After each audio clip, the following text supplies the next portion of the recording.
Good afternoon, mech warriors, mech techs, nobles in hiding, and Scrotorious Basterds of all ages. It is Friday. We are back, and I think my stream alerts are broken. So if you bear with me just 1 second, we're just going to go and double check if it is working. So bear with me a second. Blah blah blah de blah. No, it's working. Okay, whatever. Hello, everybody, and I see Psychatic is in the chat. So let me just turn down the tunes. Hello, everybody. What a wonderful week we have had. Those of you who were with us yesterday will know that we watched the entirety of Gen Con Day 1 for Catalyst Game Labs. All 9 hours and 11 minutes for stream. It was a marathon, but we had a lot of great fun. There is a VOD for that up on Twitch already, but we are going to be we're not going to be putting that up on YouTube. So just be aware that that's not going to be up on YouTube. So only stick around for a very limited amount of time. There's been a lot of work behind the scenes, bringing the just generally beefing up the contract generation side of MekHQ. Some of that's not in yet, some of that is. The new StratCon sectors, that's now in. That will be in tonight nightly, so we're going to be playing with that today. What other cool things are we playing today? So, bear with me just 1 second. And I'm back. So, what are we playing with today? What special toys do we have to tease you, to delight you, to fascinate you with? Well, first of all, we have the ability to fabricate parts. So how that works, it follows the rules in campaign operations. If you have a part that needs replacing, you can choose to fabricate that part instead of using a part from your warehouse. So if you don't have the part in your warehouse, you can go, well, I've got duct tape, super glue, and a lot of creativity, and you can make yourself a mech arm. There are some limitations. Under rules as written, you can only create tech rating A, B, or C parts without being in a factory setting.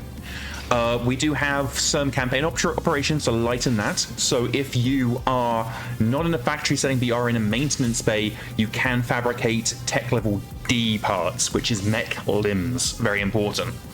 I didn't really want to lock mech limbs behind the factory bay paywall. So there's a lot going on there. The other thing we've got is a couple of new SPAs. We've got a new range of SPAs called the Affinity SPAs, and how they work is they allow you to color your we're still on the start screen. Yeah, that's fine. That's fine. We can go over here if we want. It's all fine. But yeah, so what was I going to say? I can't remember because I'm stupid. Well, it can't have been important. Oh, no, that's right. So basically the Affinity SPAs are going to allow you to say this character is a light mech pilot, and they're great at light mechs, but they're really specialized in light mechs. So there are 3 groups of SPAs. You have Affinity, Antipathy, and then you have Specialization. So Affinity allows you to go, that character has an affinity for light mechs, and they will get a +1 modifier to piloting light mechs. You can then say, oh, well, they also have an affinity with medium mechs, so then they can get a +1 in medium mechs too. Now these apply. You have light, medium, heavy, and assault for mechs, vehicles, and aerospace. So you can really pick what you want for your characters. The opposite to Affinity is Antipathy, where you can say this pilot here absolutely fucking sucks at medium mechs or assault tanks. And then if they happen to be in a medium mech or an assault tank, they're going to get a -1 to their piloting skill checks. So the main reason to put these in is for veterancy awards largely, and I've also put in some safeguards, so if your character gets a veterancy award and they're sitting in an assault mech, they're not suddenly going to get antipathy assault mechs. They might get antipathy light mechs, but if they get affinity, they'll get affinity in assault mechs. It's going to be whatever they're piloting at the time. But there is one third option, and that is specializations. So these follow the same weight groupings. So your light, medium, heavy, and assault for mechs, vehicles, and aerospace, or conventional fighters, but they're light only, just rule stuff. But how specialization works is if you are in a unit that matches your specialization, say light tanks, you will get +1 piloting and +1 gunnery. If you are not in a unit that matches your specialization, you will get -1 gunnery and piloting. Seeker 10,000 is reading my mind. They're inserting their fingies into my brain noodles and ask, could it check what type of mech they have been in the most? I am right now no. I am thinking about how to naturally give you guys the affinities and the specializations. I'm really not quite sure how I'm going to wrangle it. I have a lot of ideas, so I don't need suggestions. I have a lot of options, and I'm not entirely sure what to do. Seeker 10,000 says, I noticed that it's tracked in personnel. It is not. Personnel does not track what unit they've been in most. The edit person is an old ATB system that allows you to say this person owns this mech. It's not tracking at all. You could change it to whatever you want, and it will just change it to whatever you want.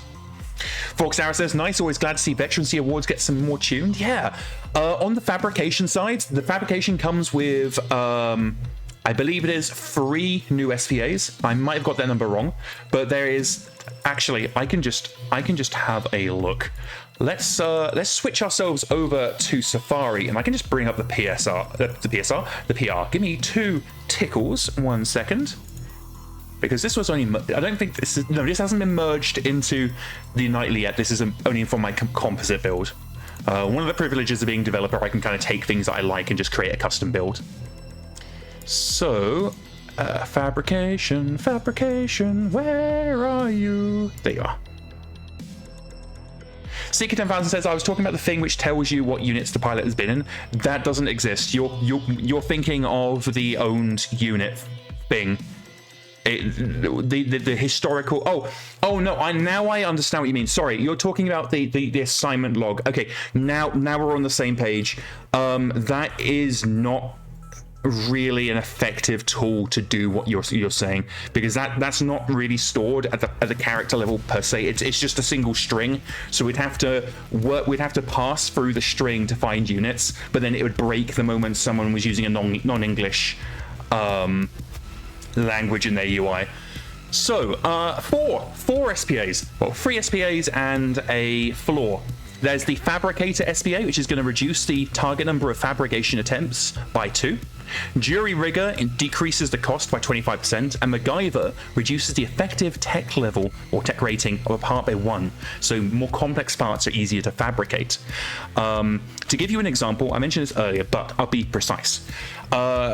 Mech limbs, mech internals are tech rating D, which means you can only make them in a factory setting or in a maintenance bay if you have that campaign option enabled. What MacGyver will do is say, well, that part's a tech rating D, but we're going to treat it like it's a tech rating C, which means the MacGyver character can fabricate mech arms wherever they are. No special location required. And then the floor is just wasteful, increases the cost of fabrication attempts and repairs by 25%. Gribbly says, surely there's a more BattleTech suitable name than MacGyver? You're more than welcome to comment on the PR if you come up with something. MacGyver's what I went with. MacGyver is, MacGyver has just basically become an adjective to describe someone who can, and you can Google it if you want to, but MacGyver is a general term nowadays. It's not. Yeah, sure, it came from a TV show, but again, if you can come up with something better, I invite you to get involved. So, what else? But yeah, that's basically the new stuff that we're going to be playing with today. Our focus really is going to be on electric bibliophizers and MacGyvering as a verb. Exactly. Like, yeah, whatever. I don't really care. So, coming back to what we're here to do today, we are heading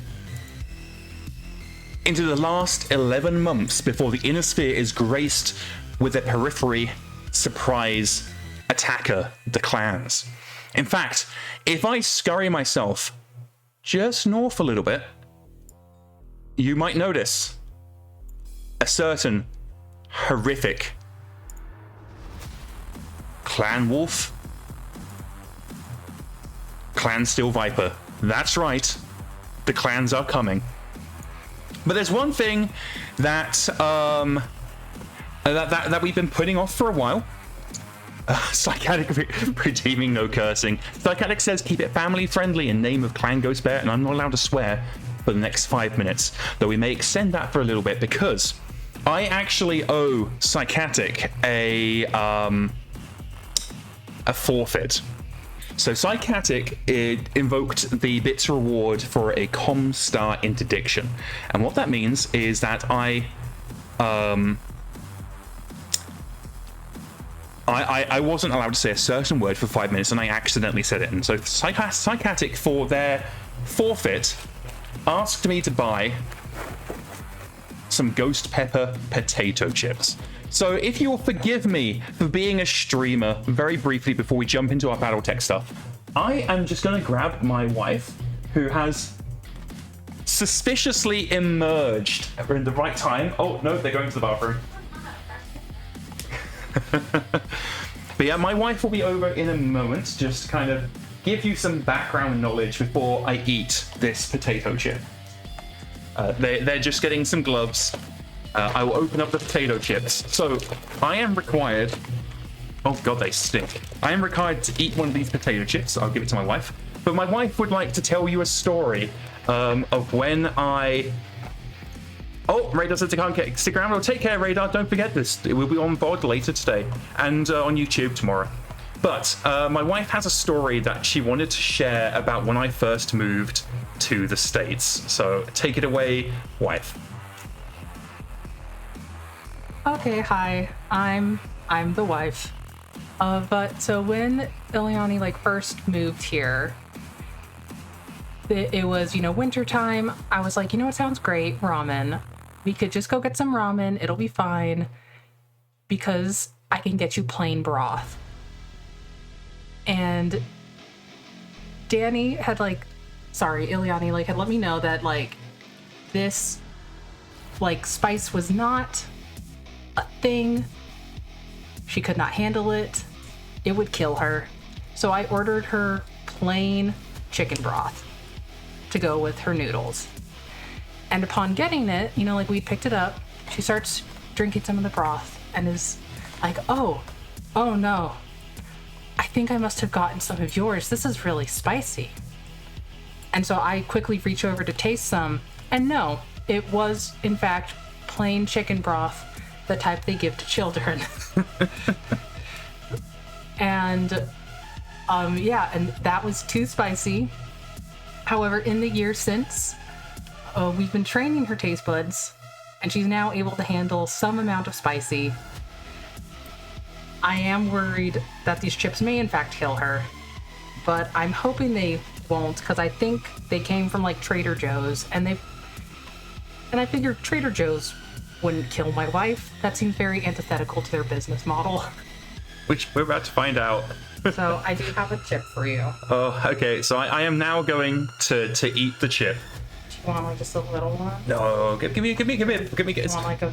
Yeah, give me a big one. Okay, the chip is entering the mouth hole.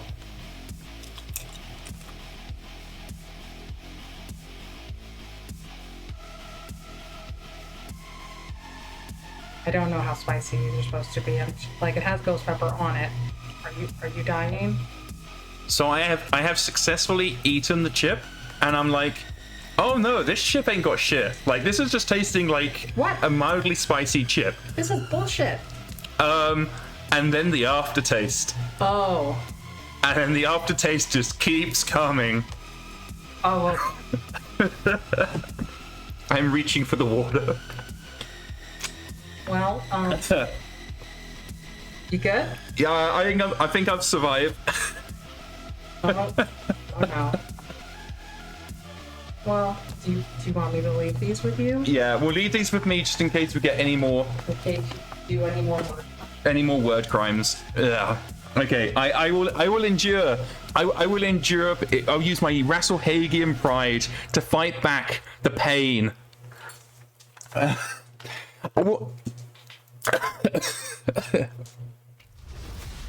Water will spread the Capascan around? Oh, well, that's too late. We took that PPC straight in the mouth and went, ER. Capsaicin is hydrophobic? Well, it is in my mouth. Okay, so that is done. I will endure, and we will get back to our previously scheduled programming. Give a round of applause for my wife. I will say that for any bits donation of, let's say, 50 bits or more throughout the stream, I will eat another potato chip. So any bits donation of 50 bits or more, I will eat another potato chip. But we are going to jump in to the Scrotorious Basterds and get back to our previously scheduled programming. So,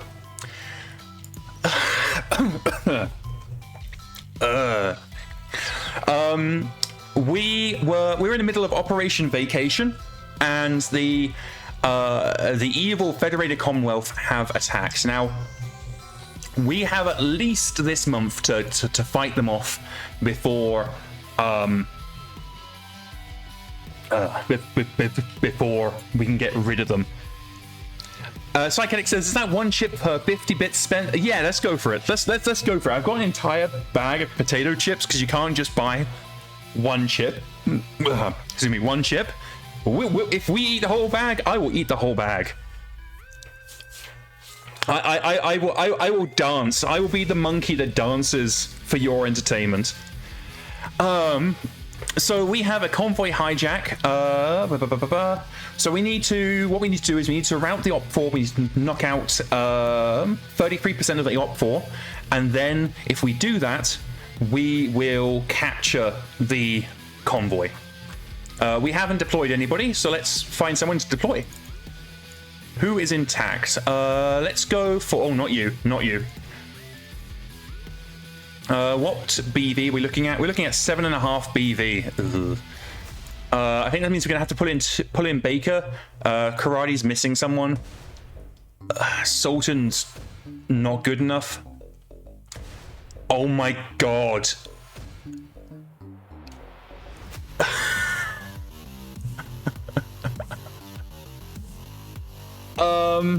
One moment, I just need to work out how many chips that is. I think that's 20. Is 1,000 divided by 20? Okay. We are going. Let me just quickly take a note. Psychadic, do me a favor. I will get you a character, and I'll get them adopted after the stream. Can you please go into the IllianiDev Discord and go to the Scrotorious Basterds? No, Name a Pilot program, and just pop in what you just posted into Name a Pilot so we can get that actioned. But yeah, okay. Off we go. 1. 2. 3. 4. 5. 6. 7.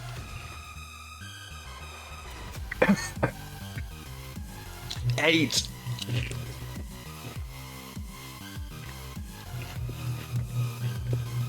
I am the monkey, and you are the organ grinder. 9.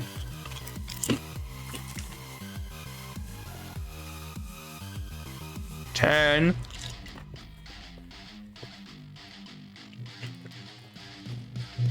11.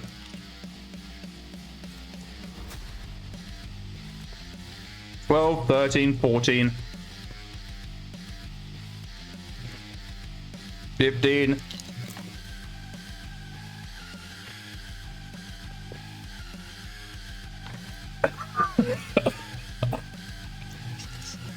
I think it's 16 and 17. I'm running out of math brain.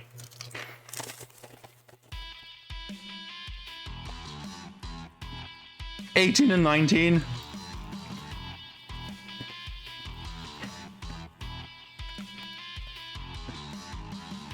20.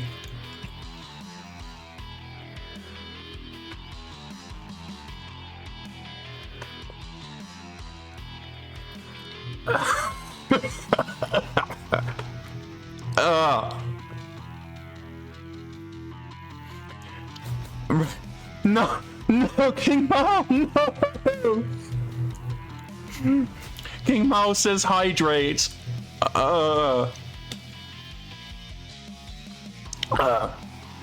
You can't, you probably didn't hear that, and I hope you didn't hear that, but I just took a big old swig of water.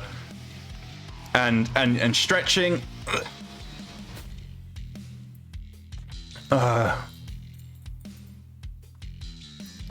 My eyes are streaming. I know it's not particularly pleasant, but I am sweating so hard.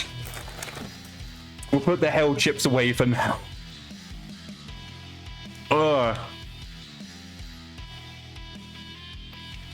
Okay. In fact, because we've not really jumped into the stream just yet, I will go ahead and grab our admin. Admin transport. Let's go ahead and get this edited. Give me 2 seconds. Normally I wouldn't do this on stream, but we haven't really jumped into anything yet. So goodbye, Yodo. You are now Runa.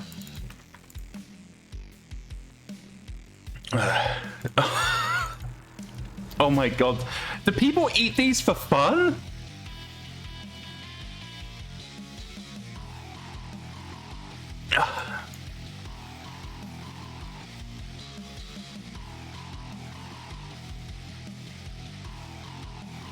There we go. Just give me a couple of moments, guys. Don't pick your nose without washing your hands. Oh god, yeah, no. I'm glad you said that, because I was about to wipe my eyes. I will deal with that later. Let's see if I can go through the entire stream remembering not to wipe my eyes with my hands. Oh man, you guys are freaking evil. I do need to do this though, so give me a second. I'm going to do the flags and never quick train so you won't get your XP spent. Thank you so much for the 1,000 bits, Runa. Psychotic, whatever you're choosing to be called. my brain is not present. But the lights are on and my brain vacated the premises. Psychotic says you're going to get pepper dust all over your keyboard and mouse? I guess so. Another reason, so just roll up first Seeker, give me 2 seconds. Seeker says I wouldn't be surprised if the unit from the Federated Commonwealth is you're going up against his 25th Arcturian Guards, since they're stationed in the area around this time. And they would be the type to launch a reprisal strike, even if Command said no, since during the ceasefire they continued to attack the Jade Falcons. Okay, I like that. Let's go ahead and give me 2 seconds. We are actually going to make that a whole thing. There we go. Did the Arcturian Guards? We have Arcturian Guards. I think they are a Lyran originally.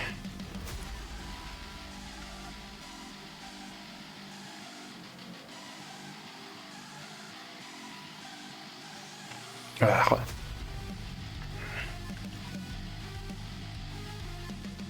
Oh, that was freaking awful. Arcturian guards, who are we picking? We're picking the 25th. We'll have them use the 26th camo. I'm sure that's not the exact camo they should be using, but it's the camo they're using today. Okay,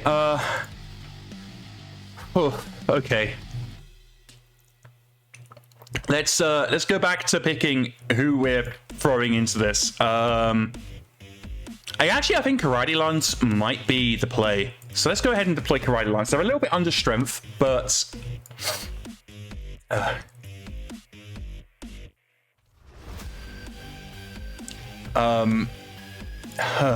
sorry, gang. Yeah, let's go ahead and drop them a little under strength, but I think they've got the firepower to weather the storm. So let's jump ourselves in and kick ass. So again, we need to knock out 33% of the Op 4 to force them to surrender, or force the convoy to surrender.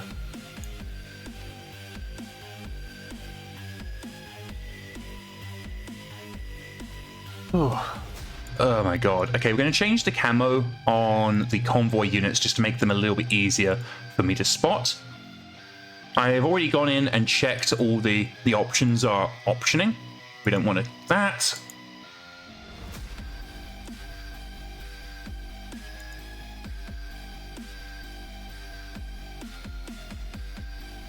We want to make this go to the side. There we go. I'm just gonna get rid of the stuff we don't care about. Don't care about that. Don't care about that. We care about that, and we don't care about that. Okay, so this is a nice long map.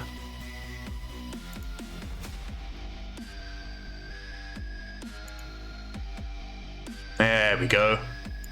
Okay, let's pop you over there. Just waiting for the Fed Rats to make their move, and then we're going to try and figure out how exactly we're going to cross a bazillion clicks of terrain. They've already dropped in their first unit. We have a Banshee, so then we have at least one Assault Mech on the field, which feels appropriate for the 25th Arcturian Guards. Like a Lyran home unit, yeah, I can see that being assault heavy. But it looks like we are actually deploying up top. I was about to say, hang on a second, we didn't get the option to salvage, but then I remembered that we don't have salvage in this contract. So yeah, no salvage for us. So we are very much focusing on the Banshee here. We want to try and take out as much of the Op 4 as quickly as possible. If we can take this Banshee down, that will what Centurion we're in? We're in the AC-10 Centurion. That will make a big difference on the enemy morale. Like losing their assault mech early, it's gonna be great for us. Looks like we got absolutely screwed on the initiative though, so that's not a great start.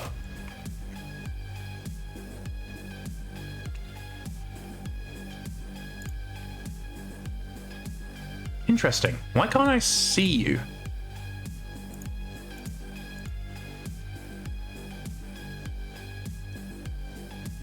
Because we can't see the Banshee. More accurately, we can't attack the Banshee because the Banshee is on our side. Whoops. So our allied Banshee is just there getting ready to do Banshee things, and then we're just inexplicably lining up shots in their rear arm, and they're probably getting really nervous. So we've actually deployed ourselves in a completely dog shit position. So I nearly had ourselves a bit of blue on blue.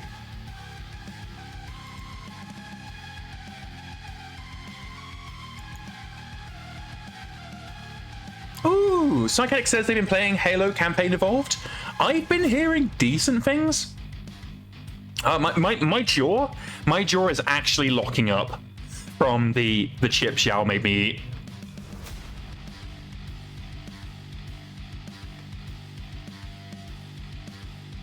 Just putting my phone on mute. Okay, now we need to figure out where the bloody hell the enemy are.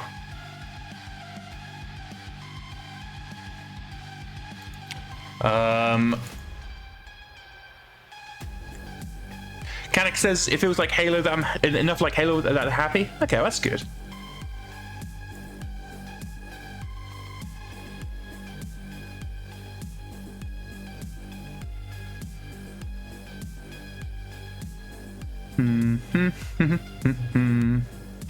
Just have you start heading down this way, I think. One of the things he says I keep hearing we, they're innocent.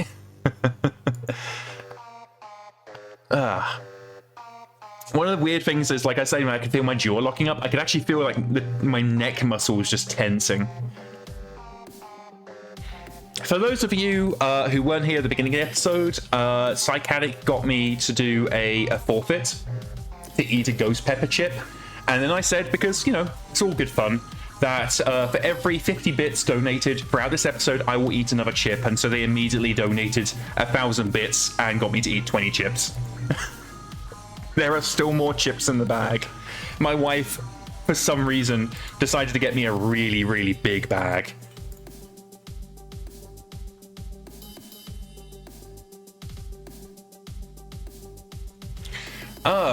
This is after a really bad start. I actually have no idea where the Op 4 is.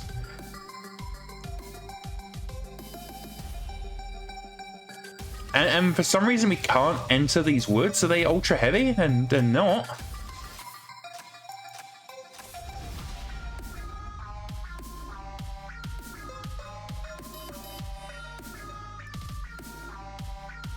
Woof! Is this nighttime? 1 second. Dusk and dawn. We are just going to radio back to HQ at this rate and say, sorry, we were just out-positioned. Jungle? Yeah, jungle.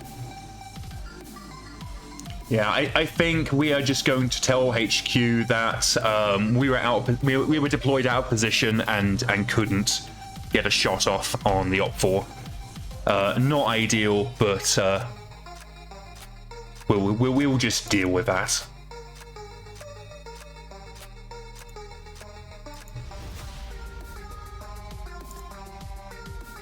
I don't think it really matters. So that was a waste of everybody's time. It says that we did not preserve these. That's not how that goes. It is a tactical defeat. Yeah. So. We can say they fleet in beinged us. I am going to go to, I think it would be MegaMek options, and I think it is under night, maybe? There we go. Get rid of that movement penalty. It's awful. Okay, so we're just going to continue and seeing anything crops up for...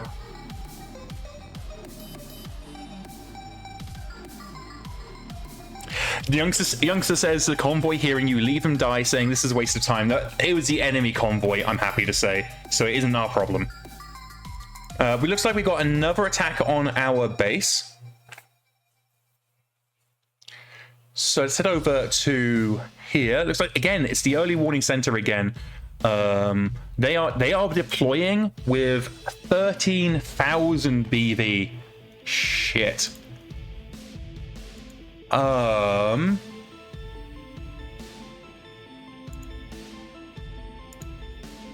Young says this sector looks good. Oh yeah, so this is the new sector generation tech that has just been merged. It'll be available in tonight's nightly.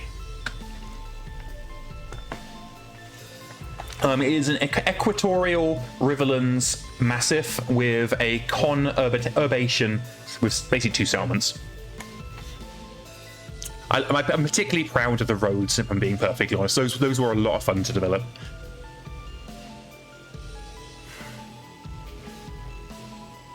Let me think. Who do we... I mean, we're basically just going to have to deploy whoever we've got. We only have 6 salvage points. We can actually deploy a lot with 6. So let's send in Hailstorm is going to be on the front. And I think if we can get them reinforced with at least 1 force.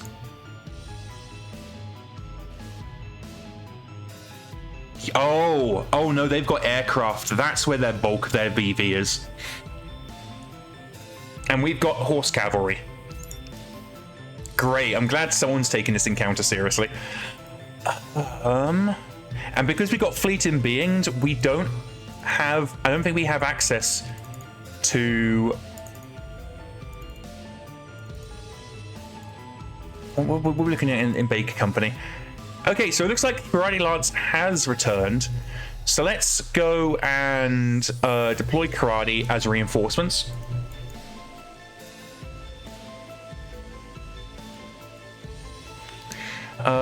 We are gonna try and get that TM down, and I do want to. I'm going to reinforce him instantly because these are quite heavy. So let's have a look. We were successful. Fantastic. Okay, so that's going to give us a lot of BV. I'm less worried about this. It's a very small map, so this is going to be a bit of a brawl. But we've got clear weather, so we'll keep it. And the small map will actually work to our benefit with the aerospace assets because they can just sit and swivel. Oh, we've got a turning point popping up as well, but we'll deal with that later. Right now, we're going to deal with the early warning system. So we need to keep 25% of the base infrastructure and knock out a third of the Op4.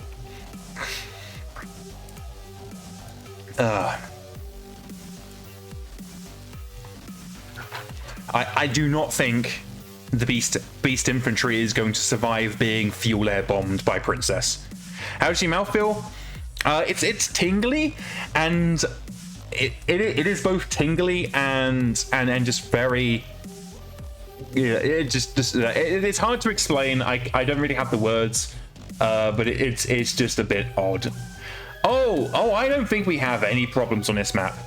I think we just man up here and we just shoot the shit out of them as they fail to bridge. If we're lucky, Princess will deploy a bunch of infantry and other nonsense here, and we can just ignore it. I think this is actually really good for us.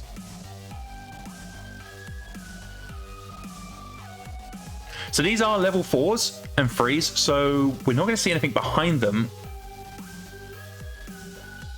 King Miles says you'll get to enjoy the chips again in 2 days.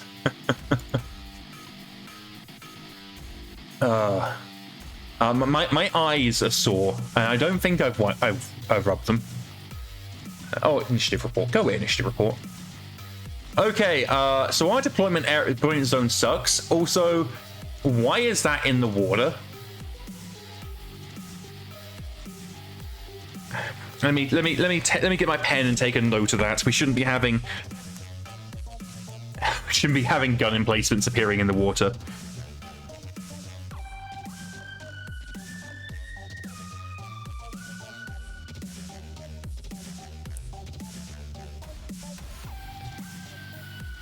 Well, at least we know gun emplacements are buoyant. Does it still work? I have no idea. It could well just die immediately the moment we hit play. I genuinely have no idea.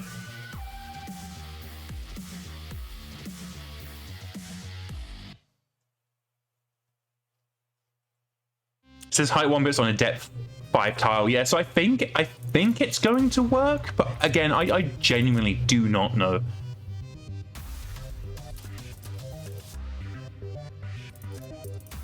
Oh no! Look at look where our reinforcements are deploying. I guess we're just going to deploy up here and make our way through. That's not great. The height is the height of the building itself. Yes.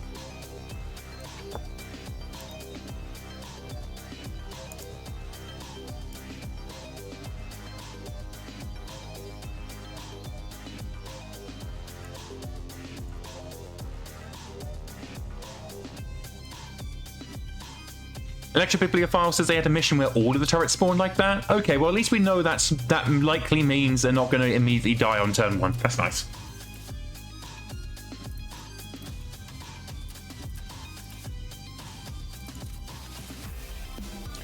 Not entirely sure what we're going to do with our not particularly great pilots trying to get out of the water here. Oh, speaking of pilots, one of the options. So in 51.01, we're introducing the concept of burning edge, and that is you permanently lose a point of edge to avoid a thing. And right now, the only thing that you can burn edge to avoid is a sec, let me rid of these coordinates, they're making it look messy. Is specifically death. But what I'm thinking of doing is adding in an option so that you can burn edge to avoid a permanent injury.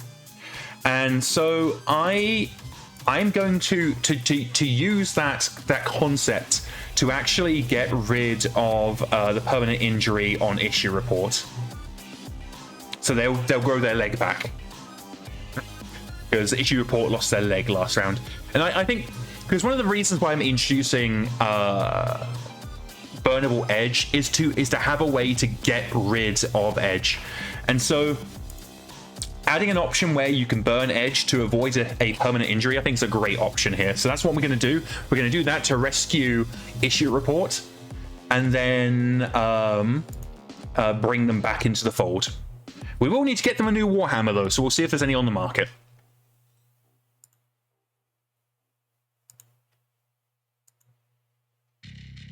Oh no!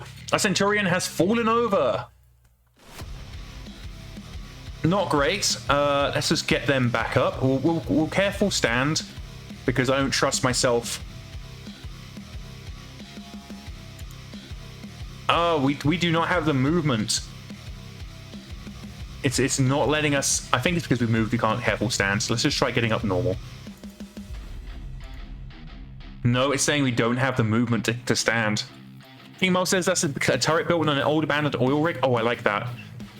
I am not concerned about this engagement. I think we're going to be in a pretty strong position to bottleneck the Op 4. Rivet. Up here, we've also got Marlin and a Rifleman. Let's focus down on the Rifleman, just because Riflemen generally don't have a lot of armor, and I think we can try and snipe them from the rear. Got a Rommel, a Cicada. I'm definitely not scared of the Cicada 2A.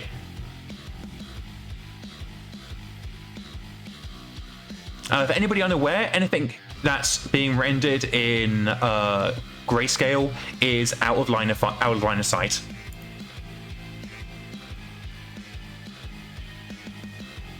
Seeker 10,000 says, IRL, that is a real thing, there are fortifications set up like that. Oh, that's cool. I didn't know that.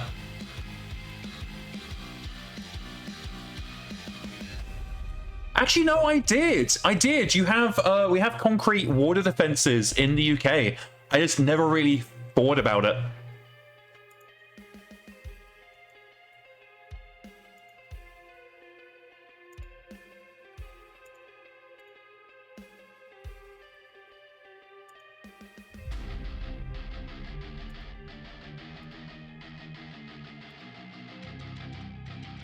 Yeah, no, Secret Dimension and something like that in the UK from the invasion scares. Yeah, no, I remember seeing them because I used to live in the south of the UK, which was absolutely a target for invasion had the invasion ever taken place. I just completely forgot about them being a thing. To me, they're just so normal.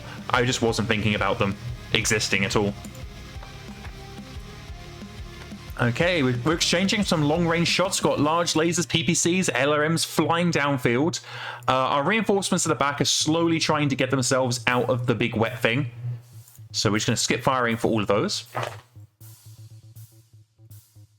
We're probably looking at a whole bunch of misses. There we go, lots and lots of misses.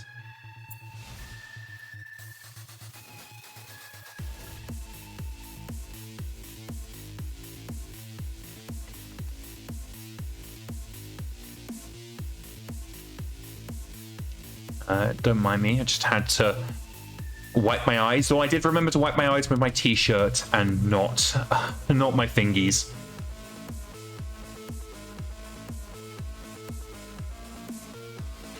On the in-person game I had Sunday just gone, I actually had to wade across a river with green pilots, and that was hairy.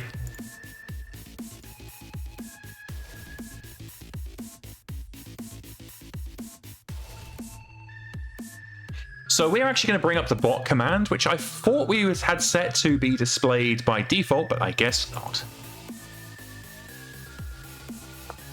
Oh shit! So the Op-4 aircraft are now making their first runs, and this is actually this river causeway is actually going to be a problem for us because we are all tightly clustered together. One large fuel air bomb is going to wipe out so much of our units. Looks like Gate has managed to get themselves out of the ocean approach so they can start moving into as a second line force.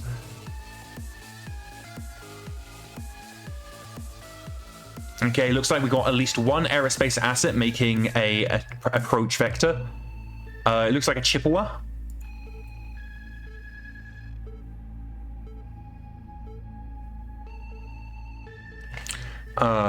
Let's go ahead and tell our... I want them to approach the south. And let's also tell our base defenses, let's head down to the south as well.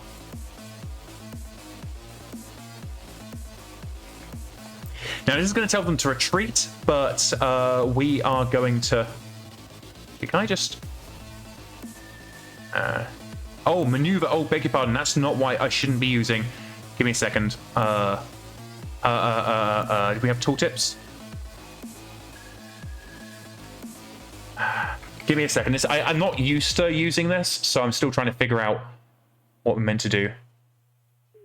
Resume normal movement and base defenses. Resume normal movement. What I'm actually wanting to use is maneuver. And let's go and just get them to YOLO charge. And the base defenses, I don't actually think there's many actual base defenses, so that is what it is. So the cavalry, no, the evacuating units, so let's go ahead and get them to fall back. Okay, we have our Meatloaf, who is currently sitting in the drink. We're going to go ahead and get them to stand. I don't want to charge, I want to stand up. Mother, I don't wish to charge. We're going to do careful stand just because we're in the water. The last thing we want to do is breach our Battlemaster on like turn 2. I can see that we are absolutely going to get bombed. I don't know what bombs they're carrying. We are about to find out. We'll find out once our target computers can scan them as they fall through the air. I can hover over them. I suppose I can do that. I was just being lazy mostly. I didn't want to have to hunt them down, but I suppose I could just go over here. So the Chippewa is looking at... oh! No bombs for the Chippewa. And the Centurion is high explosive and laser guided. The Lucifer is... doesn't look like it's got any bombs. Okay, so we actually should be okay. Might get strafed, but not too much. Seeing as Yakima is in the Awesome, let's go ahead and have them emerge from the water and then start shooting at the Lucifer. Oh, it looks like they have another aircraft making an approach vector. That looks like... it's not Centurion, it's whatever the hell this is. Corsair. Oh, isn't the Corsair... Oh, it's Corsair has prototype rockets. I'm sure they're going to make their presence known. Who am I moving?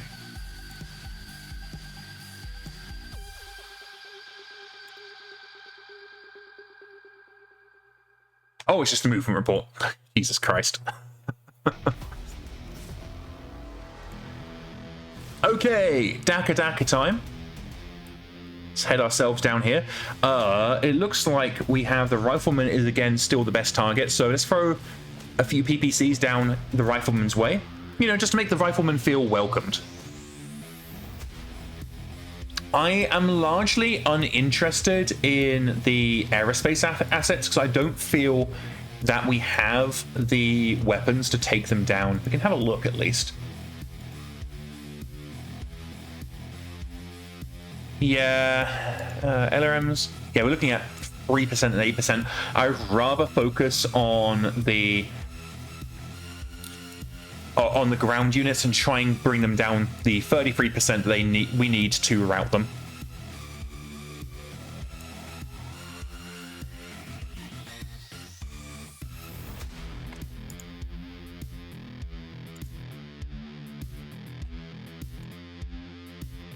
Yeah, no chance. Young says, even blinking causes PSR that can crash a plane if you have nothing else to shoot at. Yeah, that's what I'm trying to do at the back here. We're just not in a great position. Down on the causeway, though, we definitely have a plethora of better targets.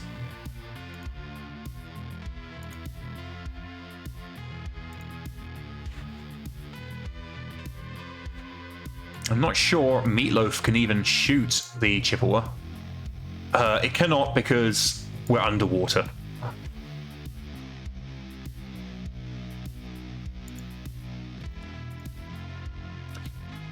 Is that the Rommel AC-20? It is. Okay, we'll want to get rid of that soon, but I think we can continue throwing fire at the Wolverine and the Rifleman.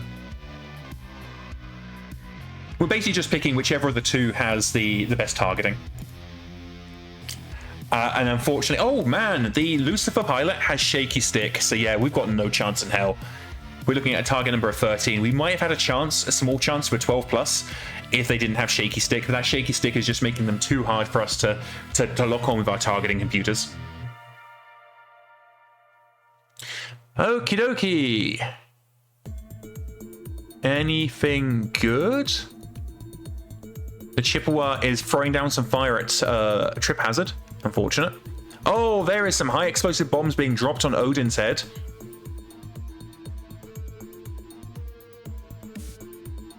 Strafing run and rockets on Odin again, but everybody's doing okay.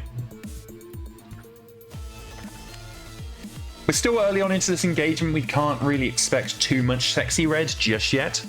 We're still looking at just trying to start cracking through their armor.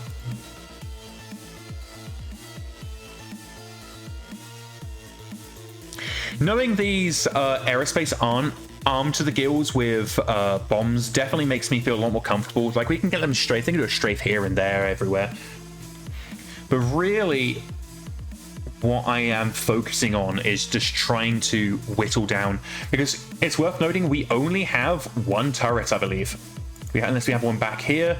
Yeah, we only have the one turret, which means if this turret is destroyed, we lose.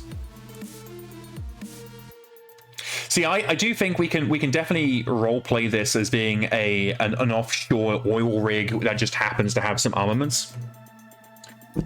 Commissar Plan says preserve 25% of one turret.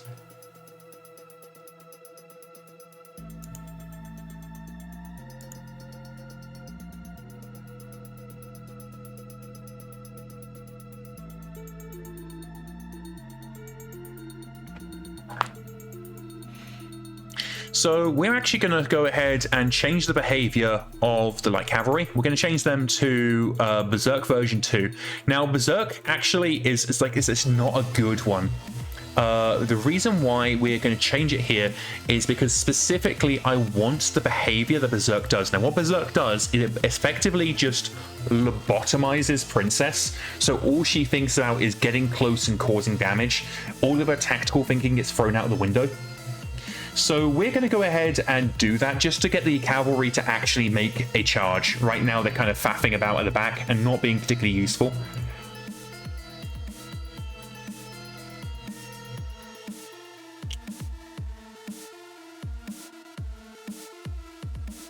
Try and get Meatloaf out of the water, though it doesn't look like getting a good chance here. Oh, okay, we're slowly but surely dragging Meatloaf like the Iron Man out of the water. I think it was the Iron Man in the short story. It was either the Iron Man or the Iron Woman who just emerged from the water.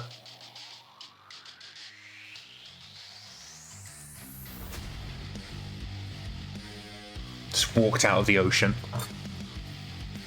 Okay, can we play Pew Pew with our lasers? Not likely. Iron Lung is a completely different thing. I'm talking about the original story of the Iron Man, and I don't mean Marvel Iron Man. I mean the short story that Marvel Iron Man was named after.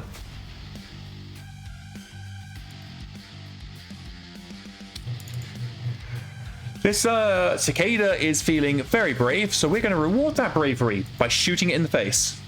Secret Man says, I've never heard of this. Yeah, no, it's one of those books that, like, when I was in school in the UK, I was required to read, and so that's the only reason I know about it. Okay, that is an AC 20 on the Rommel, coming scarily close. Commissar Planet says, there's another thing in the MegaMek. Aero units making ground attacks don't lose their altitude before ground units can shoot back, do they? I don't know. Maybe, but I don't know.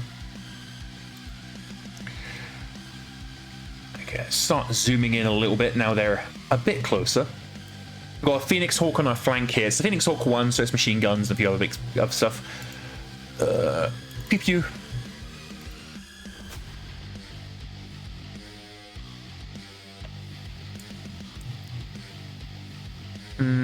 Yeah, let's try and get rid of this Rommel, because that is an AC 20 that can do very rude things to us if we don't take it out soon. If we're lucky, we'll get an immobilizer and we can seize it at the end. But I'd be perfectly happy to make the crew bail out, but I would also be happy if we just killed it.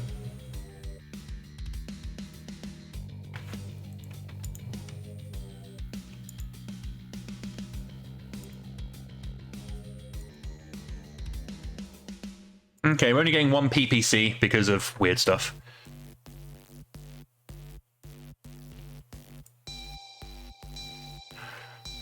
Okay, so we have a cicada right in front of Munin, and it looks like the cicada is actually on a hill, so we want to try and knock that cicada down as best as possible. So we are going to be quite hot on Munin with that goal in mind. We are still going to fire secondary target on the Rommel, because again, AC-20, we want that to be removed as quickly as possible. Over in the north, we're firing a PPC, and do we have any LRMs? We don't. So we're just firing a PPC up in the air to try and take out the aircraft that's flying overhead. Now, this is the Lucifer with shaky stick, so our success rate to be determined. But we're starting off strong by ripping off the right arm of the cicada and smashing up its right torso. The cicada is taking structure on its right leg, right torso. We've blown off its left arm.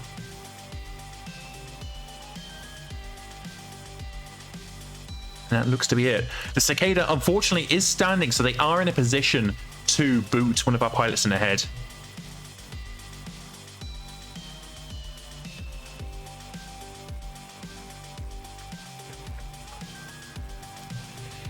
Okay. It's everybody's game. It's anybody's game. The aircraft flying overhead are definitely making their presence known. So this Chippewa is probably going to fly down here. So we're going to go ahead and turn gate to try and take advantage and maybe throw an AC-20 bling.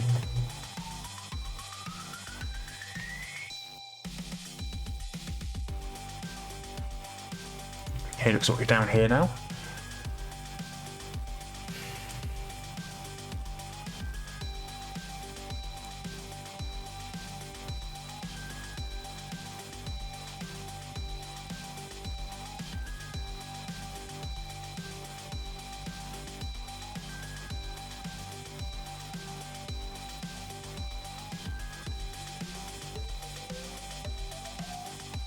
So you might notice me sometimes switching to isometric on and off, but it's just basically that's a T on the keyboard. And I just use it because sometimes it's clearer to see with isometric off, like it is now, and sometimes it's clearer to see with isometric on. There is one thing I've been wanting to do. Oh, I think it's in client settings. Yes. Okay, let's go to client settings, and it should be board settings.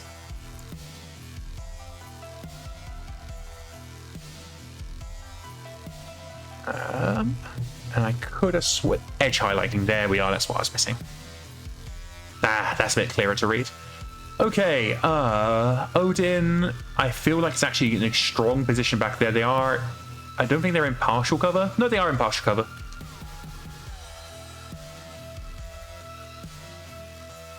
Now this AC-20, we weren't able to get rid of it. The Cicada is in forced withdrawal. We're going to stay where we are. Munion's going to take advantage of partial cover.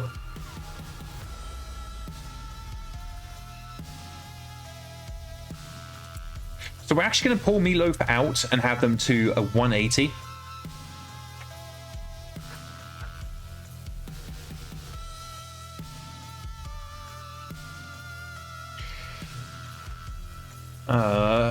Poseidon and Cicada is in forced withdrawal, so we're not going to have Bird Kicker worry too much about them getting kicked. But let's try and see if we can take ourselves down. Air Force One.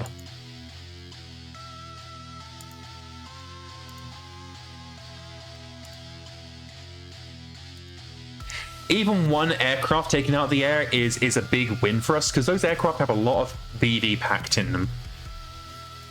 Down in the south, our priority target is still the Rommel, that AC-20. We want it taken off the field.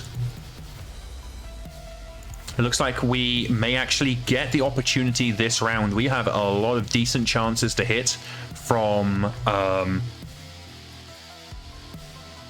on, Brain. From Trip Hazard in the Thunderbolt. So we're going to go a little bit hotter than normal with that in mind.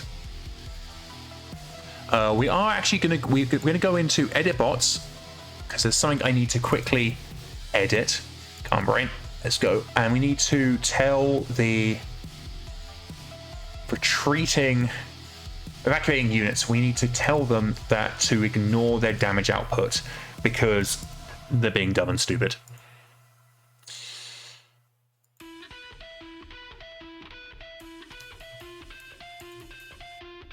Okay, 28% chances to hit on the PPCs, so we have absolutely no reason not to go hot here. And this is against an aircraft that doesn't have shaky stick as far as we know.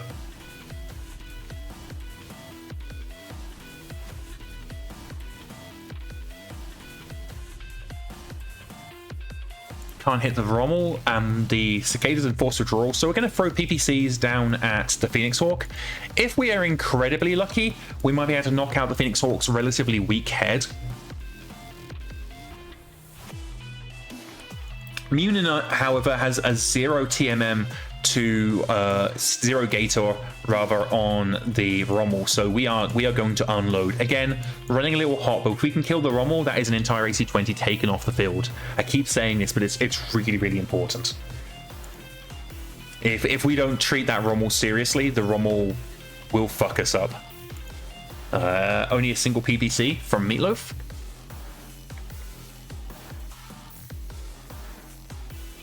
Oh, for the amount of fire we've got on the Rommel, I am going to have Bird Kicker turn their attention back to the Wolverine. Or do I want to turn it to the... Yeah, we'll go with the Wolverine. Actually, we're not going to fire our full payload. With that in mind, we will shoot the Rommel just to make it count. So that is going to be our large laser, and is the small in range? The small is in range, so we'll fire the small as well. Not going to fire our mediums because I don't want to go too hot, because we're now entering brawling time. This very narrow causeway is going to be where we have the main brawl of this engagement. Okay, the Rommel is now immobilized. Whether that turns into a kill remains to be seen. Not a kill. Just really, really immobilized.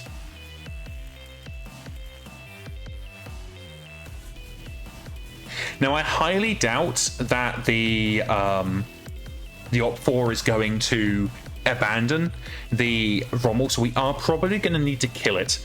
But it being immobilized means it has no TMM target movement modifier into the next round, which will make a difference. No crashing aircraft, sadly. Kingmel says, oh dear, an AC-20 in short range. At least it's on a Rommel with a +1 to hit in short range. Oh, I forgot about that with the Rommel, yeah.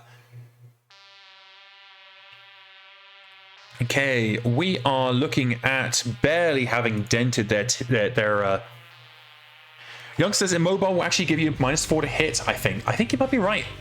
I think you might be right, yeah.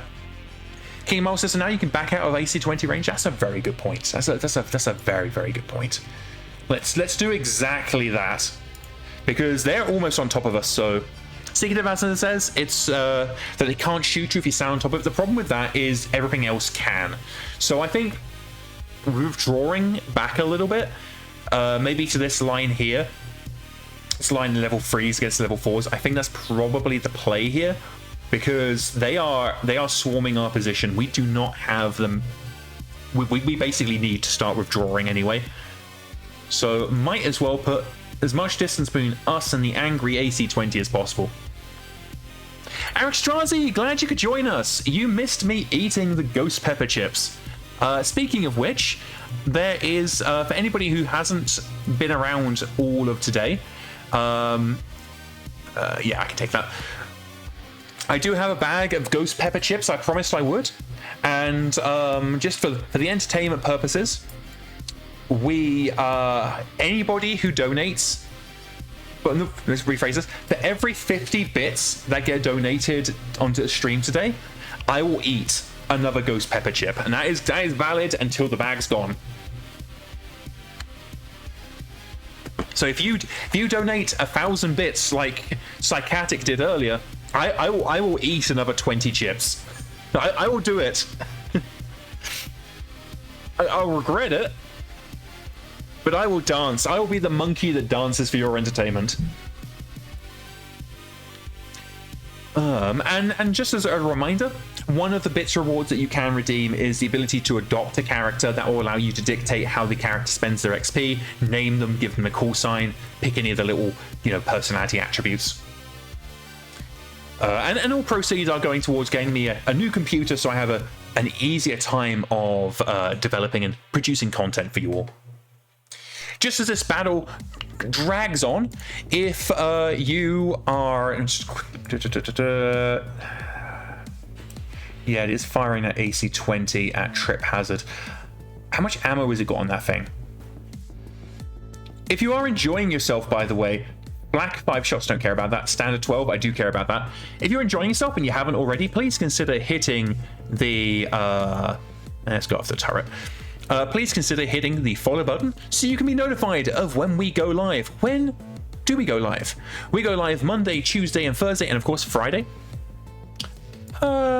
Yeah, we'll try and execute it. Yeah, hit the follow so you'll get notified when we go live. If you're having a particularly good time, please consider subscribing. If you want to support the channel but don't want to go through Twitch for whatever reason, consider there is the tip jar, exclamation tip, though as always, never feel like you have to donate. I do this because I love the game and I love the community, but as I say, the donations do go towards making development a lot easier for me. Seeker 10,000 says, I wish there was a C-bill redeem for naming a character, but you don't control the XP spending. I have very deliberately locked it behind bits just because I don't want it to be too frequent a thing, because when it happens, it does interrupt the stream. And also because I want it to be a reward for people who are putting their money in their pocket. And that isn't to say that subscriptions aren't also appreciated. They genuinely are. I just consider the interaction from all of that stuff is just very... I have no idea what the fuck I'm talking about. My mouth is moving and my brain is not present. Okay, Odin, we'll actually have Odin shoot at this aircraft that's flying overhead. It's got a 72% chance to hit, so we're going to take those shots and hopefully bring down something. Forkstarrow, thank you so much for the subscription. Enjoy your juicy emotes. Hey, PS359, glad you could join us. Eric Schreiser says, make it a Discord-only action, no interruption. I will think about it. I will think about it. We will hit the Lucifer. Oh, and again, that shaky stick on the enemy Lucifer means we have no chance to hit.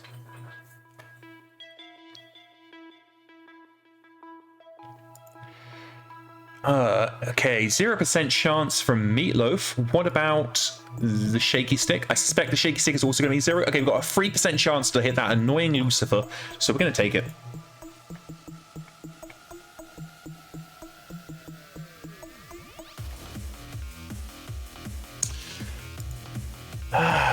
Lucifer, Lucifer, Lucifer. Why are you such an asshole? There we go. So lots of pepper shot going up against the Lucifer. I don't know how it's going to be. We'll see how it happens. They did lose a Chippewa lost some altitude at least. Okay, the Rommel is 4 structure left on their front, but they're still alive, unfortunately.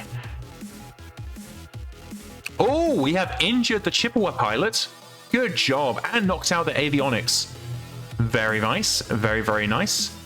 The Lucifer, as they have for the entire scenario, just laughs it off. Oh no! The crew killed on one of the retreating units. Commissar Planet says there's harder control rolls and an extra one. Oh, good. Good.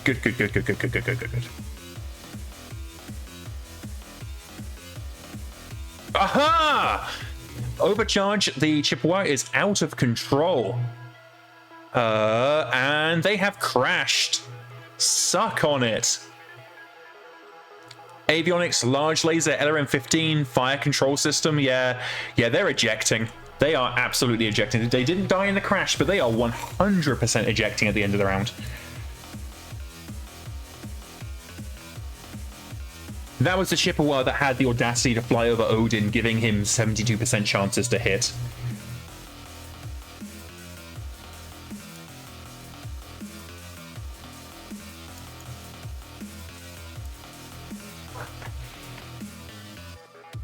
The enemy Rommel is now in forced withdrawal, though, which is nice, so we don't need to worry too much about that anymore.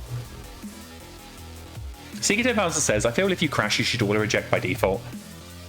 I can see that, honestly. Oh, no, they just decided to turn into place, and they're not in forced withdrawal. They are not ejecting. They're just going to turn themselves into a turret and maybe take back off. I'm telling you, aerospace pilots are just built different.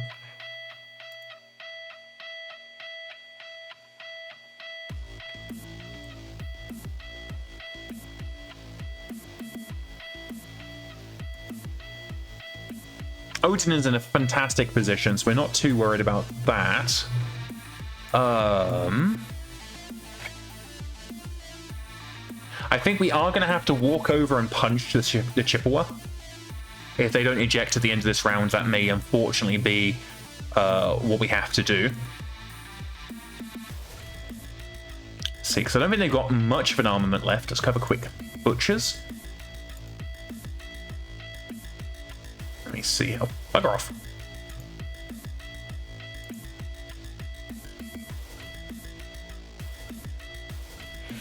Okay, so it's still got a large laser, some SRMs, some mediums. Commissar Planet says big aerospace fighters can have a ridiculous amount of armor packed on, surviving a crash like that should be probably be not so easy. Yeah, I would be happy seeing that changed. I think if an aerospace fighter crashes, it should just be dead. Is my personal take.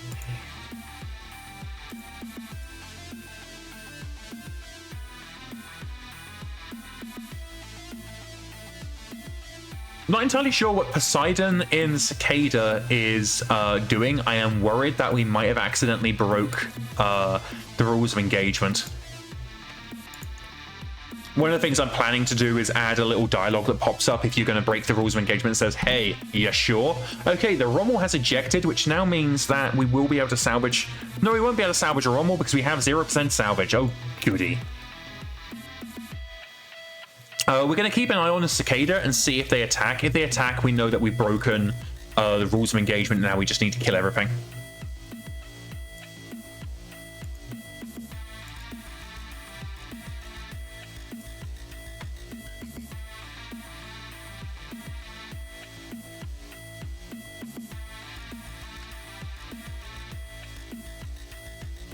Okay, no fire from Poseidon in the Cicada yet.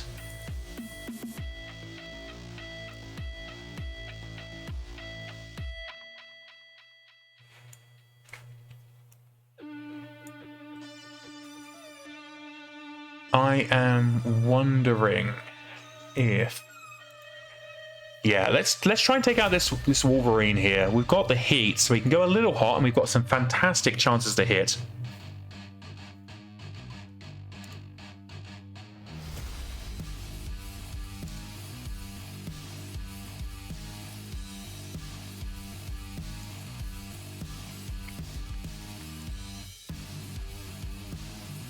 Oh, that is a bit hotter than I would like, but I think we can bring the... We can! Pew pew, motherfucker!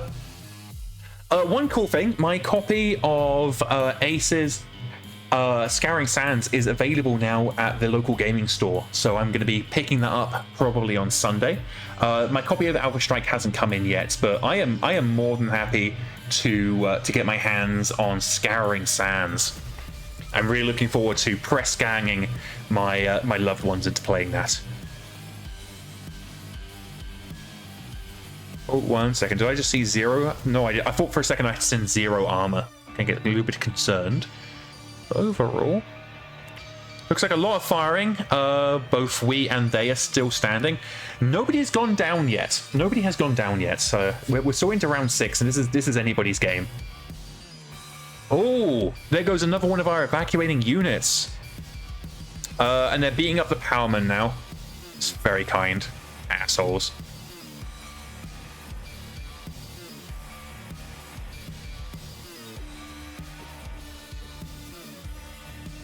Ashai says can't wait for the AAR on that one.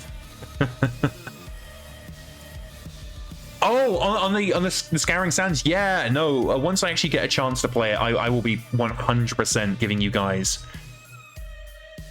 Commissar Planet says the loader mech may have 3 PSRs and failed the 4th. So close.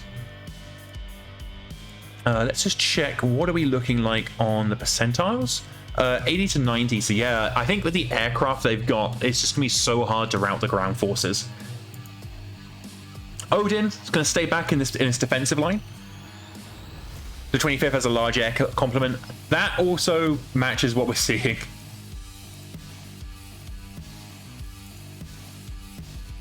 I am a little bit concerned that that Rivet Rivet at least is going to be able to advance to our defensive line. Oh no! No, Trip Hazard has tripped over. They fell on their ass trying to back up down a hill. Oh no! Oh no! Oh no! Oh no! Do they have enough movement to stand? They don't. They're going to sit this one out. Seeker 10,000 says the 25th Arcturian Guards Aerospace Brigade includes the 30th Interceptor, the 902nd Arcturian Fighter, and the 4,400, well, 2433 third or whatever, how you pronounce that, Alliance Independent Wings. And that was a mouthful, but yeah, so what we're hearing is that the Arcturian Guards have a bunch of aerospace. Sad times for us. Hey Hammer, glad you could join us. We're getting the asses kicked by the Arcturian Guards. Okay, the grounded aerospace has mysteriously vanished.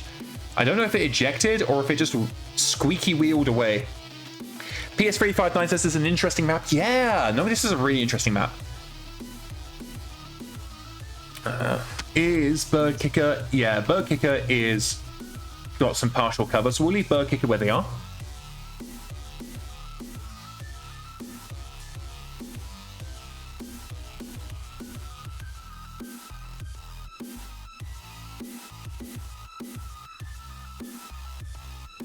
Yakima trying to mount the hill. Again, we know there should be an aerospace asset grounded somewhere around here, but I'm not seeing it.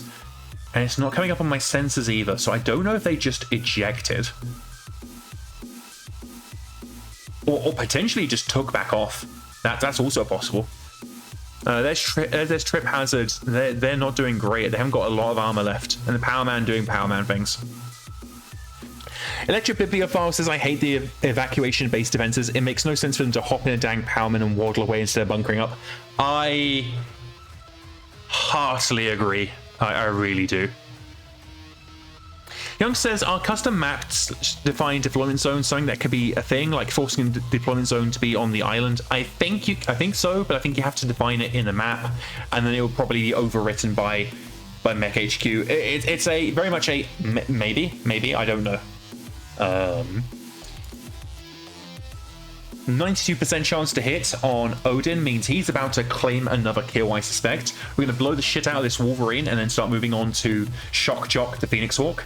Unfortunately, with Trip Hazard sitting on its ass, they have no line of fire to anything.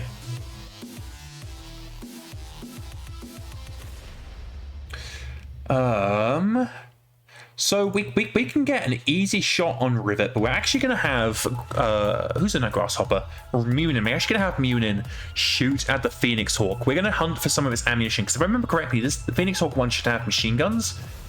It does, yeah. So we're going to try and hunt for some ammunition crits.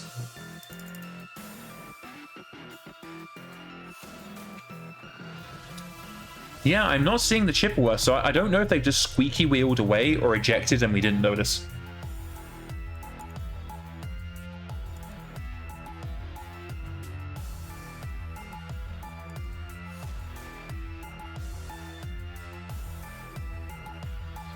My problem with the evacuating units map largely comes down to the fact that we haven't given them the ignore that fact that you have guns thing yet. And so they make a bunch of stupid decisions that I forget to correct.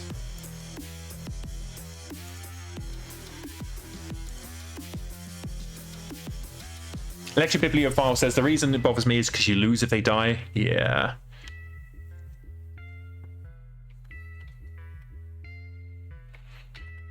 Oh, we are into the CT on the hostile Wolverine. Looking for sexy red and not seeing it. Oh, the Wolverine is on its ass, though. The Phoenix Hawk stays standing. So does Munin, but like that.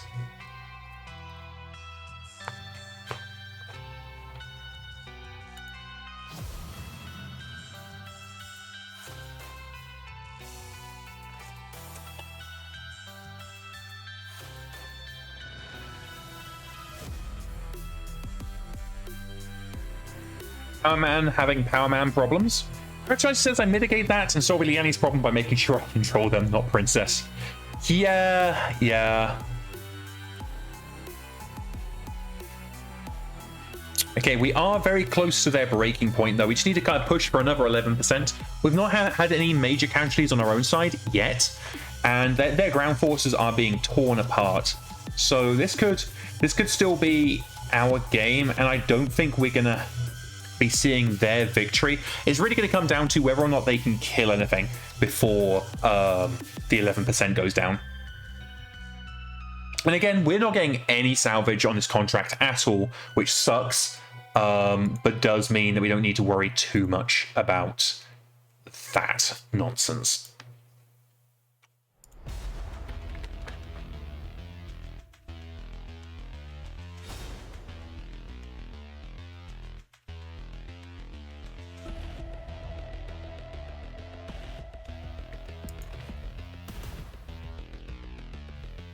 We're definitely going to have some armor that's in need of repairs after this scenario.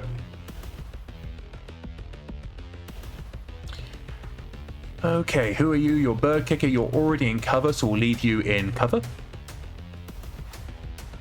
I love this map, by the way. This is a fantastic map. Okay, now to find out... Oh, there's the Chippewa. It did squeaky wheel away. If you're wondering what I mean by squeaky wheel away, grounded aerospace can kind of scoot along one hex at a time, and I like to imagine they got like squeaky shopping cart wheels. Like I have the same mental image for grounded dropships too. I had to get out and push. Oh, it's that fucking Lucifer again. Let's see if we can't shoot this Lucifer down.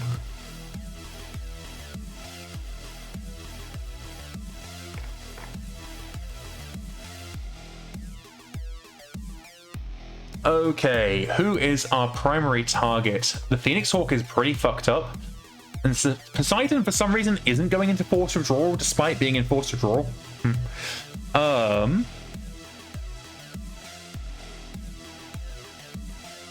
Yeah, so one thing I'm noticing is that the Cicada here is in forced withdrawal, but it's not making any attempt to leave the field, and neither is the Wyvern, and it has plenty of space to do the force to draw things. I think we're going to go ahead and obliterate this Phoenix Hawk. It's already pretty torn up, so one more good round of fire should be enough to kill it. So we're going to go a little hot. So that is Munin attempting to nuke the Phoenix Hawk. Line of sight blocked by terrain. Do we have any long range missile chances down here? No, we don't. Okay.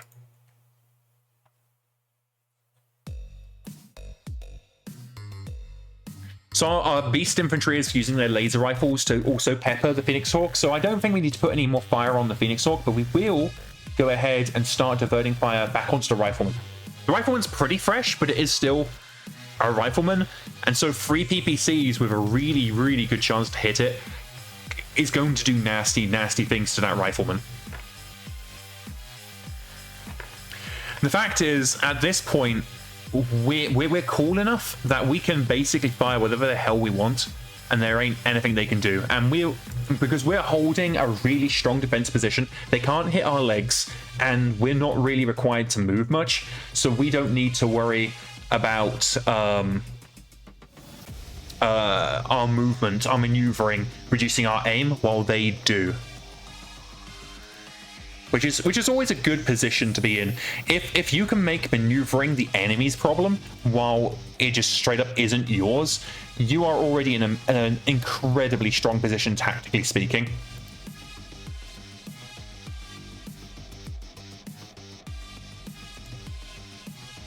So we are, as you can see, we are going a tinsy-wincy hotter than normal, just to try and end this round. End this game. I kind of want to see this scenario end. If not this round, then Sunny next.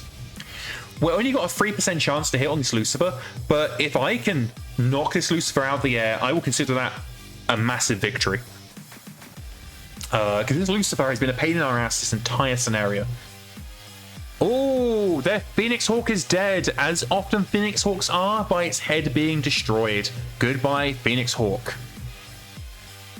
Left leg crits, heat sink down for the Rifleman. Cicada. Okay, so I guess we are no holds barred at this point. We must have broken rules of engagement at some point.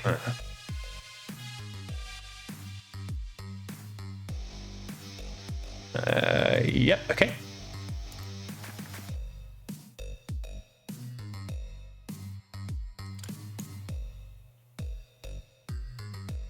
Okay, seeing if anything happens. I don't know why we would want to punch the building we're defending. It's this bastion back here. Moving into the end of round report, and we're specifically looking at the initiative report, because the initiative report is what has the balance of power. Oh, we just need to take out just 6% more of the Op 4, and we have won the scenario. And again, right now, we haven't had any major losses. We've got some cracked armor, you know, the standard Innisphere armor just sloughing off like molten metal with the laser hits that we're taking. But the enemy's ground assault has basically been routed. The only reason they haven't gone is strictly because of the aerospace assets buffing up their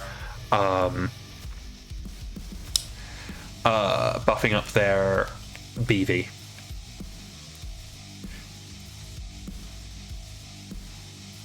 I'm trying to decide. I'm probably not going to go after the Chippewa, just because it's just not worth the risk of taking like a bad head hit or something.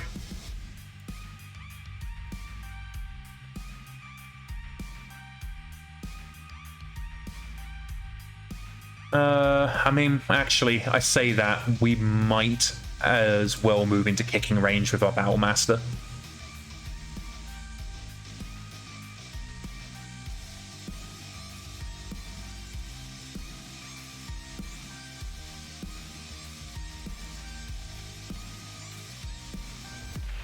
Commissar Planet says it's too bad Bird Kicker is out of position to kick the bird on the ground. So true.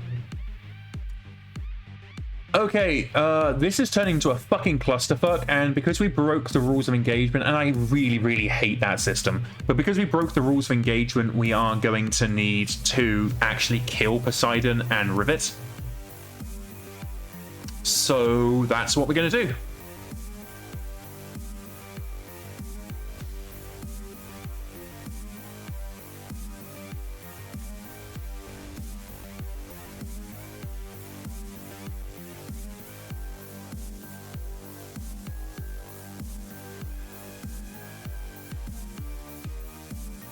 Does Chippewa have back guns? No idea. No idea whatsoever.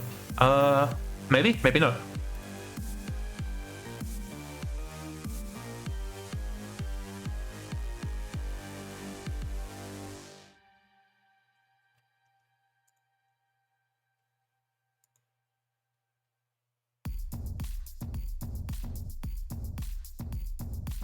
$10 over is as much as I'm really willing to do. The SRM6s might have been a better option, but it is what it is. Okay, our second Battlemaster is at point blank range with the Chippewa, so we're gonna go and turn ourselves into a goddamn disco.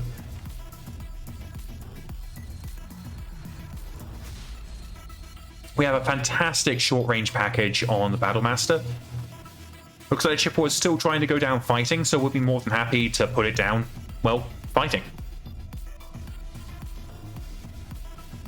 I forgot the Centurion 9A has a butt laser.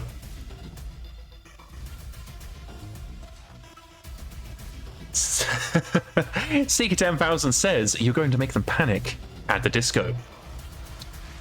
Bad things are happening to the cicada.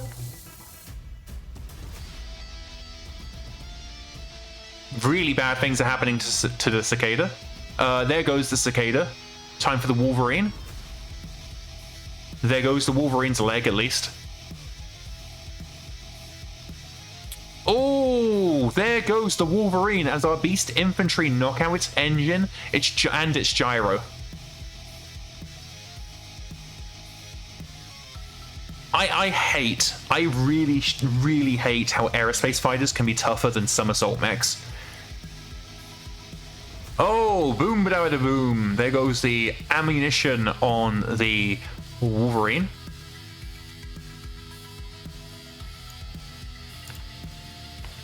Cowboys got them. They certainly did. They enforced withdrawal, but I'm going to forcibly withdraw my foot from its ground-based position and place it into their face-placed position. There is an automatic ejection from the Chippewa pilot. Oh, the Powerman is dead. Hammer's got pizza. Oh, Hammer, you have got a fantastic choice. My wife cooked me I think my wife's trying to kill me tonight because she cooked me a really spicy noodles as well. Centaurus flying off the map. Yeah, that's all good. Don't really care. I think this scenario is over. Yeah, this scenario is resoundingly over. So let's hit the victory. And let's go back to base for beers.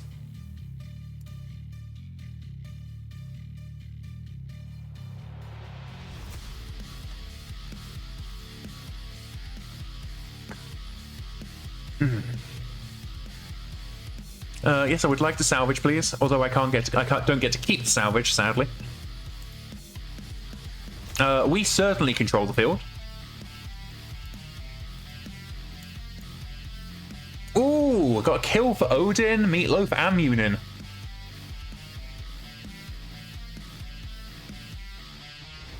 And that is a victory.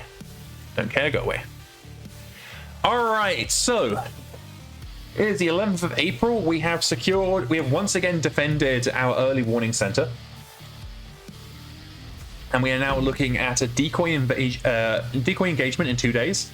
So we're just going to advance and see if anything else pops up. Oh, and pop it up, it did. We now have a decoy engagement on the 13th, a deep raid defense on the 13th, and a normal engagement on the 17th. Oh, okay.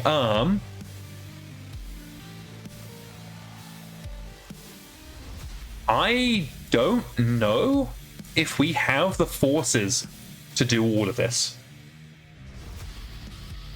The deep raid defense in particular, 18k of op 4 means that even if we ignore the dropship, which is only like 2.6k.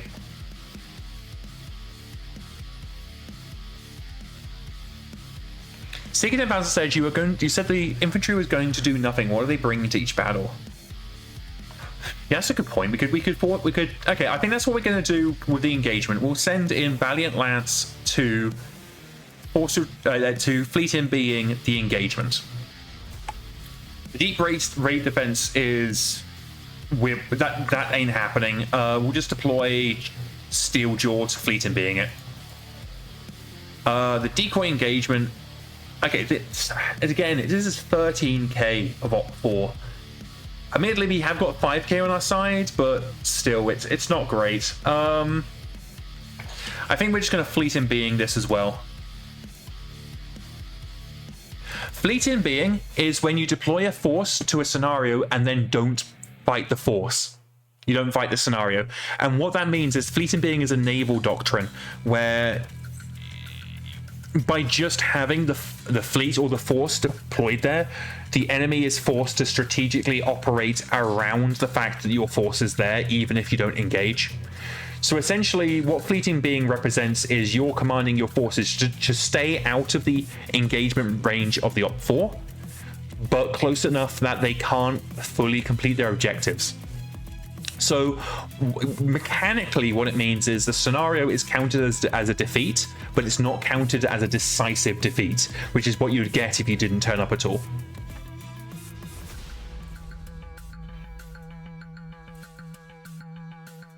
What Seeker said, you're tying down enemy assets by deploying to the theater.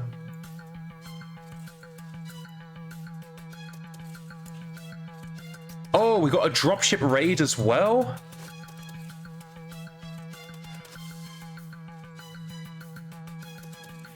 Man, we do not have the BV to fight this.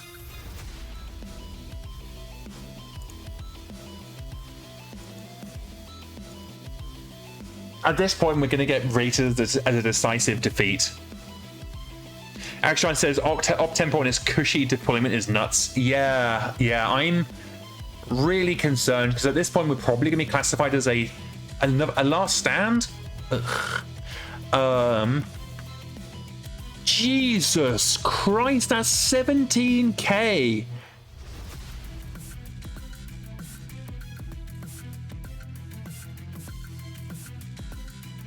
That is 17k. 8k on my side, yeah, maybe, but still. What's giving them such huge op 4s? It's this. The allied joint force and the reinforcements won't count, but the allied force is, and we shouldn't be getting the joint force. I need to investigate why we're getting joint forces, because that shouldn't be included anymore. That shouldn't be deployed alongside our forces. So we'll see. I mean, we can't just keep Fleet in being everything. So let's have a look at our toe. What big boys have we got that we can deploy? Hailstorm is probably going to be our best bet.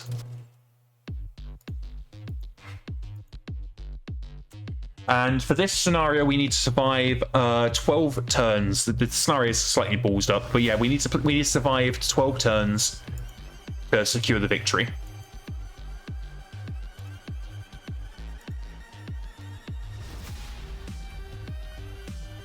There is no line behind us and no help coming in time. A superior enemy force is closing. Superior enemy force, no shit.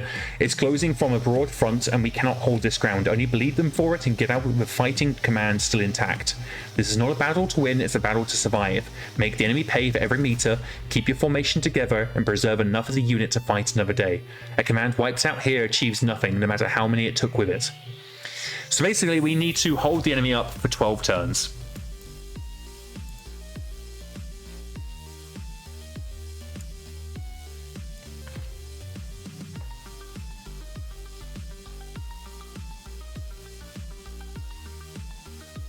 And we have got reinforcements arriving on turn 5, and we have got a pretty heavy lance that's deploying with us. So we could do this. Seek 10 pounds says, and remember, things can always get worse. That's very true. Okay, here's a cool thing. So if I head over to Last Stand, you see how Last Stand actually is on a roaded hex. It's in a desert, or Hot Hills Dry, and it's a roaded hex. If I now go back to the scenario, that's not quite what I'm looking for. Oh, it's down here. If I go back to scenario, you see that Hot Hills is the type of map we're getting, and it has a road. So because the StratCon map has a road, the scenario it generates will always have a road. The road might not match exactly what's on StratCon, because while I could do that, it requires a lot of faffing around. It just wasn't worth the benefit. But you will always get a road on a map, on a hex that has a road. And one of the things I've really tried to do with the new StratCon scenario generation system is make it feel like that there isn't such a big disconnect between what you're playing in StratCon and what you're seeing in the scenario. My turn to deploy.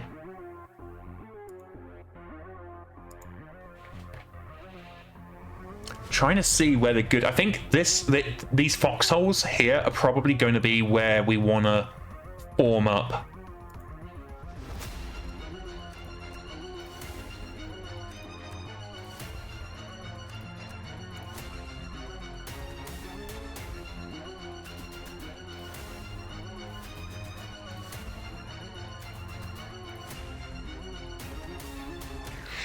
Sigurdin House says that the StratCon hexes are big enough that the road's probably not entirely straight. Yeah, that's also kind of what I was thinking as well.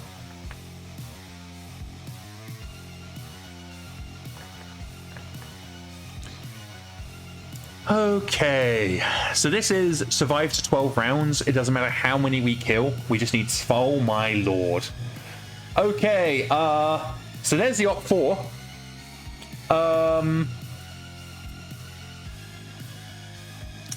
Yeah, this is going to be fucking rough. So, change of plan.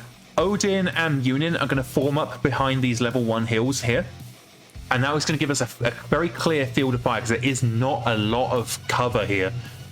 We'll have Trip Hazard and Bird Kicker go into the foxhole, because then they can pull back if necessary.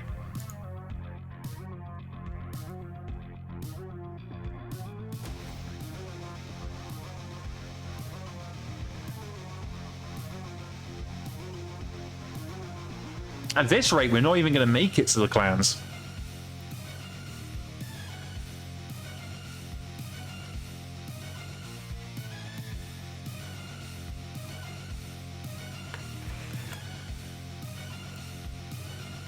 Okay, I highly doubt we're going to have much... No, we haven't got anything in line of fire. That's fine. So we can skip everything.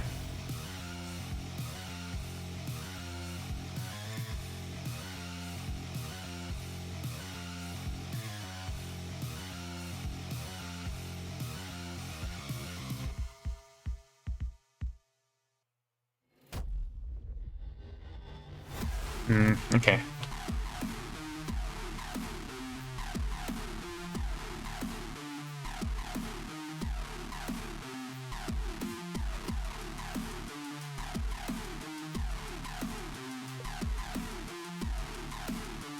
Now, if I'd been smart, I would have deployed... I suppose Trip Hazard's pretty fast. Yeah, Trip Hazard's faster than I reckoned.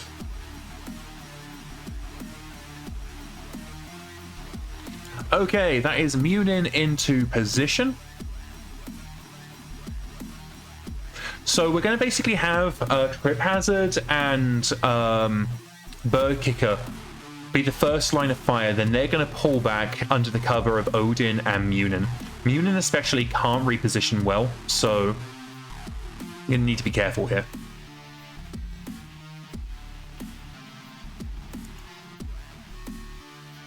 Seeker says, let the allies plow ahead. That's kind of what I'm thinking too. Okay, we have our first rounds of fire being thrown at. So let's see if we can take out Valet in the Scorpion one. 43% chance to hit, 42 even. That's decent. That's enough to warrant all 3 PPCs.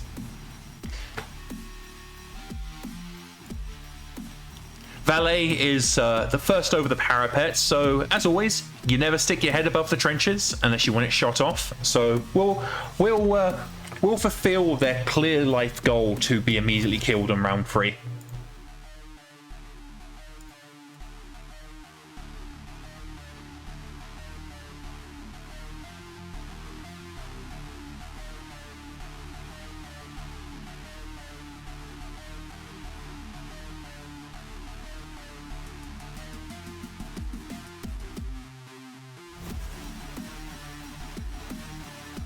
So we're going to be very careful to not overheat, because this is a long engagement. 12 rounds against this wall of metal is going to be a tough fight.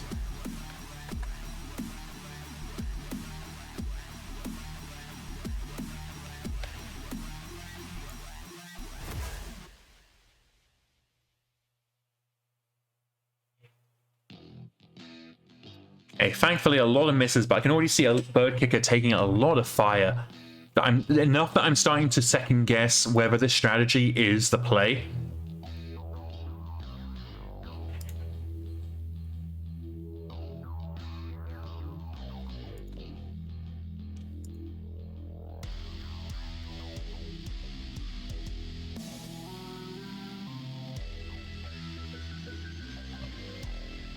Seeker says, I think start pulling back now. Weissman suggesting bob and weave. That is absolutely what I am thinking too. Trip hazard. It's turning on pavement. Oh, whatever.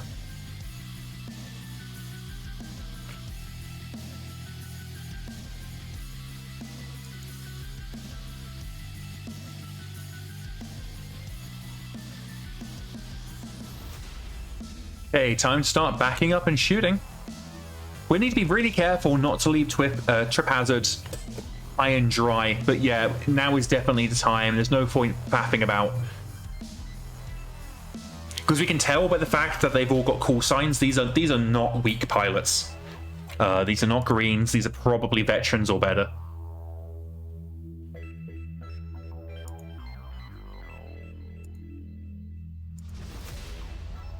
Best we can do is engage with the sacrificial Scorpion. Oh. You can just imagine how it feels. You're kind of walking down the road, and then just there's this wall of hostile metal just comes over the hill, like the Mongolians attacking Rome.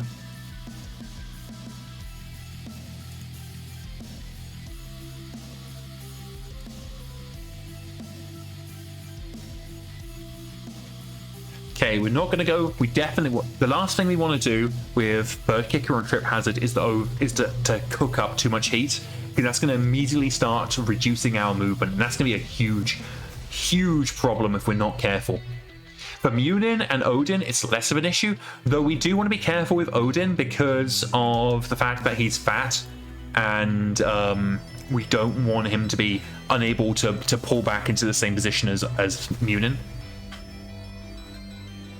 But they are hitting us in a wicked flanking maneuver.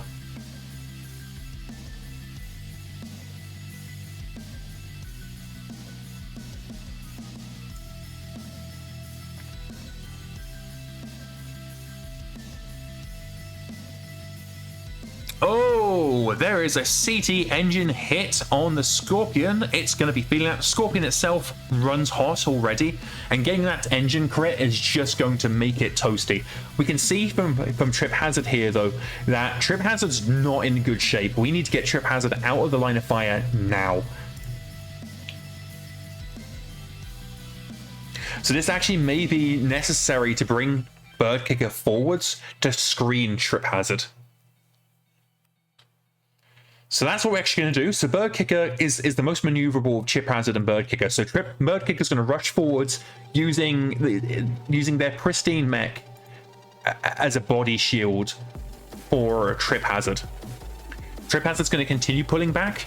We're gonna check the state of Trip Hazard to see how badly they're doing. Munin, on the other hand, I'm pretty fine with their area.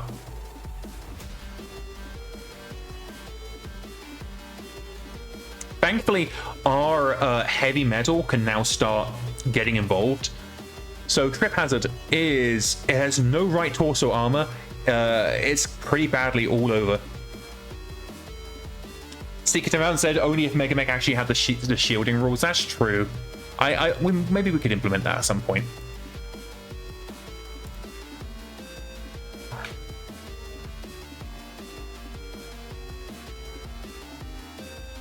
Okay, it looks like Ballet is putting themselves in a position to kick Bird Kicker, so we're going to actually have to torso twist, specifically to try and knock them on their ass. Now, we do know their center torso is wide open, so potentially we could kill them in this round. Overheating on Bird Kicker, they've got the movement to be able to deal with that.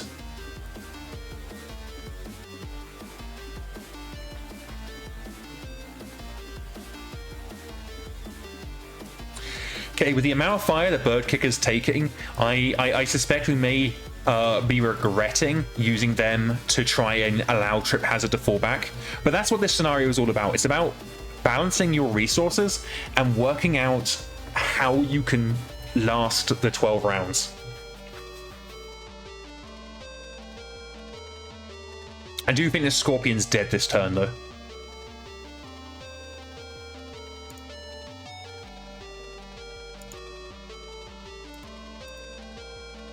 We're actually going to fire the SRM2. I think that's got a better chance of critting out the Scorpion. Maybe give the allies a waypoint to move forwards. That could work. Yes, let's do that next round.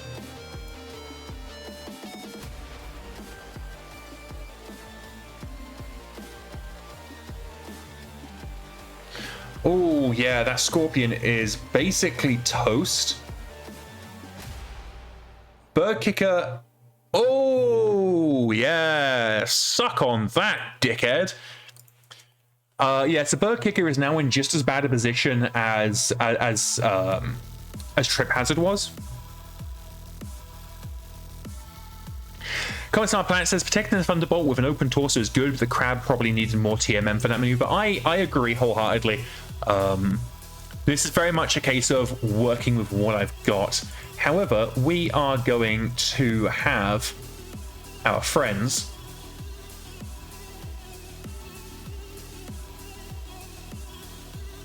okay, so I want to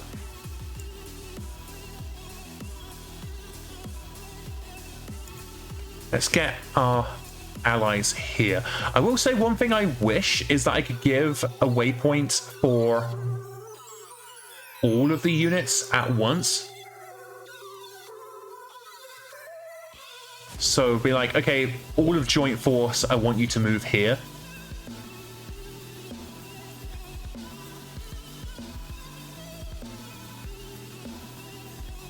Because I can see that if this was a really large force, like if there's an entire company in this allied force, doing it all one by one like this would be tedious as all hell.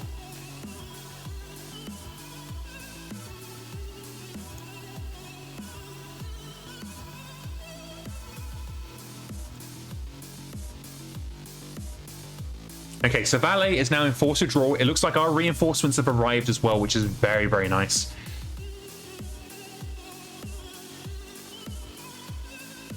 So we're going to move Odin forwards. Odin has a lot of armor being in there. Awesome. Oh, did the Scorpion eject? The Scorpion did eject. Fan-fiddly-tastic.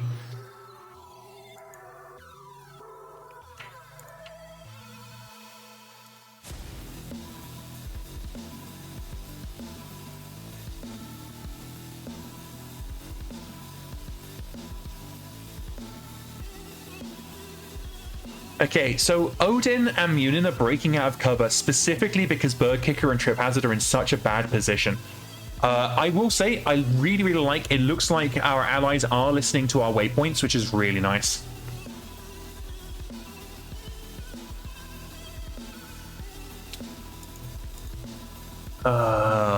we do not have a good option for TMM when it comes to Bird Kicker.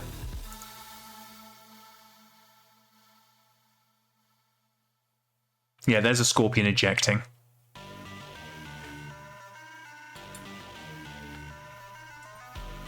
Okay, we have Wolverine, Champion, Quick Draw, Enforcer, Centurion, Shitterhawk, and Blackjack. So of these, I think probably the Brigand is probably the one we can take out the quickest. Yeah, let's fire 2 PPCs at the Enforcer. We're not going to fire the third because don't want to go too hot.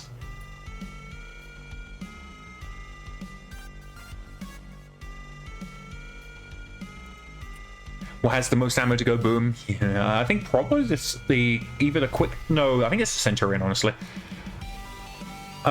Speaking of the Champion, though, absolutely the best target for Trip Hazard. I was wondering why our long-range missiles were out of range. Didn't realize that I accidentally clicked on the machine guns. They're not going to be particularly good at long range. Also, I've just realized I've got my ceiling fan doing ceiling fan things. I do apologize. I completely forgot to turn my ceiling fan off. So if you've been wondering what that whir was for the entire stream, my bad. So, yeah, at +8, I don't feel like I can take out the Brigand there. So again, we're going to turn our attention to the Champion. Champion's not a particularly good mech, in all honesty. Looks like our support units are focusing down on Tyrant in the Wolverine.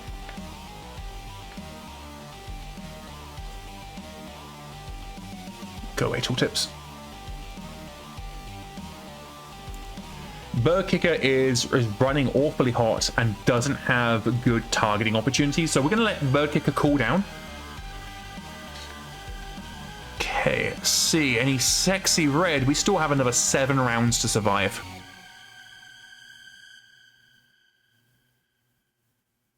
And no sexy red.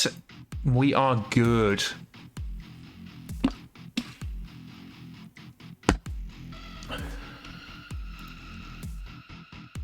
Okay, we are halfway through the scenario.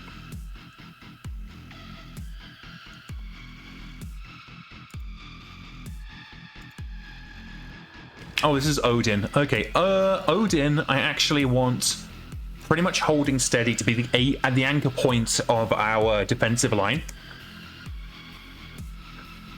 The temptation to move into a kicking position with Bird Kicker is there, but instead we're gonna continue backing up. We're not here for kills. We're here for thrills, I guess. We're here for a long time, we're hoping.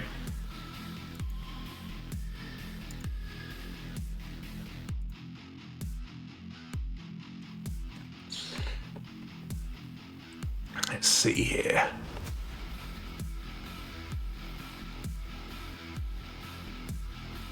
Okay, Munin is in a very, very good, pristine position. So we'll see, can Munin do anything good? It's going to give us 1 TMM. Bring some of those medium lasers in range. The Tengu and the Champion is already pretty bashed up. We can see from their health bar. So I feel like we can maybe take them down. We'll at least have a little chance of taking them down.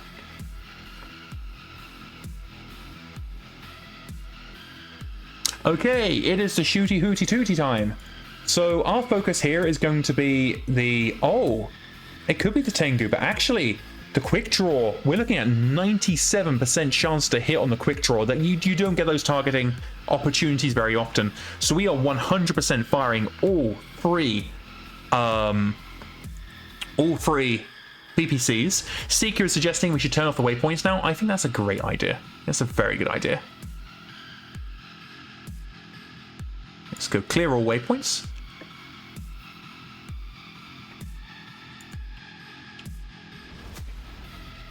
Yeah, Bird Kicker isn't doing great on the targeting.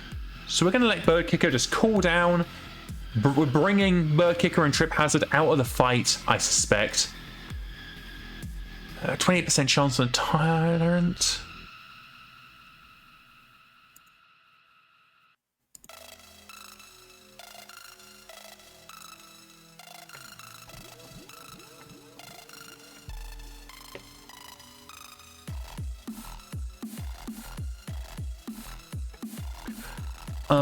Yeah, this Tengu is going to be our primary target just because I want to get them out of the line.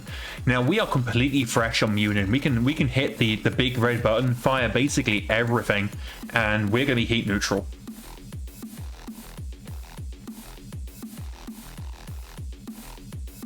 Okay, give me something good. One of our allied archers is already taking internals on their left arm. Not good for the battle fists.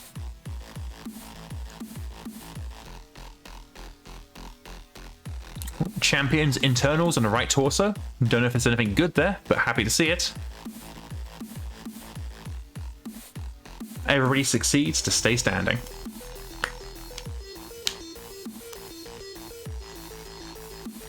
Those two mechs hiding behind the hill should get a waypoint to stop hiding. I agree. Listen here, assholes.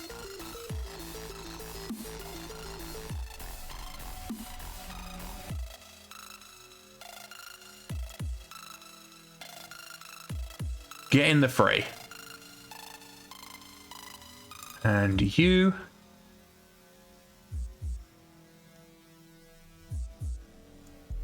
get in the fray. I think honestly the Wasp is probably looking at the amount of enemy forces in the field and it's just like, I can't survive that. So that's why the Wasp's holding back. But the Ost... is that the Ost Soul? I feel like the Ost Soul should be getting a bit more involved.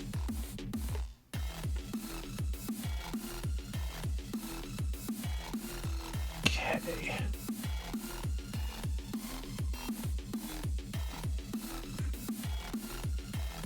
Just trying to decide how to maneuver. I think if we put Mune in here, they're not going to have much TMM, but they will have the partial cover.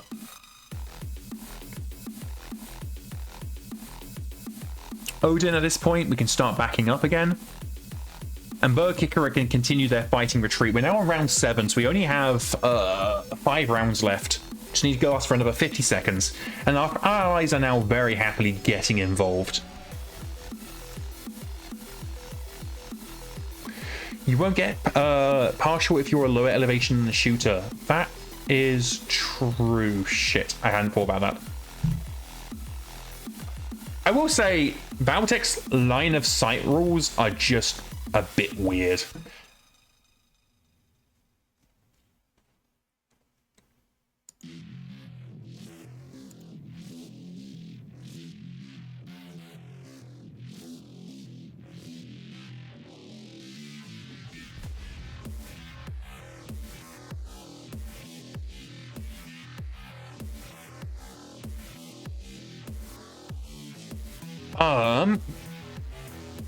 Tegan says yeah, because there's like 3 versions of them. Oh, that's Bird Kicker. We don't want Bird Kicker to be aggressive.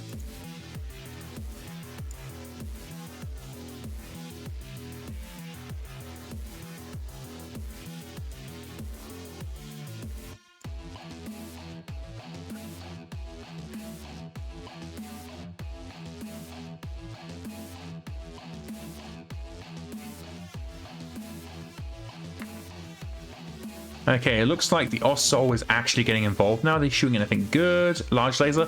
Cool. So I'm going to go ahead and clear the waypoints again. Because I feel like that gave them enough of the push to get them out of cover. Munin with the medium lasers. Let's see what we're looking at here. 4s and 3s. 72% chance. Alright, that answers the question. We're going to start shooting towards the Wolverine with Munin. It's a fresh target, but we're also pretty fresh ourselves, so we can spare the heat.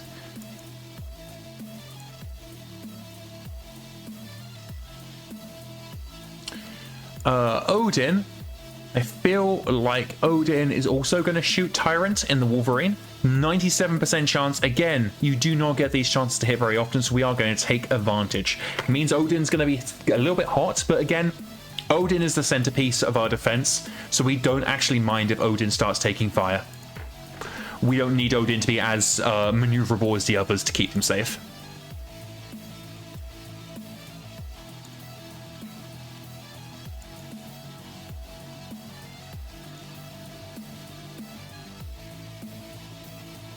No, I don't want to go overheat on Trip Hazard. At least not until Bird Kicker and Trip Hazard are behind the hill.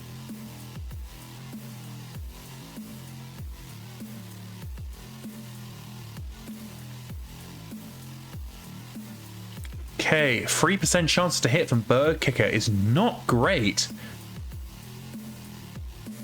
And the TMM on these things is nasty.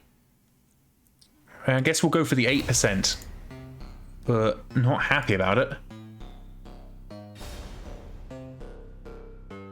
Okay, are we getting any sexy red? Preferably sexy red involving our enemies. Oh, Tyrant has no longer got its AC 5. We're not using core rules, so it doesn't get to have 2 hit points. Even if it did, its AC 5 has been shot twice. Oh, is that a head? Section destroyed, right arm? Oh, well. Anything else? Oh! Tyrant is taking a hit to Gyro.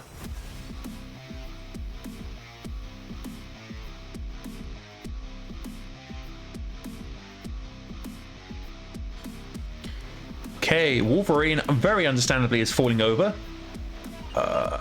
Took a bunch of stuff. Unfortunately, the champion is actually doing okay. I kind of feel like we spread the damage across Tengu. But he is getting meleeed, so maybe melee will bring it to the ground. And it looks like, yes, Tengu is now in force withdrawal and on the ground.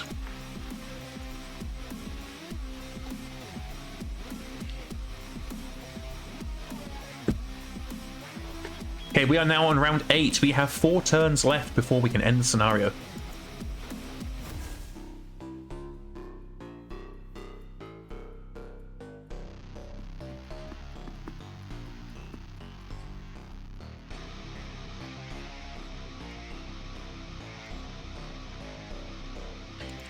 Trip Hazard and Bird Kicker both are pretty hurt up, so we're going to continue reversing those. Munin is going to reposition to start taking some pot shots at the quick draw. Are we in high gravity? We are in high gravity. It's only a 4+, so I kind of feel like we got a decent chance of succeeding.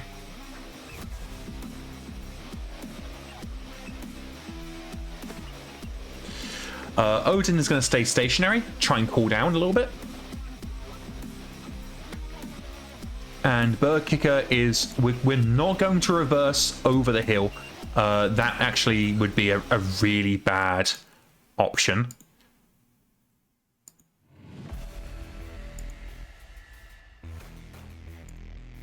We'll take that.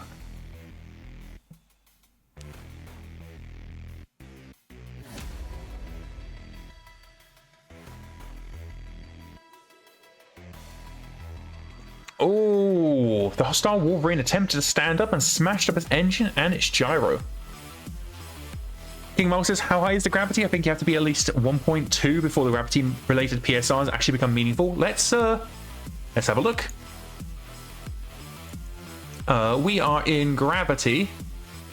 Oh, planetary conditions isn't being cooperative. I think I accidentally disabled a whole bunch of stuff.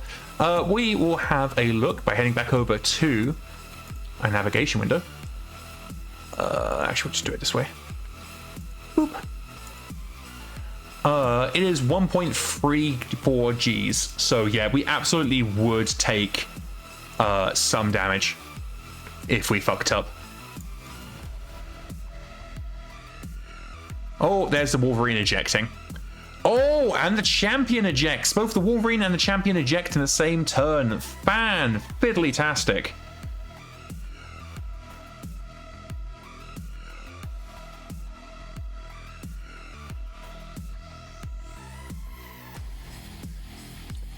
Okay, let's see here. What are good targets?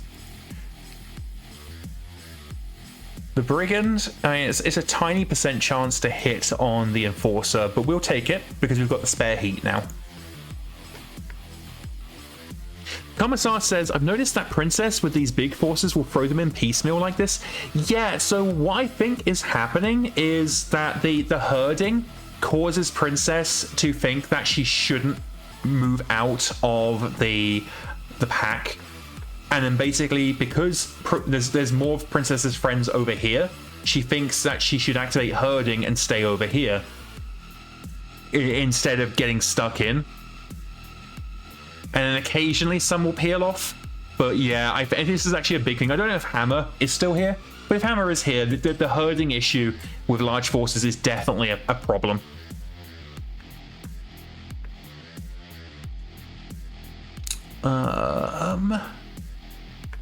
Yeah, I think taking out the Enforcer is probably the play here.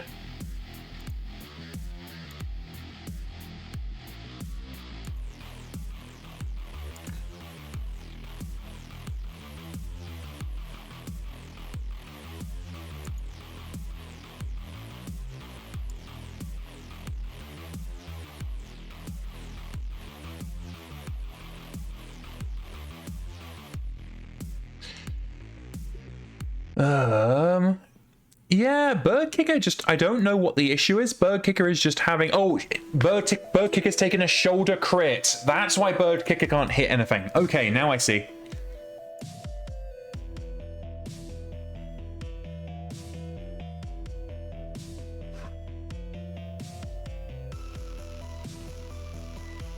Oh, hits the head for the Enforcer.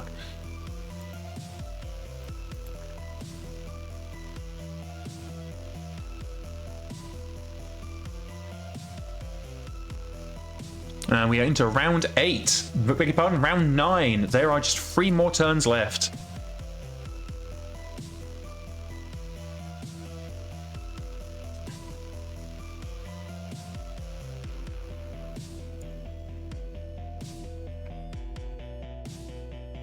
Okay, get Trip Hazard into cover. Bird Kicker's going to do the same, and at that point we can start pulling back entirely. I feel like our allies have gotten stuck in enough that we don't need to be holding their hands. So actually, we are going to jump Munin back a little bit. Actually, can I just back up? Will I get further if I just back up? I won't. So in that case, yeah, we might as well take the jumping TMM.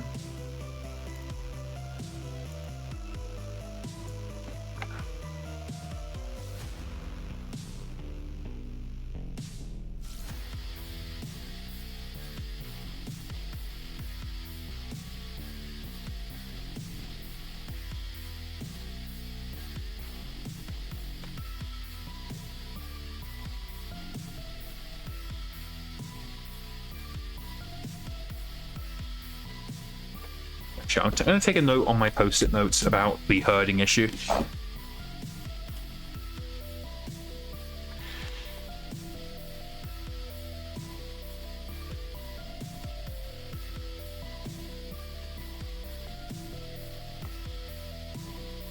In 2 seconds.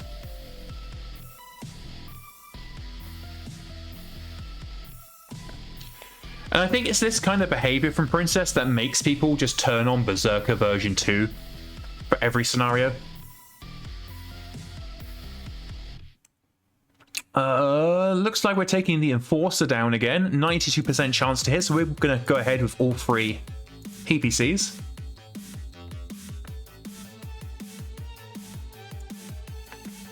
Other than that, I don't think we really have too much of an issue here.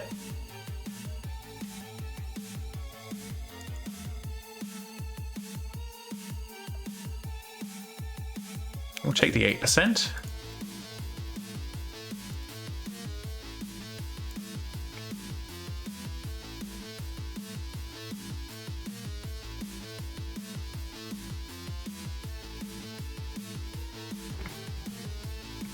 Oh, there goes the gyro on the Enforcer by the looks of things. Let's see. CT, engine crit, and jump jet on the Allied Wasp. We don't really care about that. Our Allied Wasp is gone. Oh, and they had a stack pole. Unfortunately, I don't think they're close enough to cause any harm to the hostiles, but we get a nice little damage report.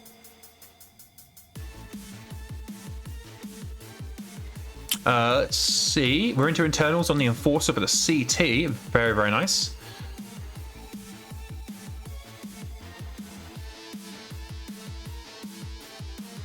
There goes the CT. So that hostile Enforcer is gone.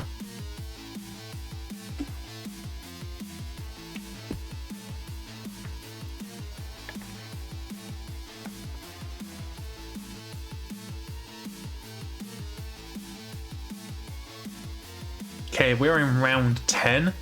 At this point, it's just turning into a killing field. So I'm going to go ahead and turn this, end the scenario now.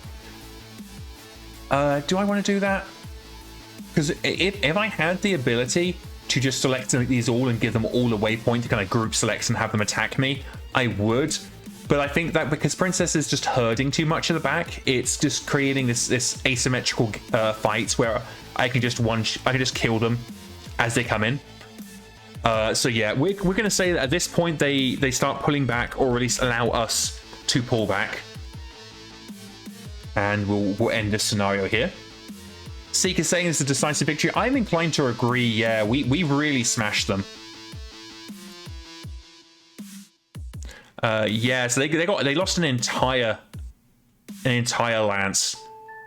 We lost one wasp. So yeah, I think this is definitely getting classified as a decisive victory. We repositioned quickly enough that I think the scenario said the enemy always retains. The enemy always retains. So let's have a look at what damage we're looking at. So the Thunderbolt. Okay, so the Thunderbolt just went in internals on the right torso. That's not too bad. I'm glad we pulled out the Thunderbolt when we did, though, because I think the right torso is where the ammo. Yeah, that's where the SRM ammo lives. The Crab, I saw he took a shoulder crit, yeah, on the left arm, and that's why Bird Kicker couldn't hit anything. No injuries, though, so we're not going to have anybody taken out of action for any amount of time. And as we say, that was a decisive victory. It's going to count double for when the end of month morale check, which is very, very nice.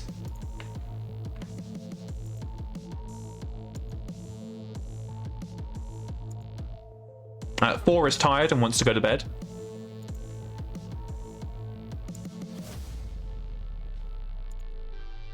I'm tired of this, Grandpa. It's too damn bad. Okay, so the prisoner liberation is a notoriously crap scenario, and it's my fault. So I'll show you why.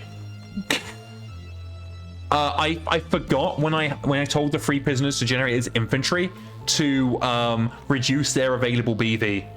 So we're just gonna go ahead and pretend this scenario doesn't exist. So we're just going to say whoops-a-doo-doo-doo, goodbye. That scenario is a scenario we don't need to worry about.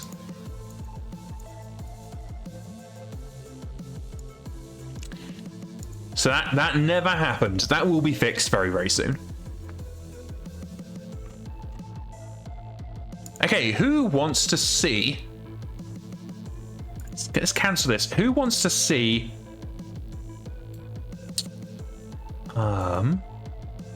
Did I not turn fabrication on?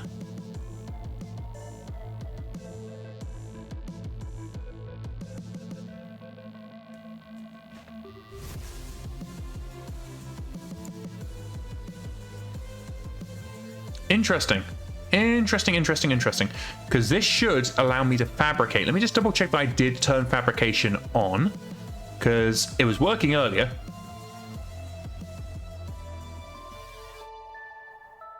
Oh, I know what it is. It's because it's a type unit limbs are okay, give me a second, because I accidentally scrapped a good limb, so we're gonna go repair that. There we go. It's because fabrication has been added. Yeah, this got added yesterday. Well, technically today. It's not in the nightly yet, but the reason why it wasn't showing up, and I definitely need to improve the UX for this. Wait 2 seconds. Just checking a note to this. Improve UX for Fab when unable. So I have implemented the rules for fabrication in the from Stratcon. No, from campaign operations. And in campaign operations, it limits you to tech level A, B, and C when off contract, sorry, when not in factory conditions. We have a campaign option which I do have enabled, which allows you to do tech level D, but when you're in a maintenance bay, anything more than D needs to be factory. Mech internals, so mech limbs, are tech level D, so I would need to put the crab into a maintenance bay to be able to fabricate a arm. So instead, we're just going to go fabricate this hand actuator. It's super easy. So I go to right click on it like I would normally. I go to fabricate replacements. And I have two options. I can do single attempt, which means I'll just make one attempt, or I can just keep going until I success. So we're going to do that, and we're going to pick, let's pick Dr. Henry Nihilist. Just going to do this. And fabrication is 10 times the cost and 10 times the time. So tomorrow we should have fabricated ourselves a new hand actuator. So let's go ahead and check something else I need to do. There isn't. Go into that and pachow. So let's see, fabricated. There we go. We're also going to attempt to, if I okay, this is a little bit bad for ammunition. So fabricating ammunition is a bit trash. Just give me a second.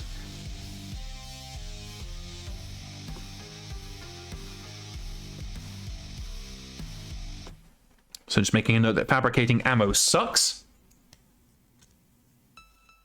Commissar Planet says 10 times the time, but it's still way faster than waiting 3 months to sync on order, right? Absolutely. Absolutely. The biggest thing is that it's 10 times the cost. So that can become an issue if you're doing with really expensive stuff. So we're going to go ahead and... Oh, damn. Gauss rifle ammo is D. Okay, so we're going to go to the hangar.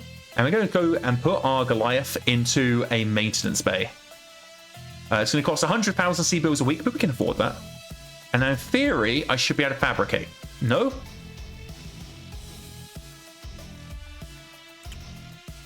Surely Gauss rifle ammo isn't tech level E.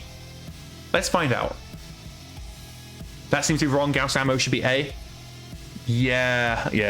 I think I probably just didn't think to implement it for ammunition is what most likely what I forgot. We also need a tech level indicator.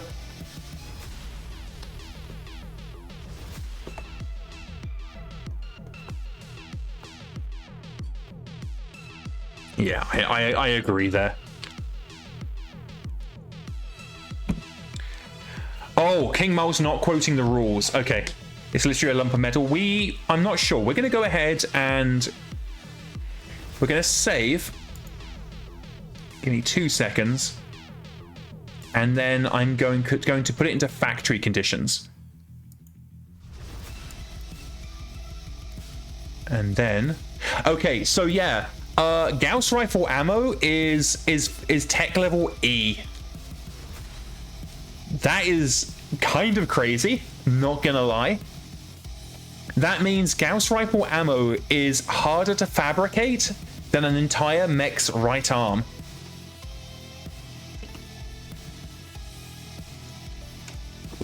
So people aren't going to like that, but that is just rules as written. Fuck it though. We bought our we're renting the facility. We're gonna fucking use it. Ammo is probably just matched the weapon. That's actually a very good point. Let me just check that.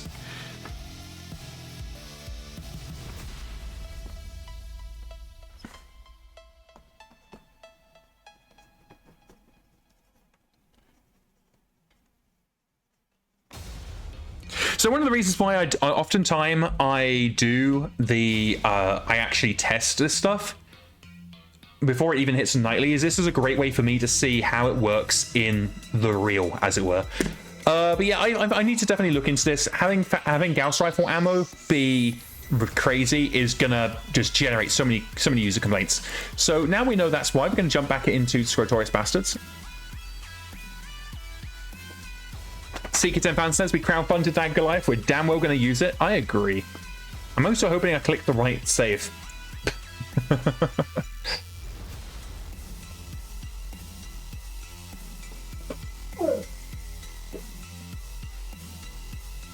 And we're back to having none in stock. Oh well, sucks to suck. Okay, let's continue, see if we can get to the end of the month. We've got a decoy engagement. Is it? We really need to be doing these. It is only 6.5k. We need to survive for... This is another survive for 12 rounds. I'm just gonna... Fuck it. Oh, we can take out 50%. So let's go ahead and take out 50%. Where's my biggest, fattest guys? Hailstorm again. Commissar says Gauss rifle ammo is E tech rating in the tech manual. That is ridiculous. PS359 says the Goliath got wrecked a couple of streams ago. It did, but center torso was fine. It basically, we had an ammo explosion, but Case saved us. Because that Goliath has Case. It took out the XL engine, but we were able to repair the XL engine.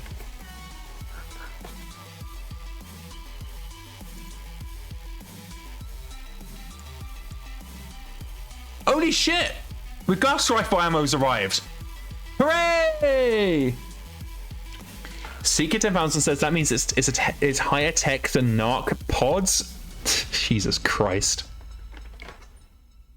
That is kind of crazy.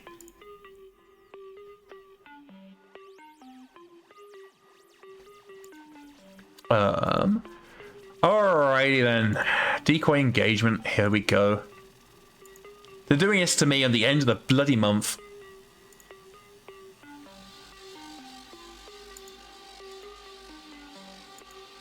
Okay, time to drop and kick ass.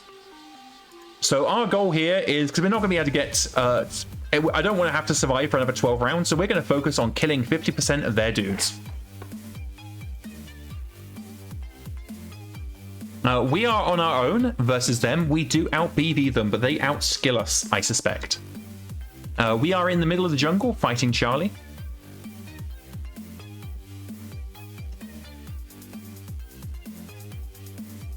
We're going to take this relatively clear spot down here to be our approach.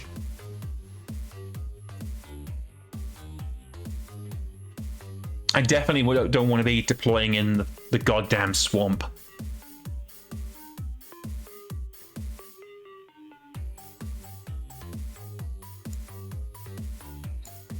So we're going to be using Bird Kicker and Munin as our scouts to try and find where the Hot 4 is. Tika says also higher tech level than anti-ship missiles.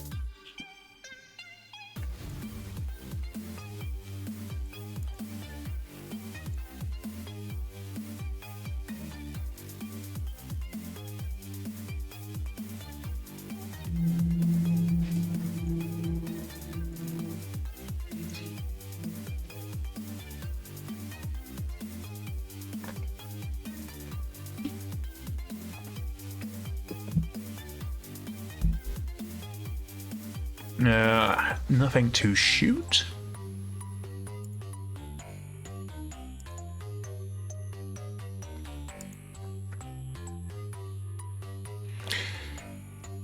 Yeah, I do think we're all in agreement that Gauss rifle being tech level E is absolute fucking nonsense.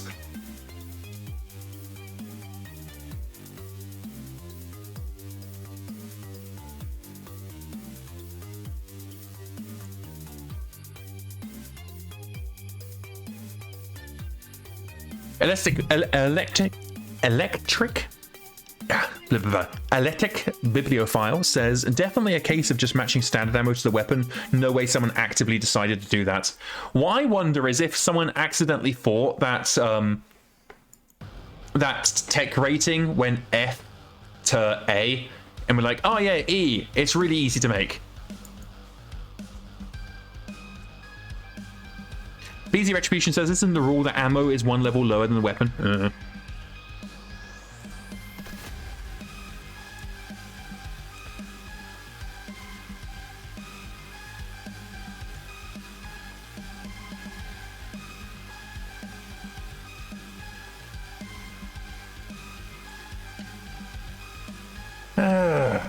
I get the feeling that this entire scenario is mostly us going to be hunting down the enemy.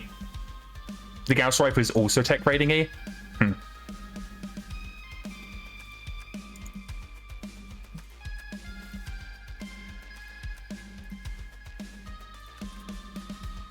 Seeker 10,000 says, do we have a precedent for stuff like that happening? Not really, but it'd be very easy to do.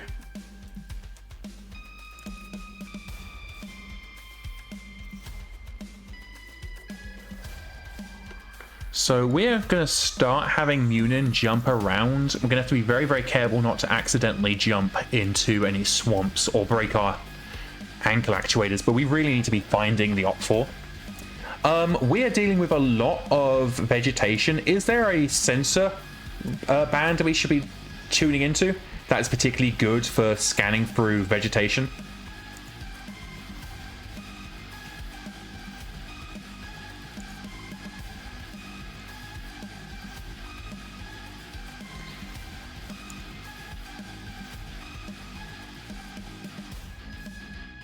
Oh, we found them. So they are just north of us.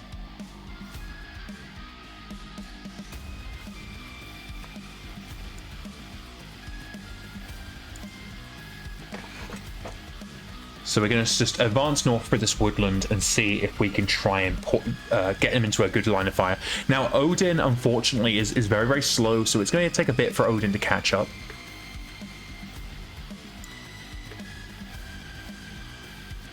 Oh, wow, they have 9 units on the board, so they definitely outnumber us.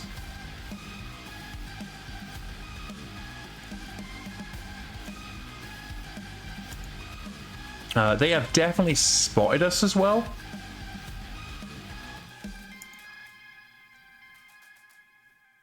Making sure that this... because Jungle Hexes have a nasty habit of hiding swamp.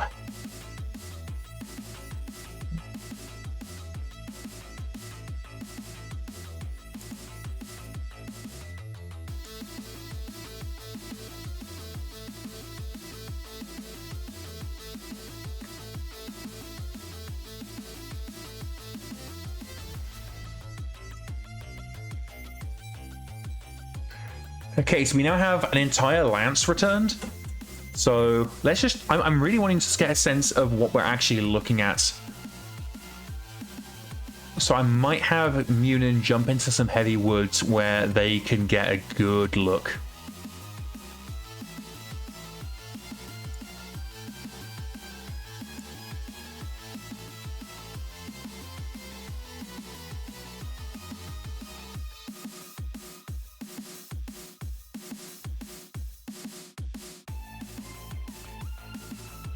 BZ Retribution says, as per the old ATB XL doc in the equipment availability section, ammunition is always one level below the level of weapon. Unfortunately, that's an old ATB house rule. Tech manual supersedes that.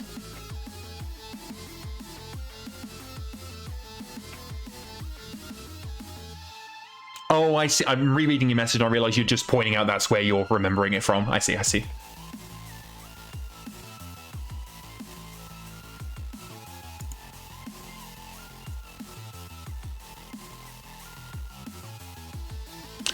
Okay, let us jump into a decent vantage point. We're looking for some heavy woods. I think this is heavy. Light jungle, not good. Heavy woods. So our goal here is just to... actually, we don't need to jump. We don't need to jump.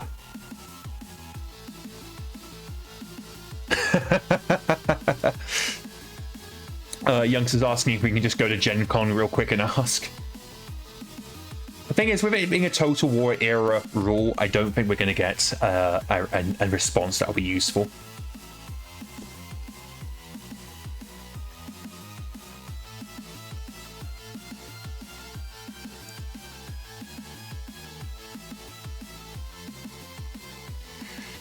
BZ Retribution says, so many old obsoleted rules in this head of mine, impossible to keep everything straight. Yeah, no, I hear you. I hear you. I very nearly corrected someone on Sunday in the in-person game with rules from the new core rulebook. because my brain just forgot what set of rules I was working with. Okay, so we are looking at Stinger, Shadowhawk, Vulcan, and I didn't quite see what the last one is. So not too bad, at least. Okay, Munin, time to do nasty things to this Stinger. We're going to take the Stinger out nice and early just because it's going to be really easy to kill.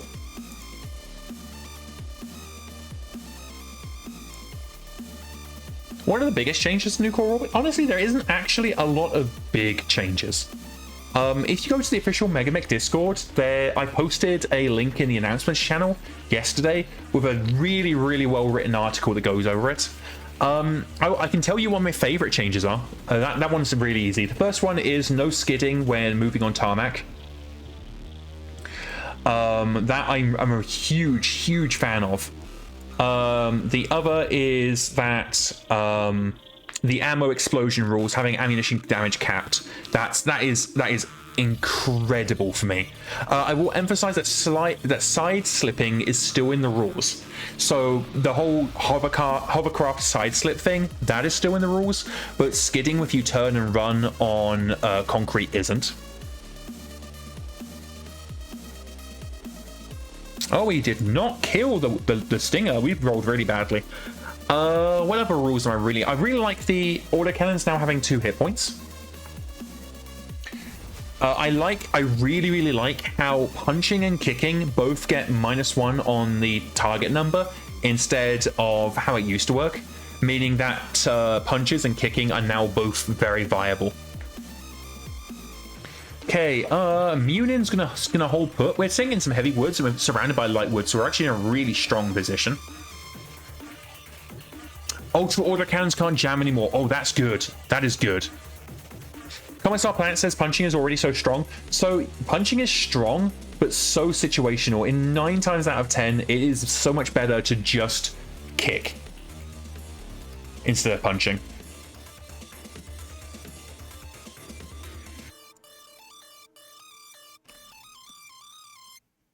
Yeah, one day this century, Odin is gonna hit the field.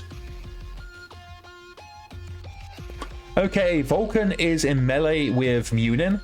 It looks like the Stinger jumped out, so we're gonna go ahead and start shooting up the Shadowhawk.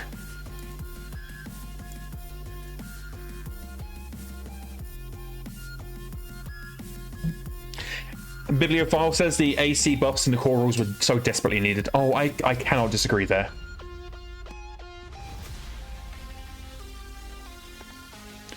Yeah, no, there isn't a rule change in core that I don't like. I feel very, very positively about core. I know that the 2 biggest concerns that people have is that battlefield support assets are replacing real full rules units, and I've had that confirmed. It is 100% not happening. So full rules units are not going away. The next core book is going to be combined arms. The other thing is people just genuinely, I feel, are just concerned that Catalyst is turning into Games Workshop releasing a new edition every year, and I really want to emphasize this. Core is not a new edition. It is at best a balance pass.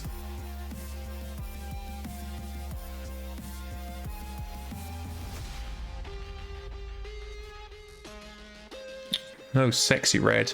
Seeker 10,000 says it's like D&D 3.5, and I agree there. Yeah, I would actually say the changes in core are less significant than the move from 3 to 3.5. Ooh, okay. Munin extended their as the Vulcan ran through the jungle towards them. Munin extended their leg, tripping the Vulcan. The Vulcan had a dodgy hip actuator which just snapped in place, and the entire left leg detached from the Vulcan's body as it slams into the ground, leaving a trail, a trench of mud behind it. So that Vulcan's on its ass. Bibliophile says, my only complaint is they didn't include Battle Armor. Yeah, I agree there. I would like to have seen Battle Armor in it. I'm mostly okay with it not being there, but I definitely would have liked to have seen Battle Armor.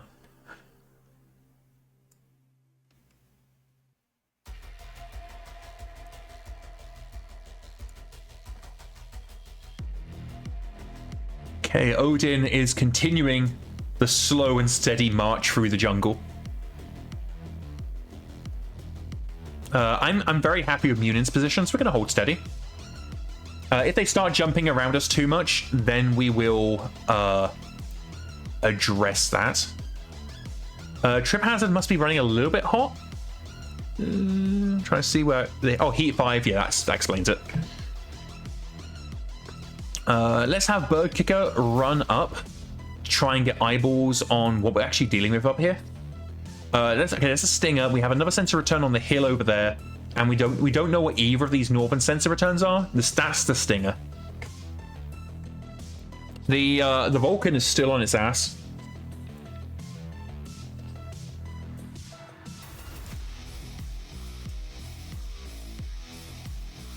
Okay, time for Munin to unload at point blank range at the Phoenix Hawk.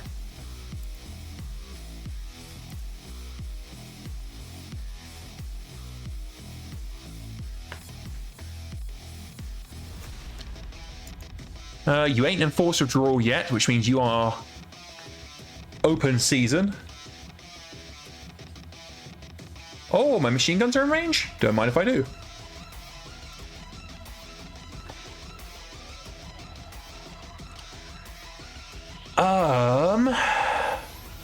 Yeah, Bird Kicker's actually going to be dueling with the Shadowhawk, I feel.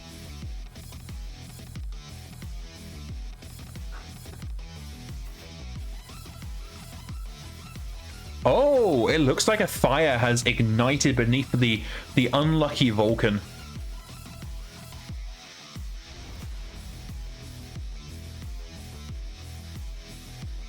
And we got so the Vulcan is not only on its ass, barely able to move, but it is now in the middle of a burning jungle.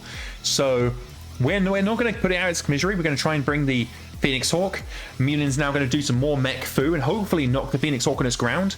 It didn't, though. The Phoenix Hawk's leg is holding on by a string.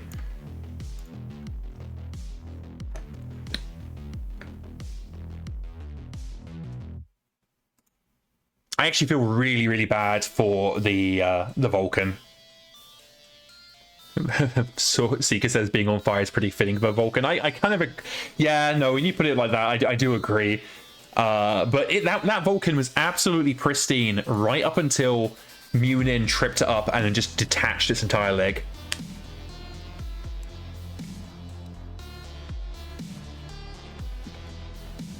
Okay, we are actually going to be jumping with Munin, I think. Is this Heavy Woods? You gonna tell me, game?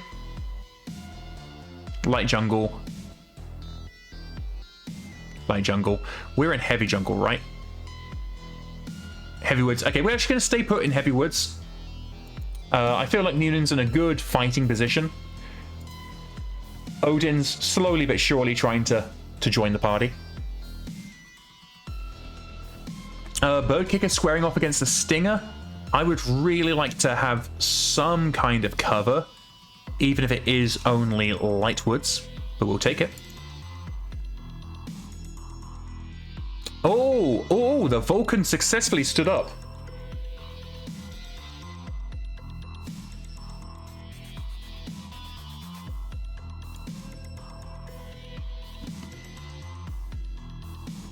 Okay, we can't see the Vulcan, or at least Trip Hazard can't, because of all the smoke from the burning jungle. Oh, Bird Kicker has kicked the Ant's Nest. But also, Bird Kicker is running incredibly cool right now, so we're just going to unload on the Phoenix Hawk, continue trying to bring it to the ground.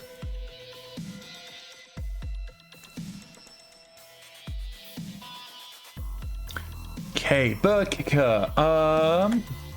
Let's take out the Stinger with Bird Kicker. Okay, that Stinger's on its ass.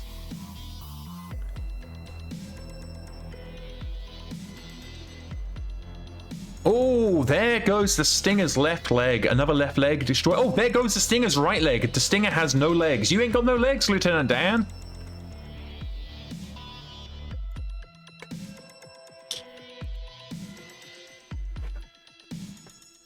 Seeing that oh my god, the Vulcan's name's Handstand. Seeing that Handstand is on their feet again, we're going to try and take out their other leg.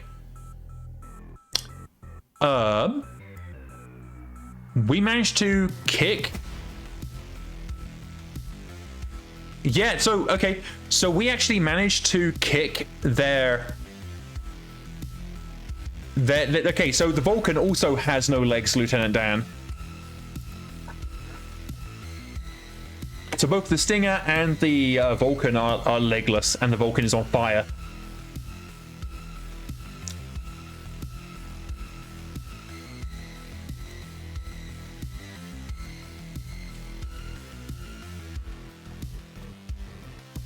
Okay, have we brought them below 50%? I highly doubt it. We certainly haven't.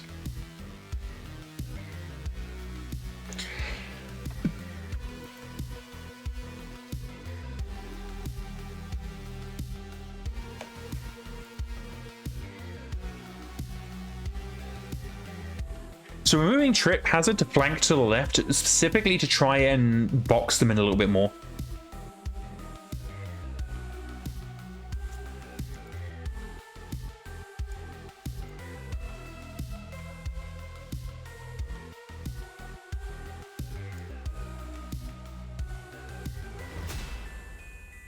Oh, Bird Kicker is also standing in the flames.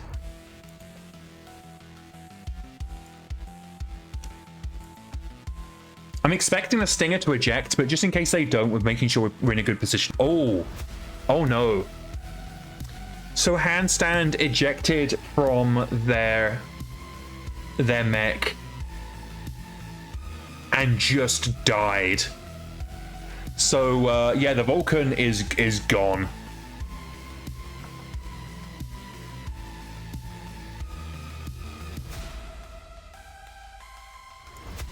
Okay, Munin is moving their targets onto Wizard and the Shadowhawk. While Trip Hazard is going to try and finish off the Phoenix Hawk.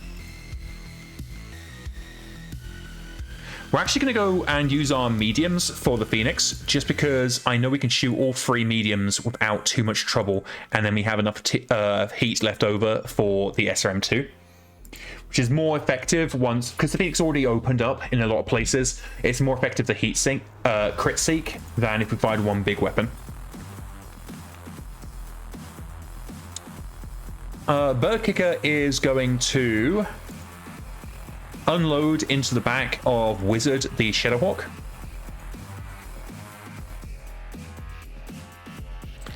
Okay, Shadowhawk has taken a hip crit.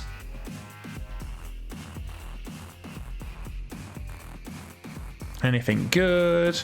They took a hit crit, but they did stay standing. Let's bring us into MekHQ, and we got a lot of MekHQ happening.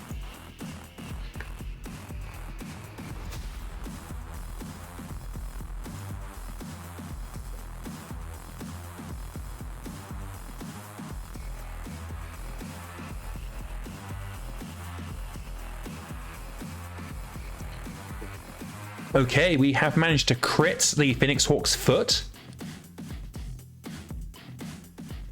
Oh, and there goes the left arm off the Stinger.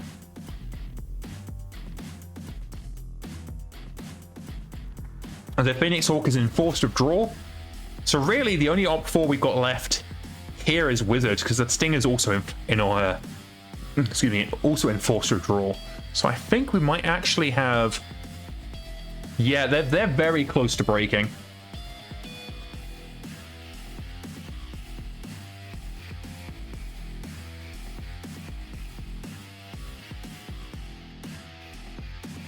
Oh, what's this? A fresh Shadowhawk? Oh, not fresh at all.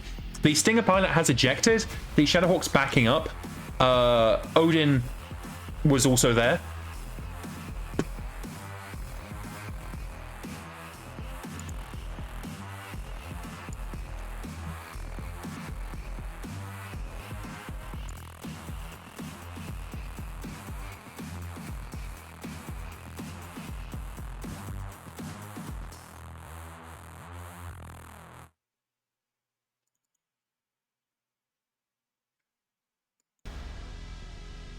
I'm thinking the Shadowhawk goes down this turn. And I feel if we take out the Shadowhawk, at that point the enemy's broken.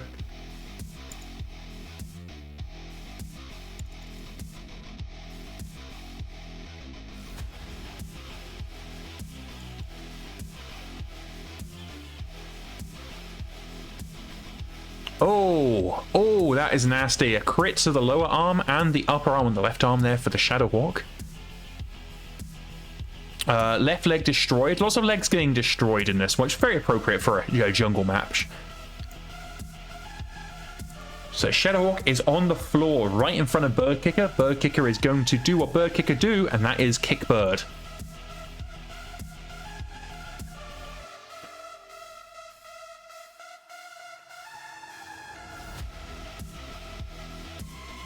Oh, I accidentally skipped past the report. Oh well.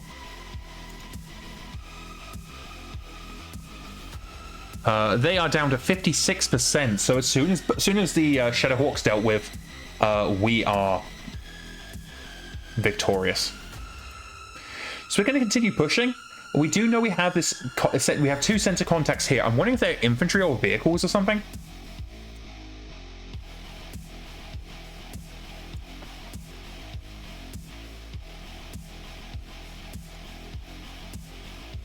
Yeah, it looks like the Phoenix Hawk is... I don't know what's happened to the Shadowhawk.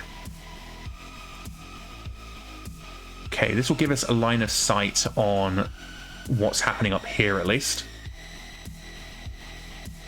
Oh, okay. We have Goon and Light Switch, a couple of infantry units. I'm really, really not concerned about that. Odin is also here.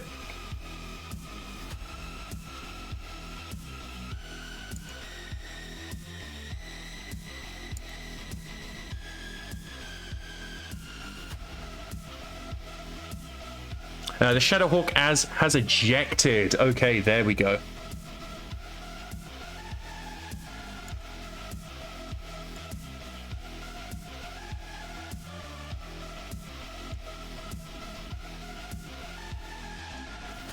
I don't think the pack rat is going to really put up much of a fight.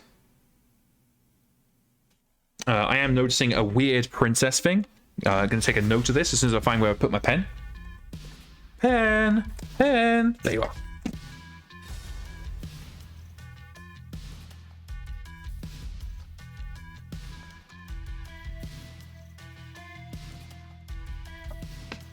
So the princess thing I've noticed is that units in Force Withdrawal aren't retreating.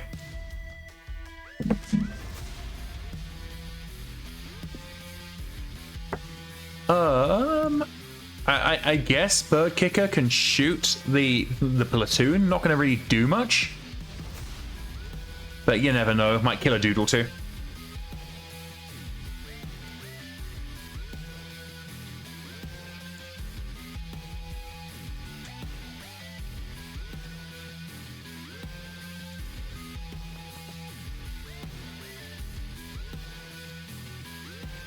Oh, there is the pack rat immobilized the moment it came out of cover. The foot platoon is down to just 5 people. Holy shit. I don't think that's a platoon so much as a squad if they've only got a couple of people like that. The 25th also used a lot of infantry. Good to know.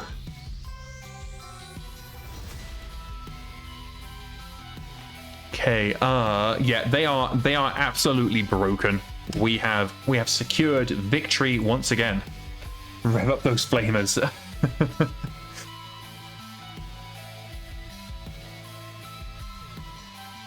Yes, salvage please.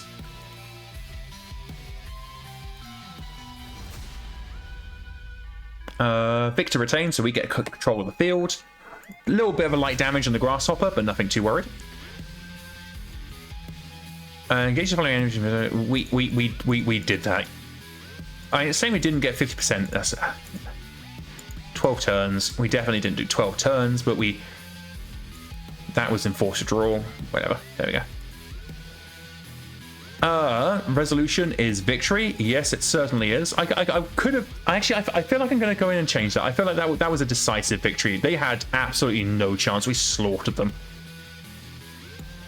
And this brings us to the end of the month. Keep your fingers crossed for a good morale check and the enemy break, and we're done with the Federated Commonwealth. Keep those fingers crossed. See if anybody wants to leave. Nobody does, because we're great. Enemy morale is unchanged because the performance over the past month was rated as a draw. So we have to fight these assholes for another month. Okay, and on that news, I am going to take a very quick break. I shall be back in just a jiffy. Oh, wrong screen. There we go. If you are enjoying the stream so far, the adventure of the Scrotorious Basterds, please consider hitting the follow button so you can be notified of when we go live. If you are especially enjoying yourself, there's the option for subscriptions to get access to a bunch of unique emotes. You can also donate via the tip jar. And of course, today we have a special offer on bits. For every 50 bits donated, I will eat a ghost pepper potato chip. But yeah, okay, so unfortunately, we are going to have to continue fighting the Fed Rats for another month.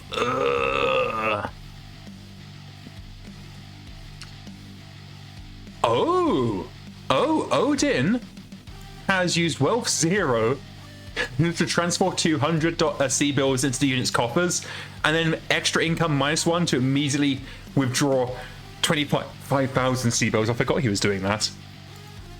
Let's go ahead and have a look at the hiring hall, see if there's anybody we are interested in.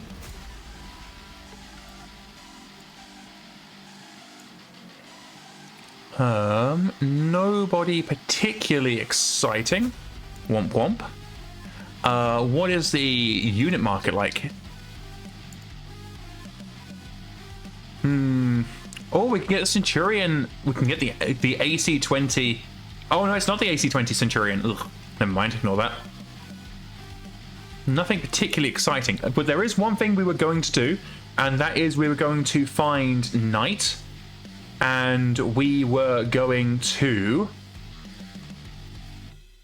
burn one of their edge. There they are. So to do that, we're going to go down to GM, and I believe it's under roleplay.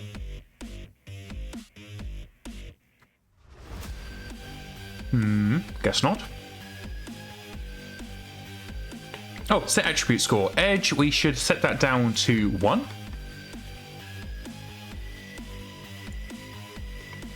There we go. So they have burned a point of edge, and we're going to go in and we are going to remove their permanent injury.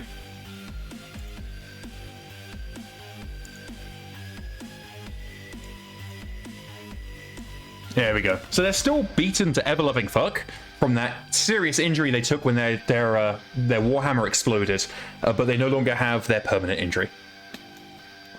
However, if we head over to the infirmary, it looks like we've got quite a few people in the infirmary at this point. Uh-oh. Mr. Krabs has a permanent burn. So we're going to go in, and we're actually going to go and do the same for Mr. Krabs. We're going to burn one of his edge to remove the permanent injury.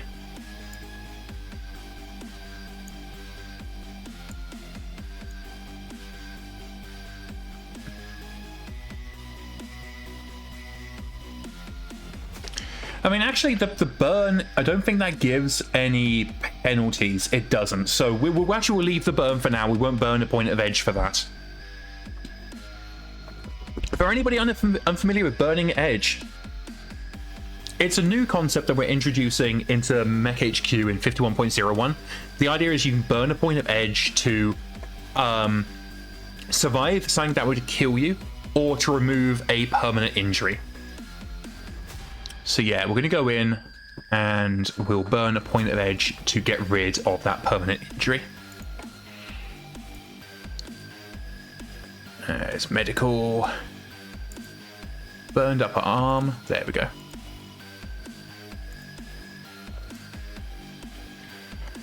So, what is next? Next, it is we just see what the Op 4 do.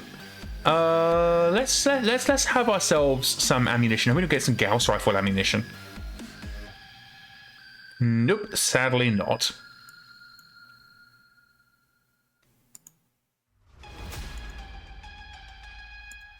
Oh, falls out of the infirmary. That's nice. And Odin is 36 today. Happy birthday, Odin.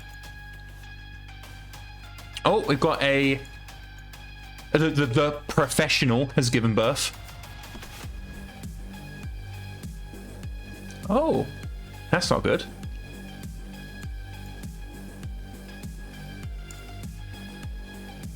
Okay, we have two scenarios to popping up immediately. We have base operations, which is under attack again, and we have a relief column. So I feel like, oh, that you shouldn't have flipped. Let's go ahead and deploy the base of operations. See, oh man, this is a big fucking scenario. Evacuating units again?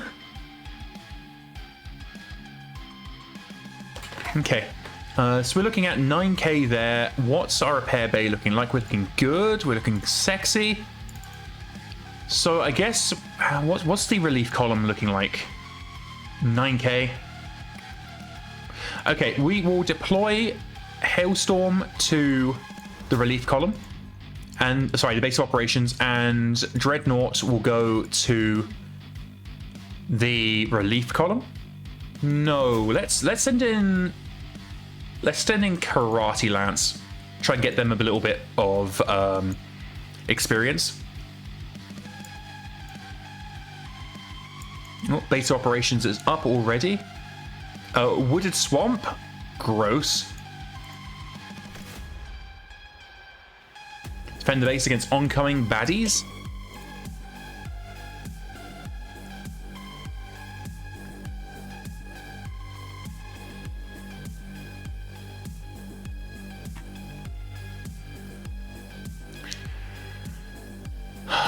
Okay, here we go. Once more under the breach.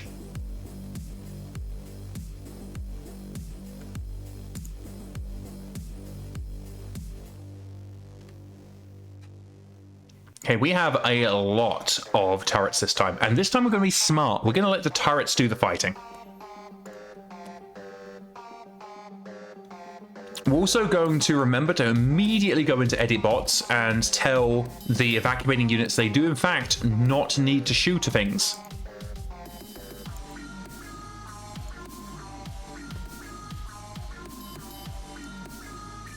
Okay, we already have hostiles all over the field. We've got a Griffin and a Shadowhawk. We've got a Centurion. Is that the one with the... I keep asking this. This is... That is not the AC-20. Okay, so we're going to need to deal with a lot. Okay, Thunderbolt first. I feel like... Honestly... That's actually a pretty good position. Alpha Laser. Right, okay. The Grasshopper. We're going to have that go out and duel with the Centurion. Crab. Let's have them up with Trip Hazard. And then Odin. We're going to have Odin down here, and Odin is going to be defending south. Mr. Bandit, what's up? You need out? Okay, let me just let Bandit out. There you go.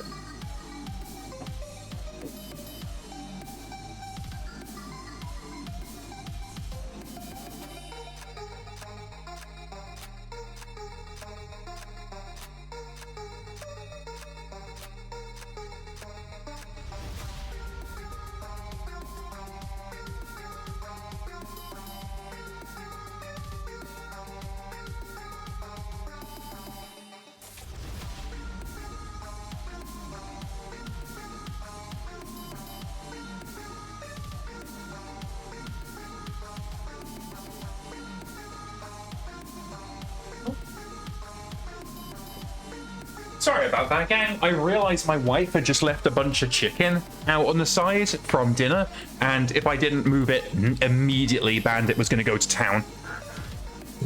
Okay, Oh, the enemy have off-board artillery? This just got spicy. So we need to take out 33% of their forces while getting bombarded with artillery. Which means we can't just sit on our heels. We're actually going to need to engage and try and deal with them quickly.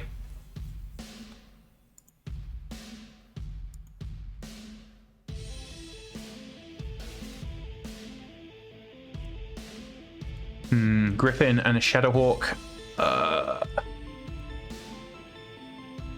What are we dealing with the left flank? Okay, yeah, okay, so we're going to send Mr. Krabs, not Mr. Krabs, Bird Kicker up. Odin, I'm happy where Odin is.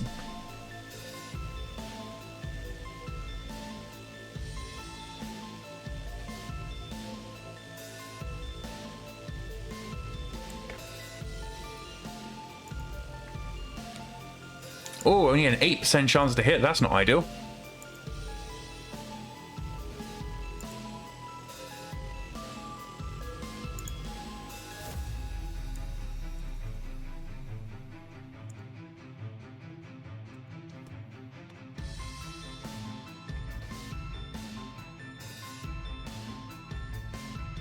Of the two up here, the Griffin is not the highest priority.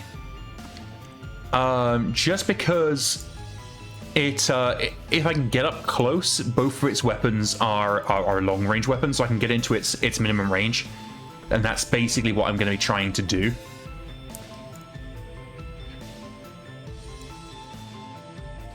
For the Crusader, we're going to be pounding that and hopefully finding some ammunition.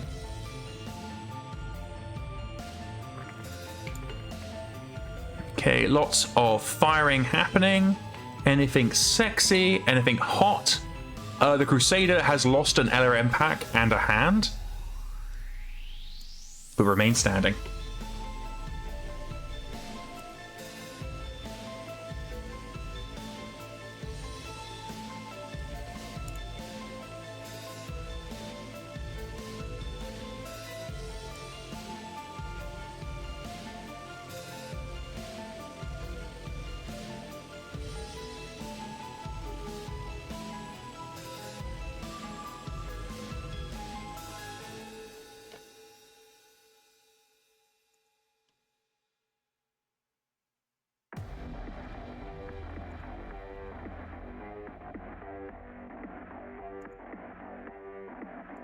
So jumping in to grab this cover here.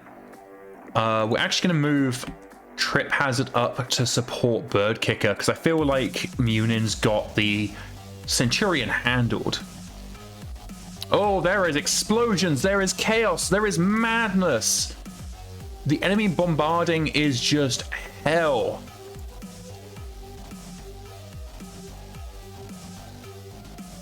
That is 2 direct hits on our facility and a partial.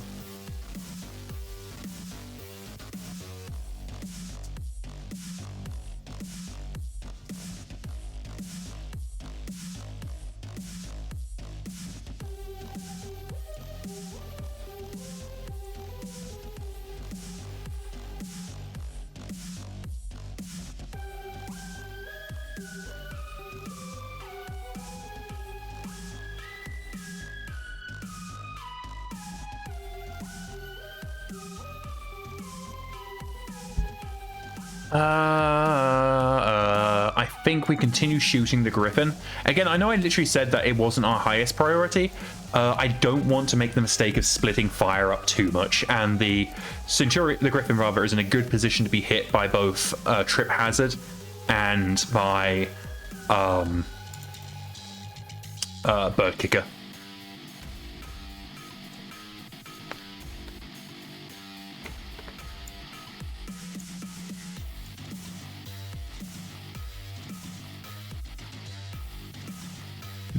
Oh, what was that? PPC on the Crusader has taken out the lower right arm and the second LRM-15. I imagine that Crusader's feeling pretty naked right now.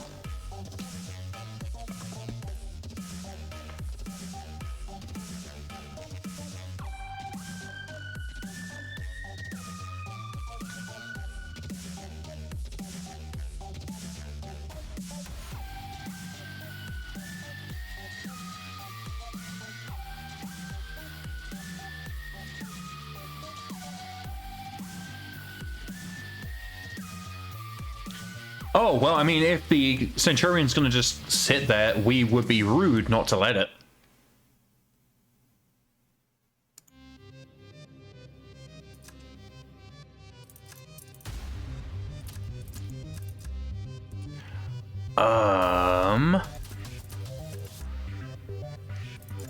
So we are backing Bird Kicker up because I want to try and get some shots down at the Griffin in the rear.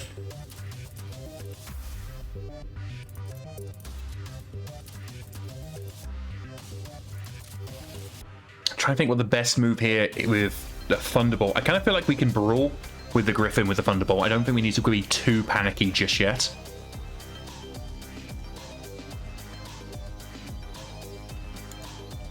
Yeah, this Centurion is fucking dead.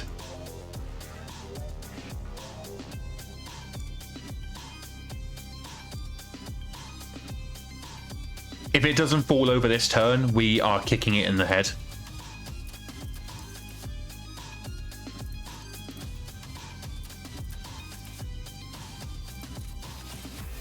Odin is running hot right now, but he's also holding the line against both of the hostile elements in the south. Mr. Krabs, I keep going Mr. Krabs. Bird Kicker and the Crab is also running hot, but that's kind of standard for a crab.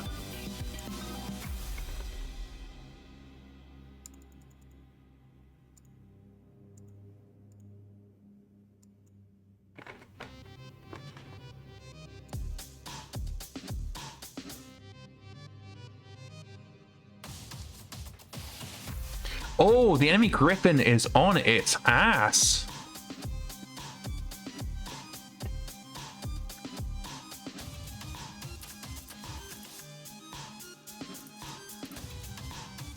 Not seeing anything particularly sexy. Oh, the Griffin has taken out its own PPC as it fell to the ground, snapping it in place.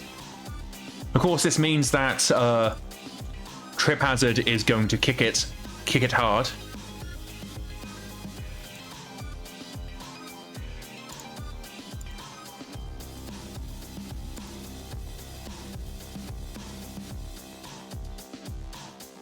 What we're looking at here, the Centurion has had its right arm kicked off.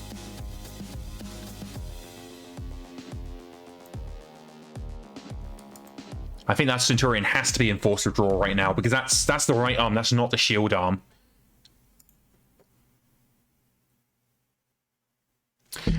Psychotic says, hey Illiani, is there anything admins can use Edge on? I believe so. I would need to look into it. I know admin Edge use isn't there isn't a lot for them to do. Oh god, there is more explosions and chaos and rerolls, and it's all going off.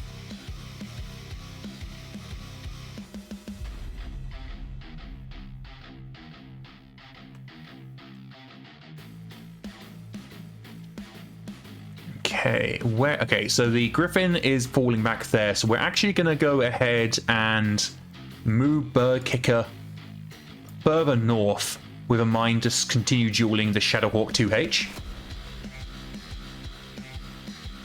We'll have Trip Hazard come down here, and the goal for Trip Hazard is going to be to unload into the rear of the Griffin. Maybe kick it if it's not on its ass.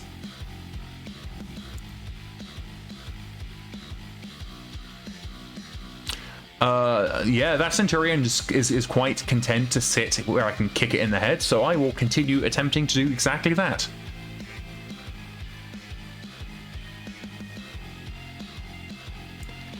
Oh, the Shadowhawk has actually moved out of the line of fire of Bird Kicker, and I don't know that we can get a decent shot off We certainly can't.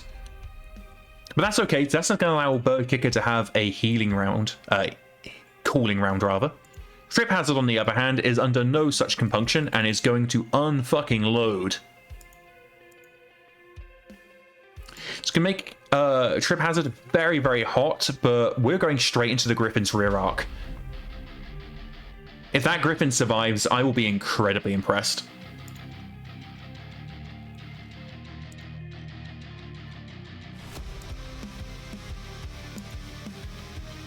Only 2 PPCs from Odin. He's running quite hot, so I want to kind of let him cool down, and the whatever the hell he's shooting, the Crusader is backing off anyway.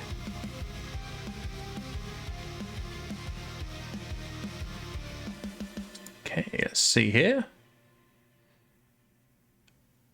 We opened up the Griffin on the center torso.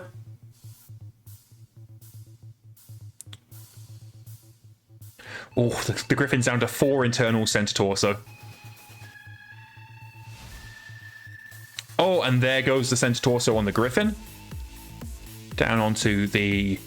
Oh, and there goes the ammo on the Centurion. That is both the Griffin and the Centurion taken out this round.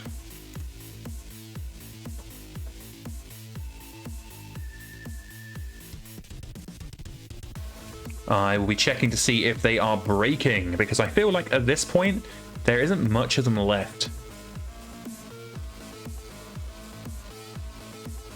They are broken. They have lost their 33%. Bringing us very happily to the end of the scenario. What an explosive end.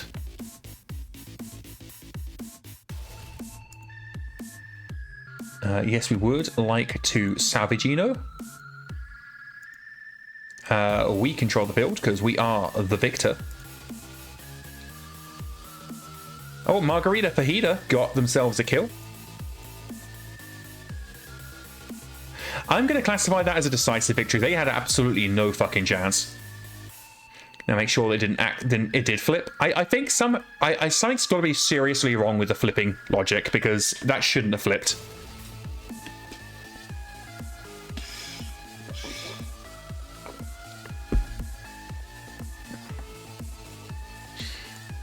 Okay, got a whole bunch of prisoners. Goody, goody, good.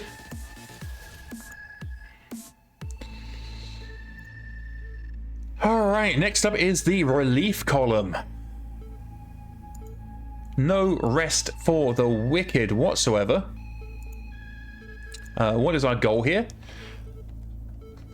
Push across the field, break the enemy's grip on our people, and keep enough of them alive to matter.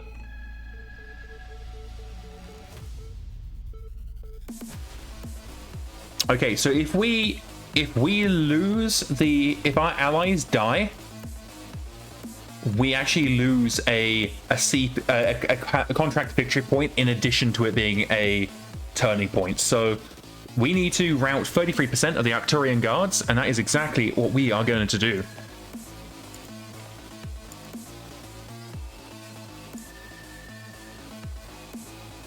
We have some decent allies.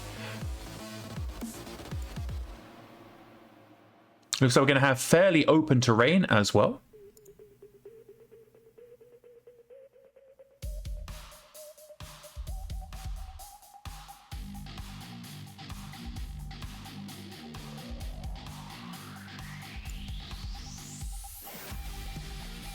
Okay. Yeah, so our essentially goal is going to be just a mad dash to try and desperately reinforce our allies before they're wiped out.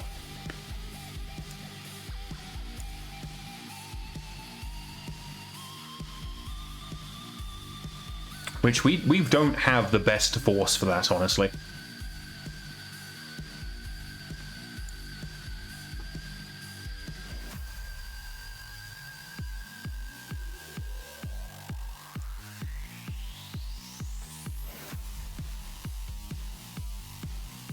Yakima in the Awesome is not getting anywhere. So where do the allies deploy? They deploy in the north. They are already engaged, so we are basically reinforcements arriving to reinforce a scenario that that is already going. should set the allies with you to start booking it. Yeah. Honestly, when I have to command them one by one, I really can't be asked.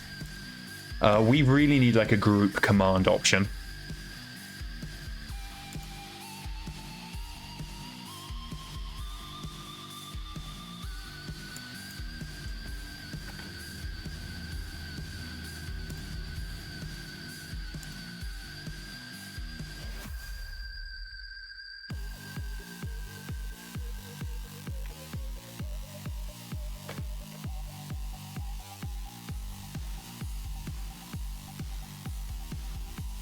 Oh hey, we got some aircraft. I'm sure they will not commit any blue on blue.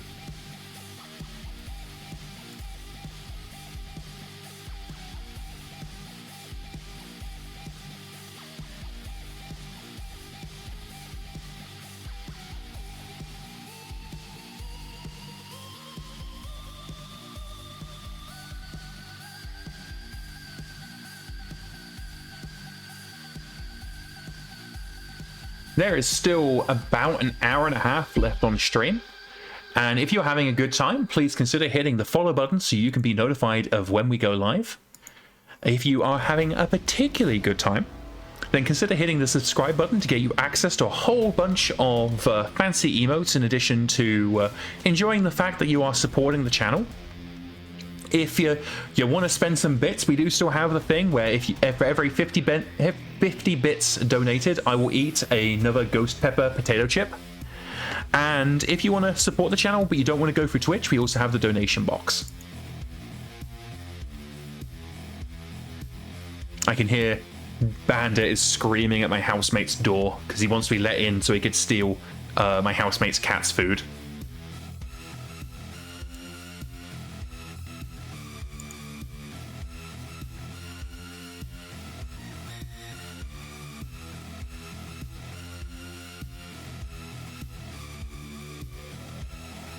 I don't think we're going to have any fire. Maybe with the Illyrians? Even if we did, we don't have any line of attack.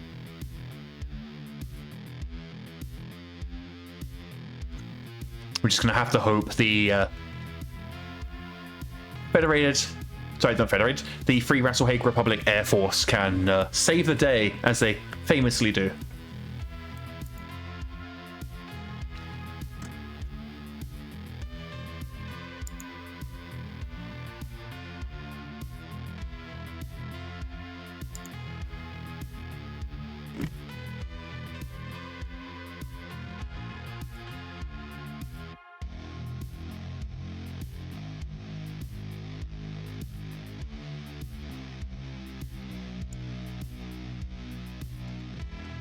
At least the allies are also moving to help.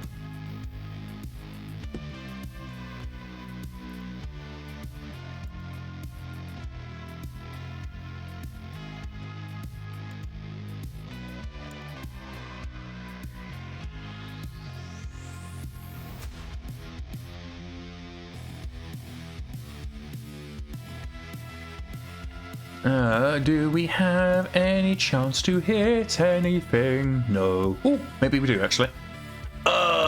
Which Ostrog do we want to kill? You.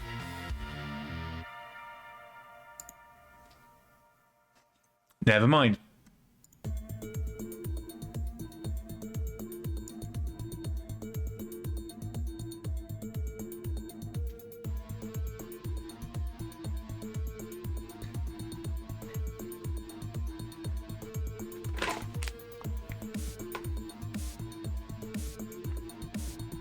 Well, maybe, no, outside of sensor range.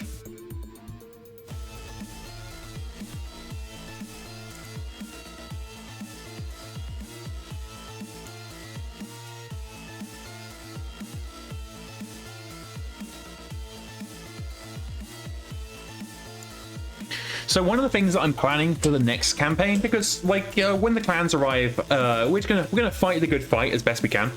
But realistically, you know, we are going to lose. That's kind of like the whole point. Like, this campaign was always meant to have like a doomsday timer. Now we'll fight our hardest fight against the clans, but we will probably lose. I mean, canonically, the Free Rasalhague Republic basically got deleted, so it is what it is. But what I'm thinking for the next campaign is we're probably going to keep ourselves to just a company. I'm not a big fan of these big brawling scenarios. I prefer much more discreet, like not sure, much more small scale when I can really get to know each of my pilots. So probably going to limit ourselves to a company. I'm hoping that by the time we have we are moving on to our next campaign, that I will have Chaos Stratcon in place. Chaos Stratcon is basically a Stratcon adapted for the Chaos campaign, because I really like the operational tempo of Chaos campaigns. I'm going to try and see if we can replicate that within MegaMek.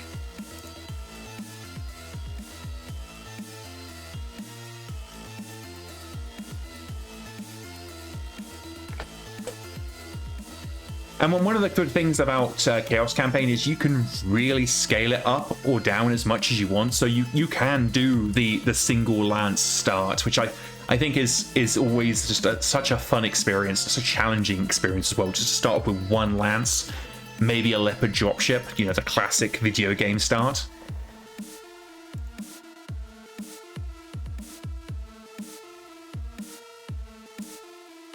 Not entirely sure what, when it will be.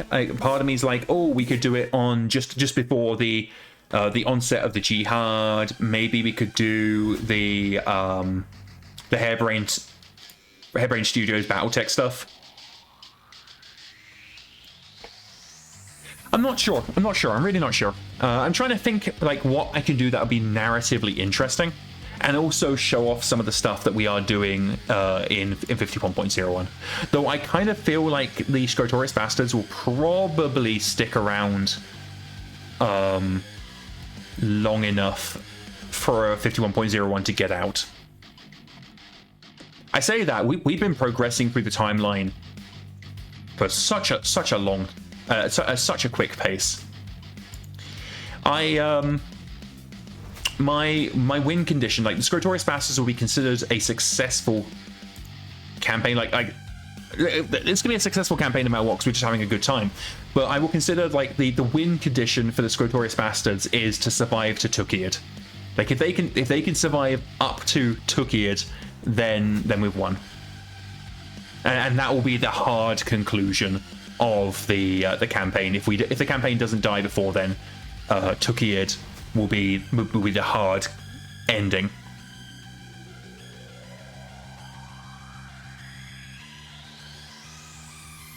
Do we have any of the Op 4 in range? We do! Time to shoot them with our shooty guns. Pew pew, pitty pew, pitty pitty pew pew.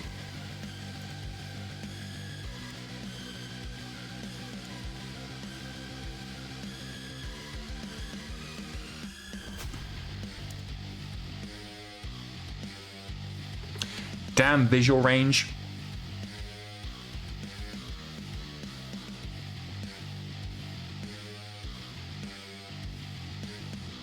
Okay, that's a lot of nonsense to anything we actually care about. Probably not. Oh, that's not good.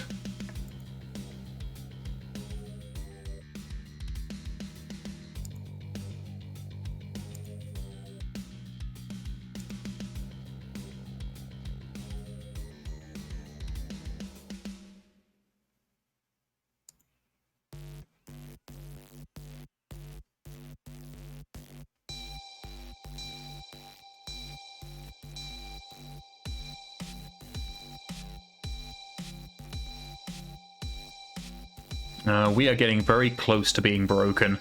How is our...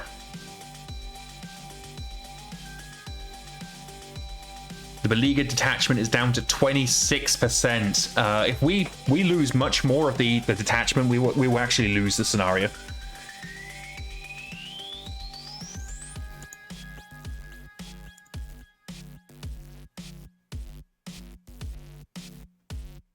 We 100% chose the wrong formation for this.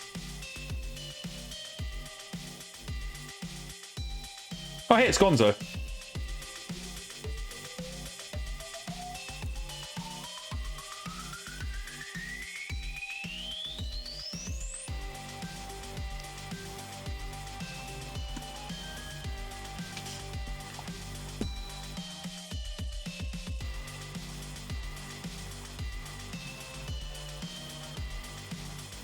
Okay, let's see. Can we actually participate in the battle? Let us see and find out. No, we can't.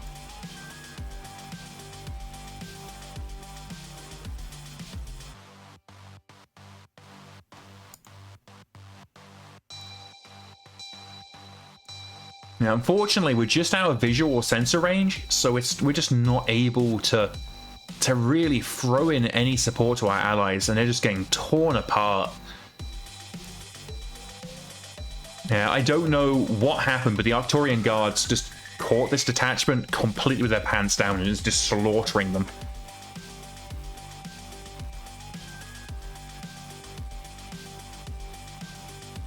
Yeah, we're gonna end this. We're gonna end it and count it as their victory.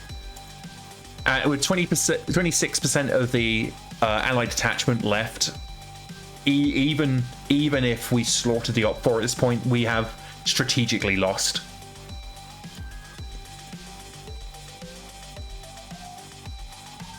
I'm going to mark this as a decisive defeat. The enemy just absolutely slaughtered us. Well, our allies at least.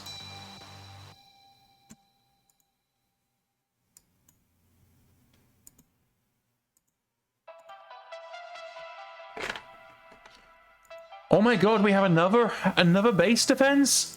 Leave the bases alone!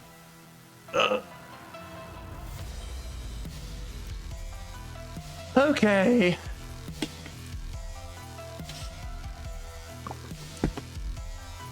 What are they deploying this time?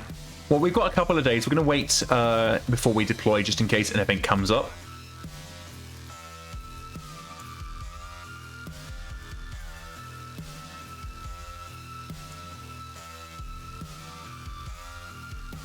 Issue report is badly fatigued. Oh my god, issue report has another permanent injury.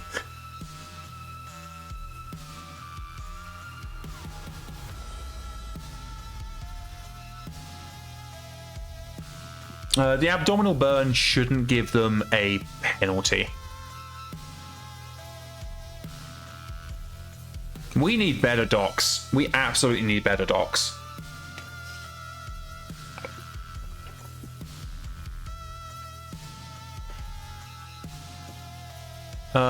I don't think I want to burn the last of issue report's edge to get rid of the abdominal burn, so we're just going to leave that as is.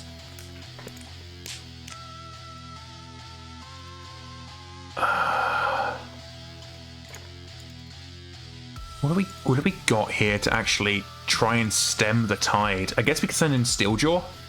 I think that's what we're going to do. We'll send in Steeljaw.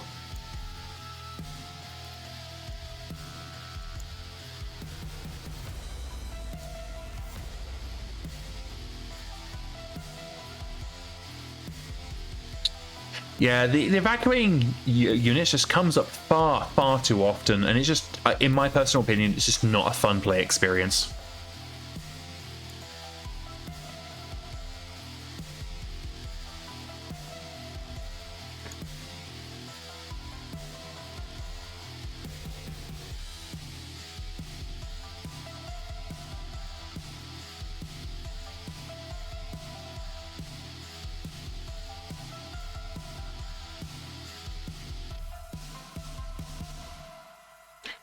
Okay, bumper artillery? Yeah, okay, whatever. Where's a good road? You'll do.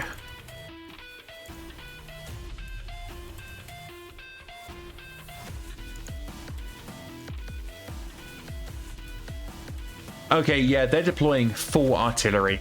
They're just basically just trying to bombard the base. So we're going to send in our tanks to remind them of why that's a bad idea.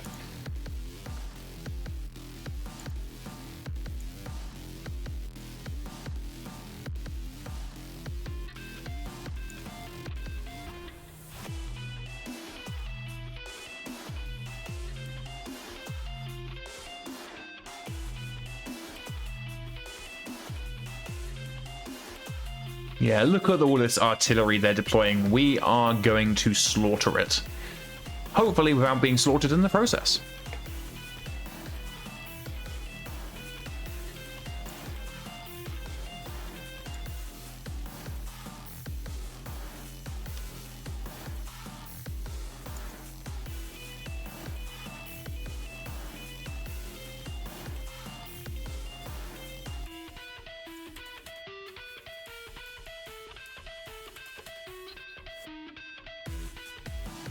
So the base that the supply depot that we're stationed here is coming under. Is it supply depot? What is it? What even is this base? Orange track on. It is an early warning center. Okay, so the early warning centers come under artillery fire, and we are just sending out steel jaw lance in an attempt to try and scare them off.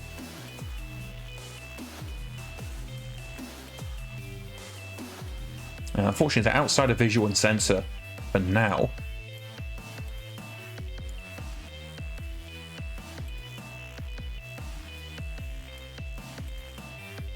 Oh, our flak AC2 turret has damaged the rotor on the Karnoff already, twice, in fact. Fan-fiddly-tastic. Knock the whirly-bird out of the sky is what I say. We are already taking artillery fire. We got some shots land just out of visual and sensor over there. No, I do not want to abandon my units.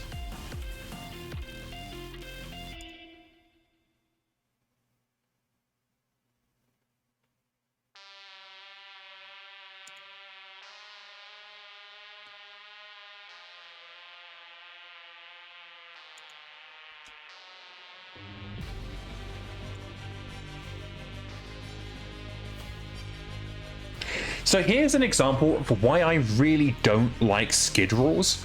So basically, the best thing we can do with this tank is to not drive on the road. And that just feels so wrong.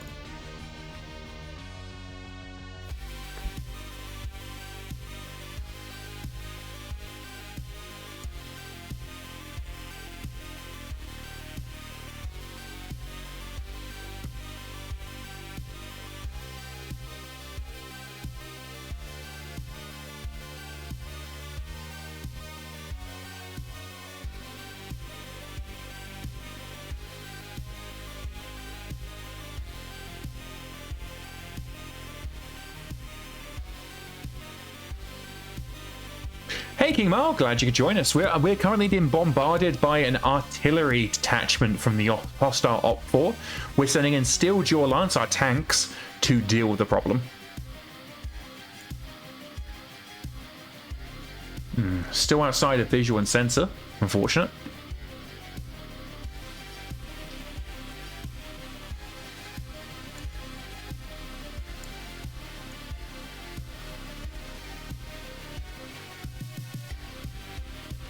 Oh, the flak has been doing nasty things to this Karnov since the scenario started. I think that Karnov's going to drop out of the sky soon enough.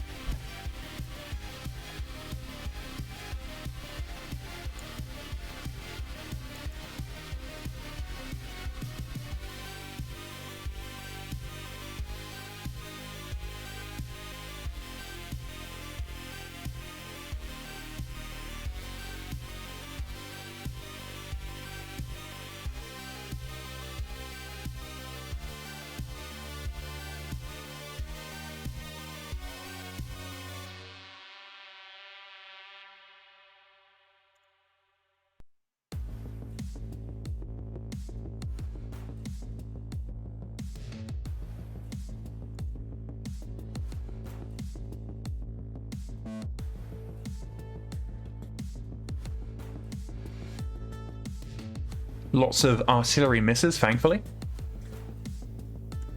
Any chance we can actually shoot anything? Our survey says...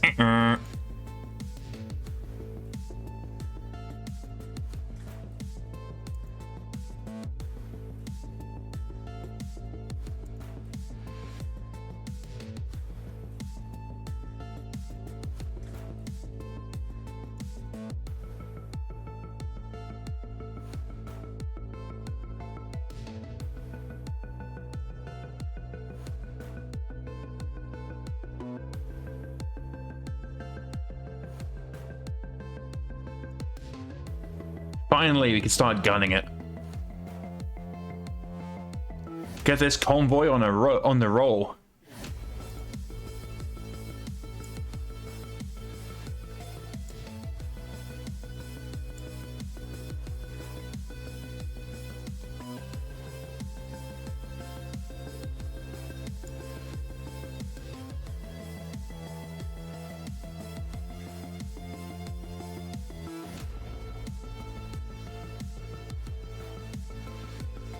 Okie dokie. Right, so now we can actually start doing some things. Thumper artillery, the unofficial one that radar hates. Let's go kill this. Pew! Pew! Pew! Pew! One of the things I really like about vehicles is just my ability to fire everything and not worry about heat. Like, it's very liberating just to go, you died today.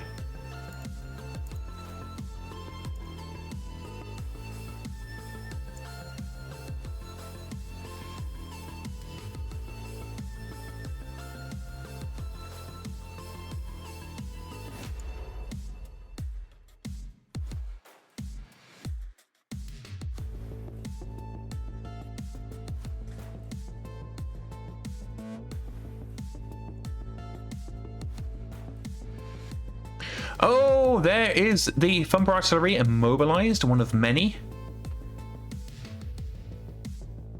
Good things happening today. Looks like the artillery is now targeting our convoy, though, so we're going to need to get a move on, get into the open so we can start spreading out.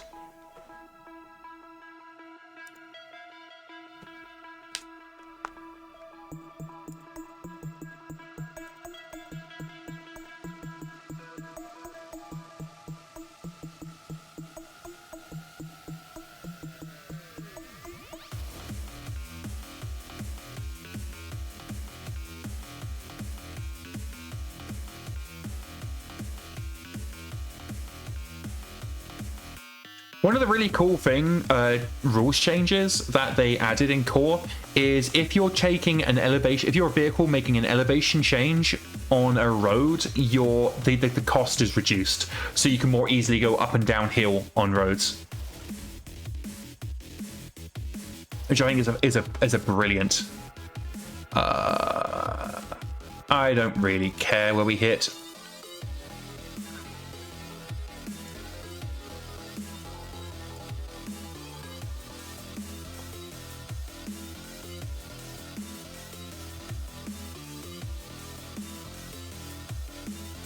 Our hovercrafting core? Yes, absolutely. No. Vehicles are not in core. Only core right now is just mechs and battlefield support.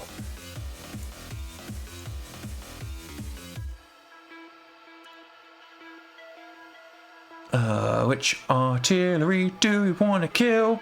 That one.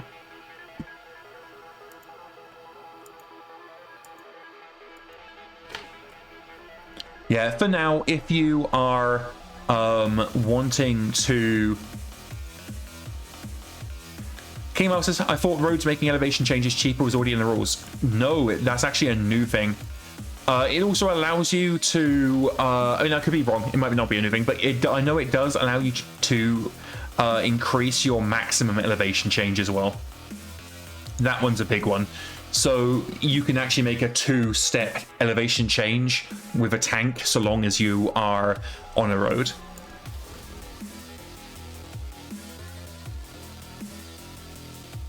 Lots of immobilized baddies, and there's the first one killed by a fuel tank explosion.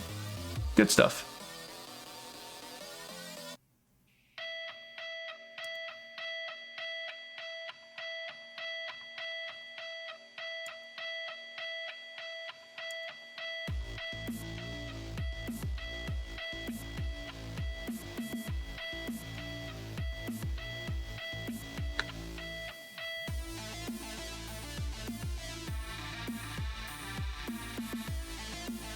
Okay, well, I guess we're just barreling down here and just trying to kill what we can. Probably going to leave the whirlybirds to our allies. Not really that fussed about them.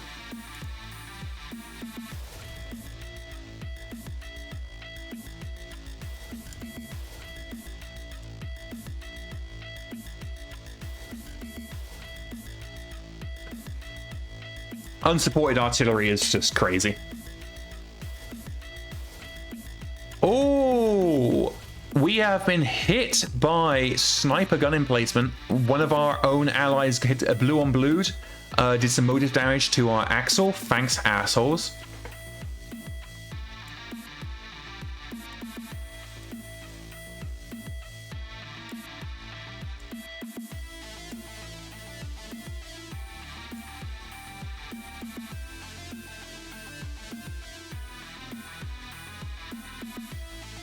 Oh, time to blow up Gandhi in the artillery truck.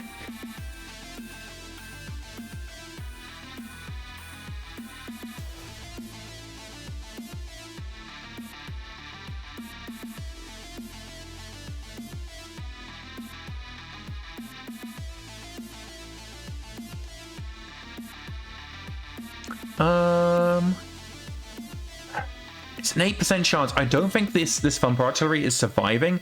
And I'm kind of tempted to throw an AC-20 at the Karnov just to see what happens. So we're going to go ahead and do that. We probably won't hit it, but if we do hit it, it'll be glorious.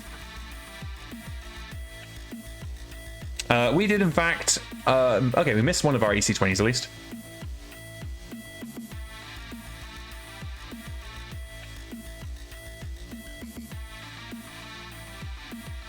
Lots and lots of misses. Real shame.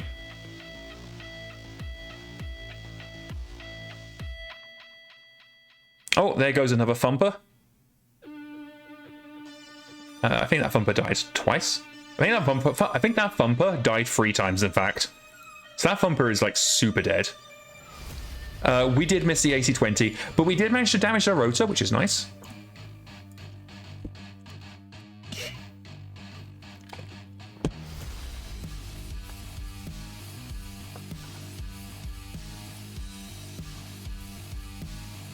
Let's check their morale.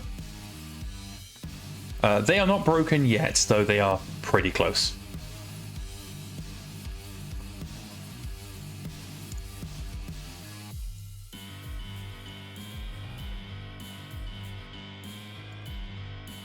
Unfortunately, this is the Axle at the back that took the artillery shot from a friendly shell.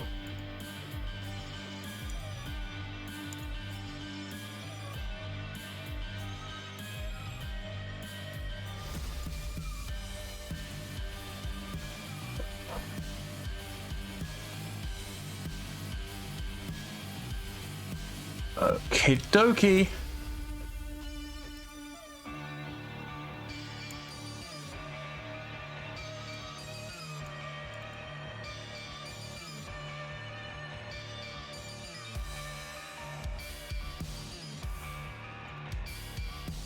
I will say I'm not a huge fan of the Axle's armaments. 2 machine guns, a vehicle flamer, an AC-20 and LRM-10. I would much prefer the machine guns and the flamer to have a better mid-range package.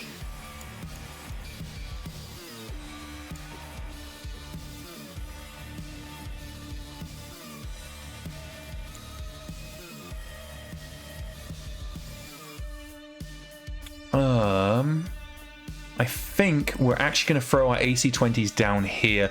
It has a significantly lower chance of actually hitting, but it just divides our fire a bit more fairly. Should be able to take out more units this round. Okay, one of their units is immobilized. Very nice. Their Karnov is in forced withdrawal.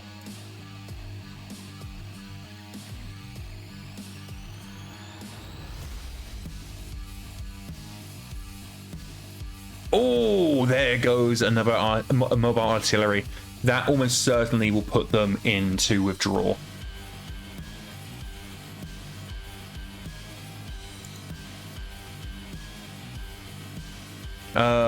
And yep, they are gone. Artillery go bye-bye. Exactly, Arastrazi. I feel like they moved into position to bombard this early warning center and didn't realize that we were stationed there.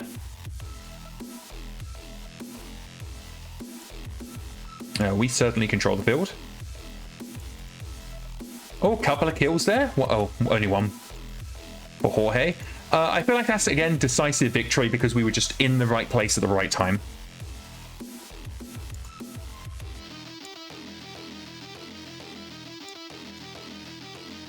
Steeljaw has already returned from deployment. Fan-fiddly-tastic. Oh, someone got, I believe, removed from the infirmary. Checking for more permanent injuries. Oh, another base defense. Leave our bases alone.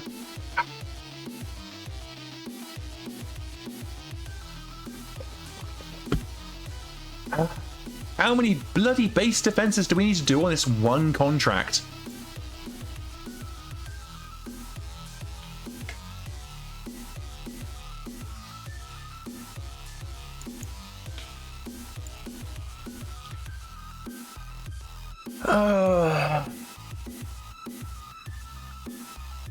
I am definitely starting to get base defense fatigue.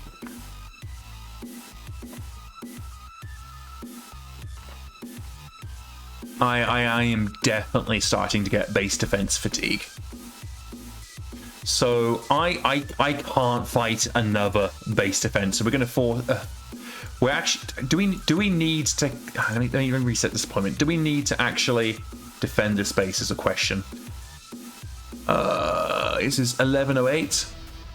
We do have to hold the base. So we are required to defend it.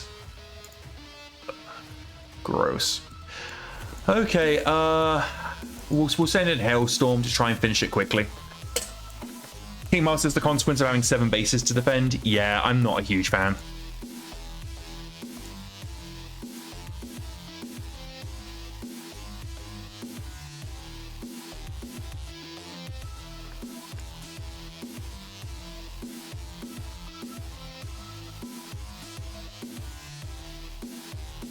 Okay, yep, daylight, all good stuff. We know the drill by now. We've got to knock out 33% of the Op-4. Hopefully this time they bring something that isn't artillery. Oh hey, we've got artillery this time. For better and for worse.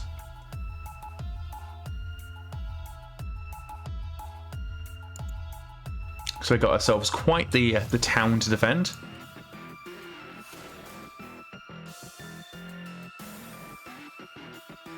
Seeing if the Op-4 is going to reveal their secrets before we start deploying.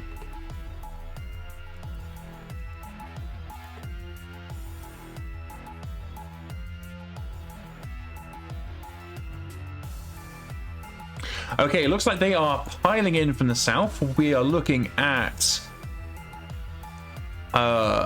force. We're looking at Warhammer, Shadowhawk, Rifleman, Whitworth, and what the hell that is. An awesome.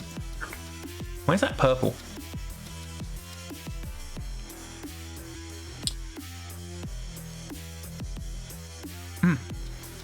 Trying to figure out. It's just a normal 8Q. Okay. Okie dokie. Looks like we are fighting down in south then. So we are going to go ahead and we'll deploy Munin and Bird Kicker. Are Princess's artillery improvements in this build? They absolutely are, yes. So Munin and Bird Kicker will take the flanks, and then we'll have Odin and I forget the third person. Odin and question mark Trip Hazard. We'll go here.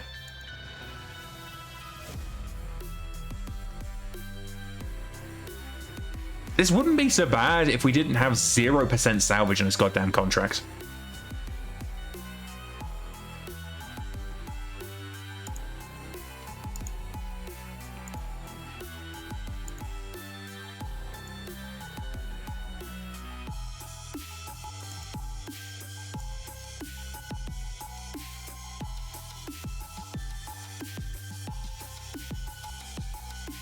Oh, looks like Hardcase is already coming out to play, So let's put ourselves into a position to hit them with all 3 PPCs.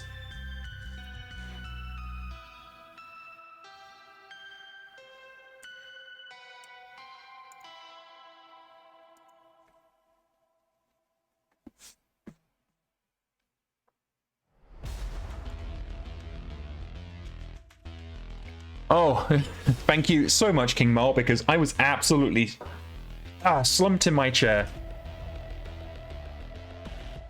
Okay, Jesus Christ. They have just decided that today Odin dies, so their entire force seems to be targeting Odin. That's non-ideal. Let's see if we can't thin the herd a little bit.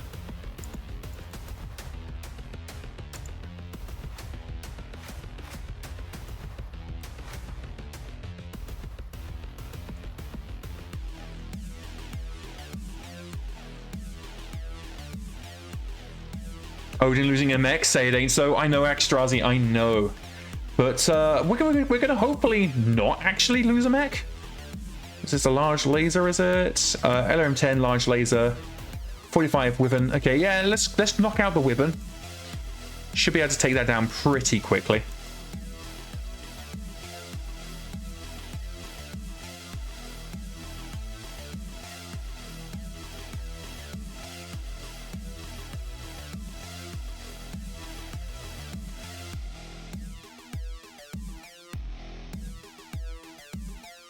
So much for Operation Vacation. Okay, let's see what we can see. Lots and lots of gunfire at Odin. Oh, that Wyvern is falling on its ass. Yeah, we're already into CT on the Wyvern. Oh, there goes one of our thumpers. Thanks, Kabuki. Yeah, that Wyvern has 4 structure left on a CT. It's on its ass. If it fails to stand up, there's a decent chance it's just going to damage its CT even more. So that Wyvern is basically out of the fight now. So we're going to turn our attention over to Card Case.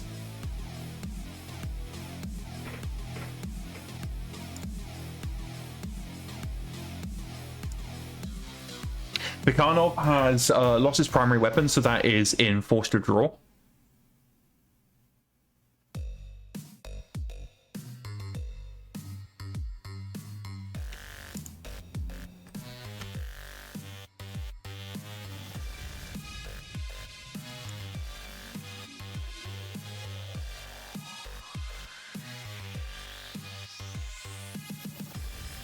So I actually like where Odin is right now, because Hardcase has just put itself into such a bad position.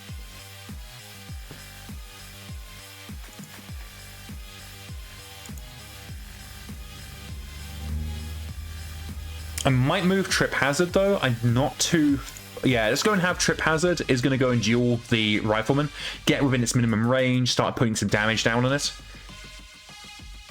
The Wyvern sadly did not land on its center torso. But the pilot is getting pretty beaten up. They did not success. Oh, they did. No, they didn't successfully stand. I don't think they stood anyway. Let's have a look. No, they haven't stood. Okay. Munin is going to below the ever-loving shit. Okay, we are going to risk. We're going to risk shooting at Envoy instead of Hardcase, because Hardcase is in a position to get kicked in the head by both Odin and Munin. So we're going to gamble on that happening. And we're actually going to turn our attention and try and shoot out Envoy instead.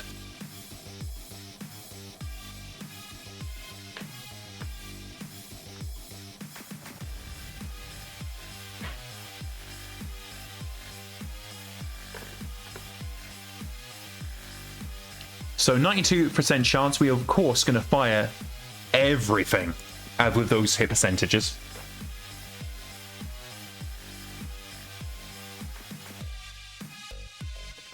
Okay, Bird Kicker.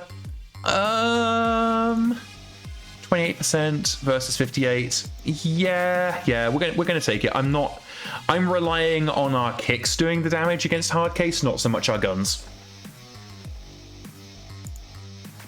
Which of course means it's going to be incredibly embarrassing if we get knocked over.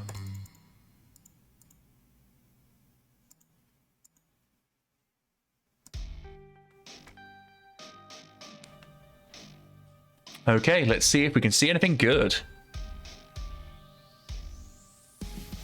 Envoy regretting being in a Rifleman as always. Oh no! Oh no! That's not good. That's like the opposite of good. That's like actively bad. In a single crit, a lucky LRM missile lands slam in the center of Odin's Awesome, smashing a heatsink to pieces and causing a cascading explosion that severs the gyro, causing Odin to collapse to the ground. His mech, a mannequin, with it, or a mannequin, whatever, a puppet with its strings cut.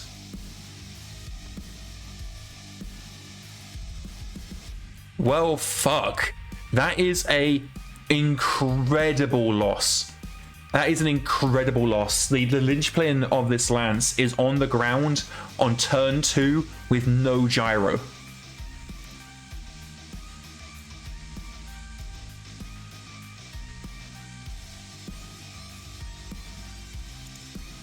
Envoy at least is also on the ground, so we're going to stick our boot in.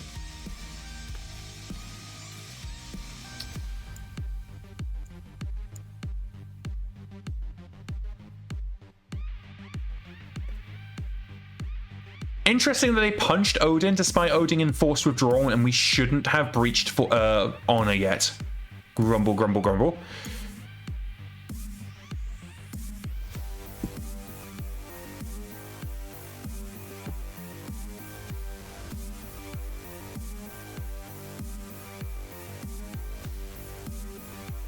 Odin is in forced withdrawal, yeah. No, he's got a little black spot next to his name.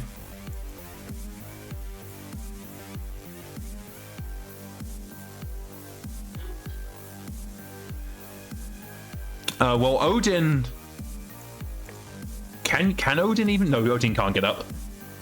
Who's the enemy here? We are fighting the 25th Arcturian Guards, I believe they're called. Fed Rats, for anybody who's not familiar.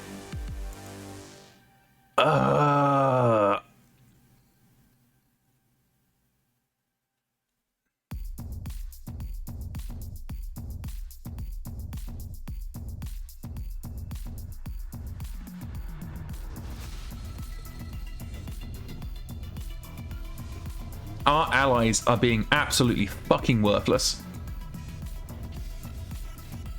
Yeah, I think...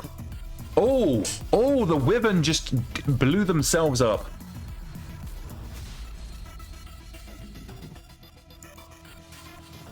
We're moving a trip hazard just to try and body block. Oh, yeah, no. The Wyvern stagpoled. Oh, rude. They took out one of our artillery units as well.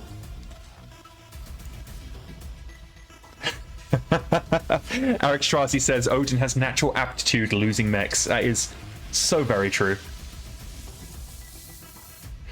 Okay, we can still shoot, and we do have a decent chance to shoot, so Odin ain't out the fight yet.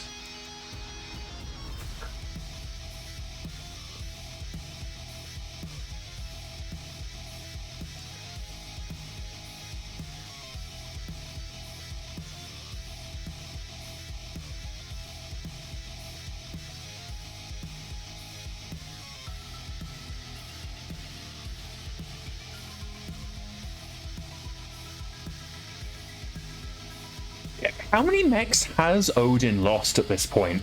Because I think he's on... I think this will be his, like, 4th or 5th mech.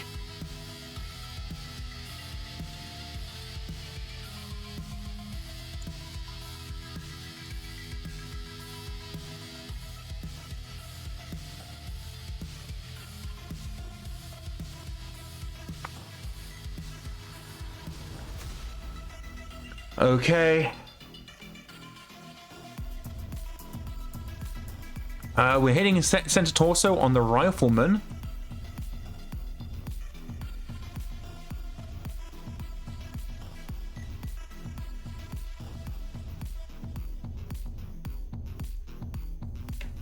Oh no, we're taking center torso for trip hazard as well. That is not good.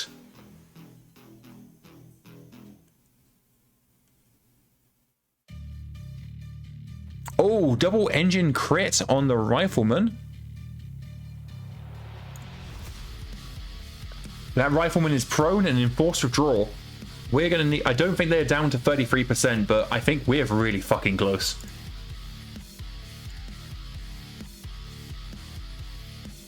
Oh shit, we got hit by fucking artillery.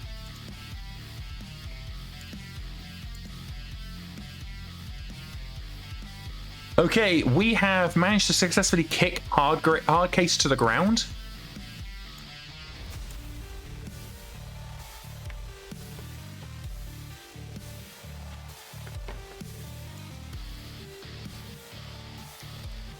Yeah, their rifleman's at 14 heat now.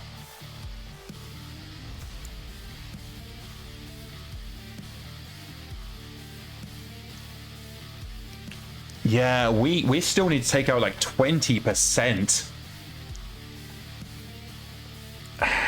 This is rough. We need to take out one of these big units is what we need to do.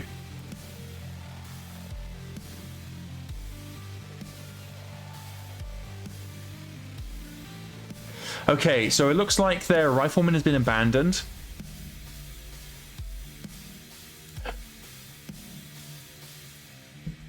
Oh, King Mal notes that with 2 engine crits that rifleman is incapable of cooling down. Yeah, I think the pilot came to the same conclusion.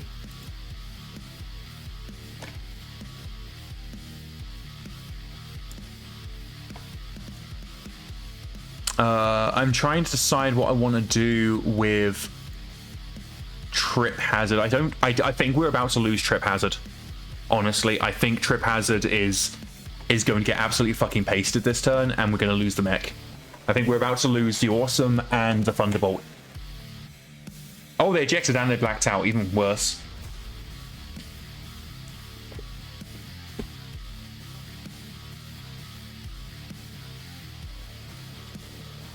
Okay, enemy Warhammer or Hardcase. I think we have to fight Hardcase, and we have to go hot.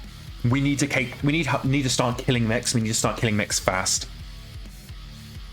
The time to conserve our heat ended like 2 rounds ago.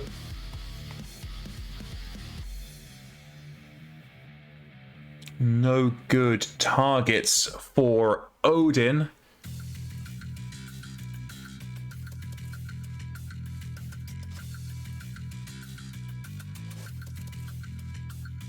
Honestly, 8R? Oh, it's the crappy LRM. Awesome. Okay.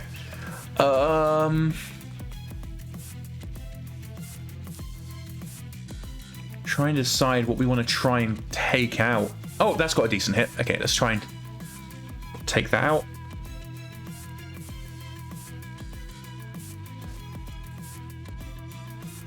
Replace some parts for Odin. Yeah, we're going to need them.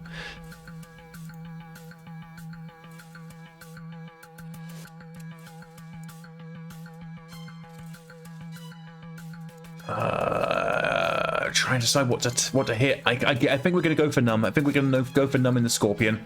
We are running so incredibly hot. 0% salvage. Yeah, I know. The Rasalhague Republic really screwed us on this contract. This was way more than we were promised.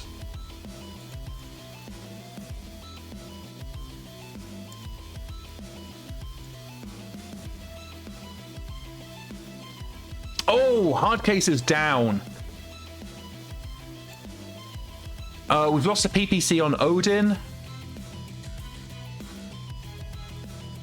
The hostile Shadowhawk has a gyro hit, so maybe that's going to fall over. Oh, that was Hardcase, I think.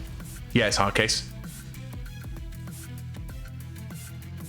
I think we killed Hardcase. There it goes. Killed by CT.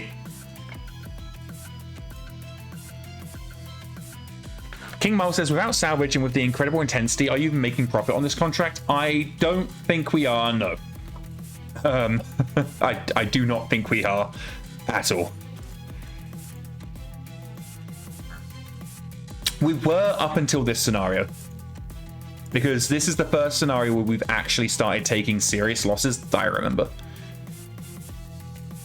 Oh, Trip Hazard has done what they do best and fallen on their ass.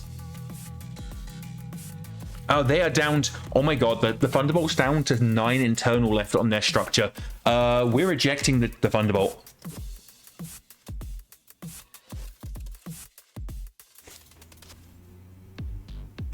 Yeah, we are absolutely ejecting the Thunderbolt.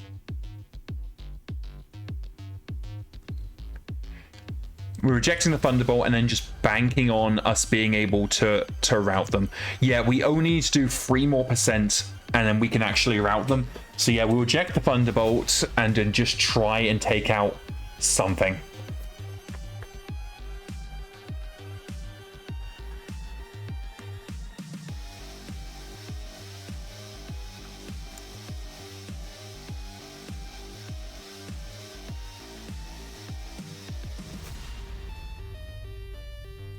Okay, we're risking jumping in high gravity. But we want Munin to reposition to try and draw some of that attention. Attention we really want to get off of Odin. And definitely off Trip Hazard. Trip Hazard is ejecting. So that is... They are prone, which is a riskier ejection. But we need it. 10 plus, and this is not good.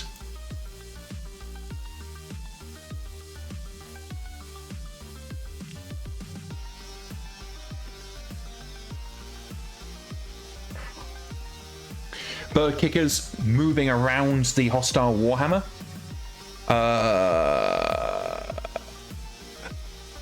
Trying to see. Damn it, we failed. So Trip Hazard has taken a bunch of hits, but we're not entirely sure how badly they are. But they are unconscious. We're not receiving comms.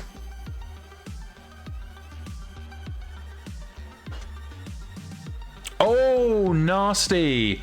Artillery landed on Envoy, the enemy pilot, and has incinerated them.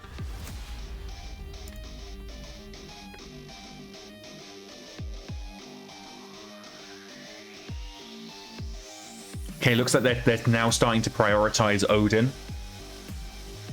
We, on the other hand, are going to try and kill this Whitworth. If we can kill the Whitworth, we actually probably win the scenario. It's that close.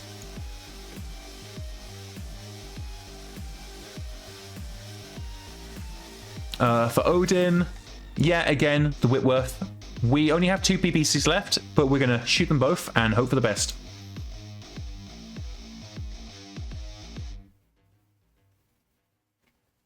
Okay, Trip Hazard is unconscious. Bird Kicker is... Again, let's go for the Whitworth. The Whitworth's the one we can probably kill this turn. If we do enough damage... And we are redlining it with Bird Kicker. We're risking shutdown, but it was worth it. It was worth it. Oh, there was an engine crit. There is. Oh, there goes the CT. We have lost the awesome. We have an awesome down. Odin went down fighting though. He lost. Oh, there goes the Whitworth for the ammo explosion. He lost his gyro on turn 2 and just sat there shooting until his mech died around him. Like, the mech broke before Odin did. But that should be enough to score us the victory. And hopefully, they are going to rout at the end of this month. And, like, this is proven, I'm hoping will proven too costly for them to continue.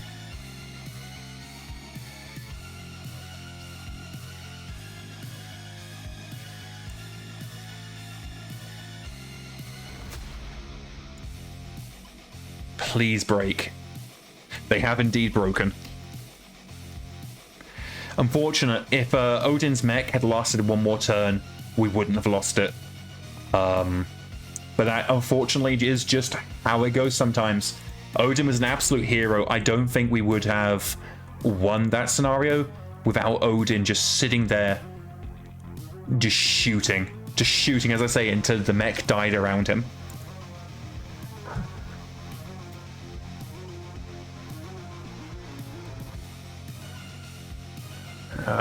More injuries. Oh! Margarita Fajita got 2 kills. Good job. She took out the Shadowhawk and the Whitworth.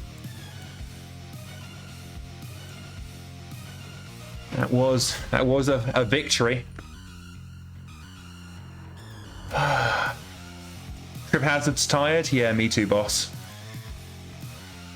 Okay, oh, Odin managed to get out of it with just a burn on their arm. Trip Hazard got a bruised femur and a fractured left forearm.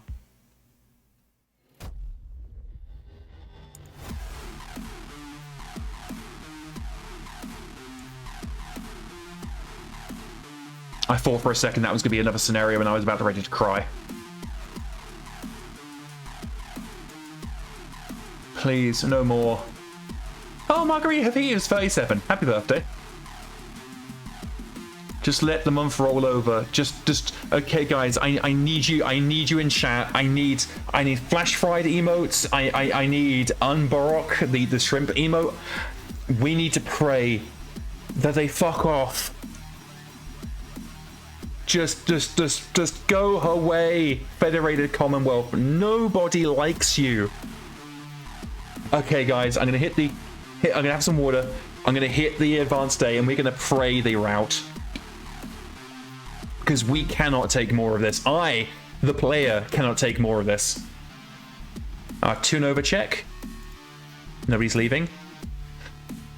Oh my fucking god, thank god it's over. There is no enemy activity in the area of operations. They fucked off. Their dropships are leaving the planet. We did it. Odin's sacrifice was worth it. And they are offering 1.5 million sea bills to their people back. Yes, please. Oh, hi, Tiger. Tiger's bopping my hand. She wants attention. A bunch of people have been in service for 4 years. It is done. It is over. And let's head over to the navigation map. Still all quiet. Nothing of concern yet. But we need to... We have so many injured mech warriors. Jesus Christ. All right, please. Anybody we can hire who isn't sucky. We can get a false prophet. It's not really what I'm looking for. Okay, unit market. Anything for us? We could get a longbow for Odin. That bodes really, really well. He's famously good with mechs with ammunition.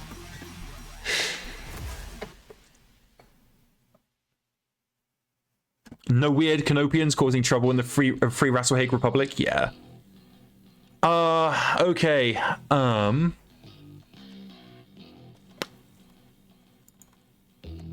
Hi, Tiger. I'm streaming. I can't give you all the love and attention you want right now. Tiger's bopping my arm with her arm because she wants me to give her love because she's a perfect lady. Isn't that right, Tiggly Wiggly Biggly Jiggly? Yes. Yes. Her full name is Tiger Tiggly Von Wiggly Von Jiggly Von Biggly because she is Tiggly. She is Wiggly. Now that she's getting a full day's meal, she is Jiggly. And as a Great Dane, she is most assuredly Biggly. Alex Strider says, I mean, in a longbow, you'd think you'd be mostly out of line of fire. I mean, have you seen our scenarios? I don't think that's how it works. Oh, Mr. Crab's got a permanent rib fracture. Okay, Tiger, you need to stop. I'm working, honey. BC Retribution says, give the poor attention-starved animal love. She has been very good this stream. But she has just learned, because my desk is right next to the bed, she's learned that if she just crawls over to the corner of the bed, she can just smash my arm with her arm or her head until I give her attention. But yeah, okay, so hopefully this is the end of any weird stuff on this contract. It's Friday the 1st of June, and I'm sure it's going to be peace out. Operation Vacation can continue. We are going to go into Mr. Krabs. He's got one edge left, and we are going to we're going to burn that edge to get rid of the permanent injury.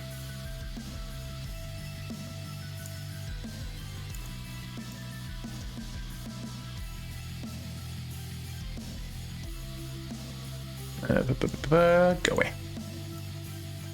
Anybody else got permanent injuries?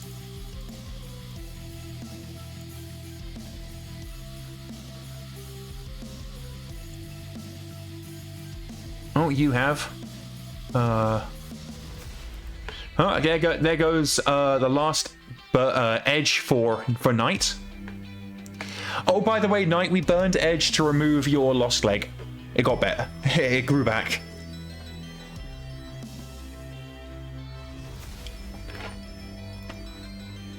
So yeah, we're going to burn edge. We're going to get rid of Knight's of issue reports abdominal burn.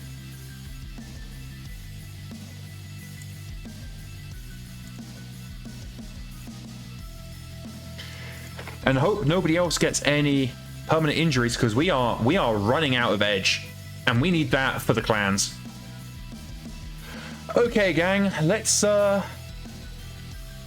just chill the fuck out and enjoy some months of peace before anybody else turns up.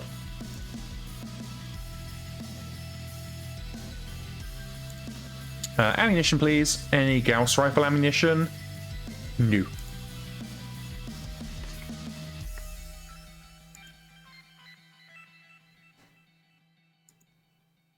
Mr. Krabs is tired and in need of a break.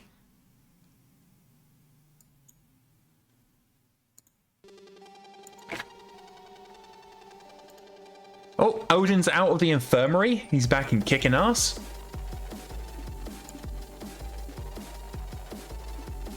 Knight says, you ain't got no leg. I got better.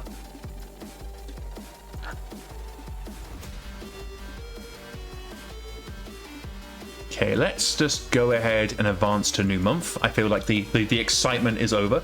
Hey! Captain, I just wanted to give you a quick heads up. The unit's children have organized something they're calling Captain Soderstrom Day. They've been working on it in secret for a while, putting together drawings, crafts, and a few little performances dedicated to you. It's their way of saying thank you and showing how much they appreciate having you as a leader. They're pretty excited about it, and I think it would mean a lot to them if you could stop by. The common area is all set up and they're ready to show you what they put together. Let me know if you'd like help making time for it. You're all insane. You do remember this is a military outfit, right?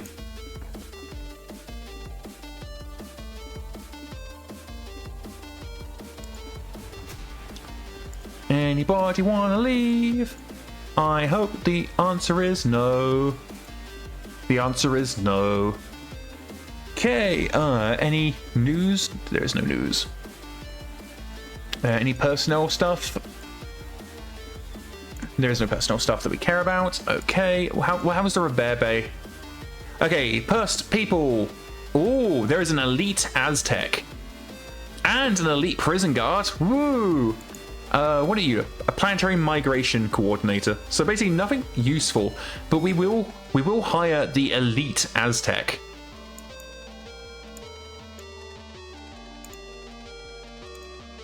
They have a doctorate in spanner holding.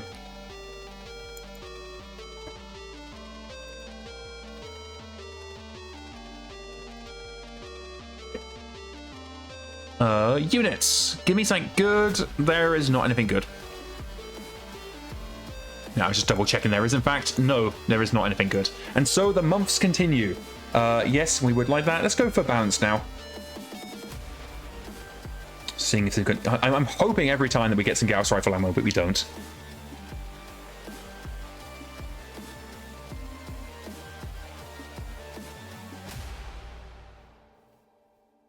Employee turnover.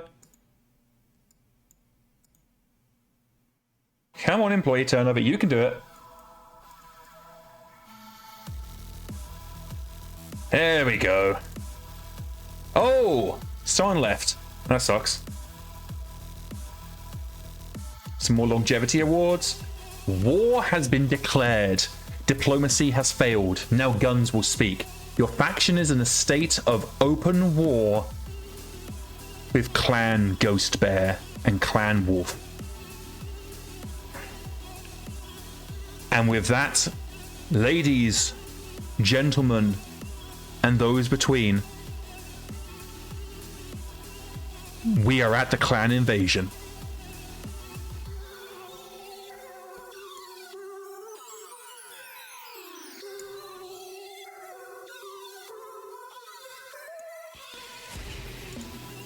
So it's all gonna be quiet relatively for now.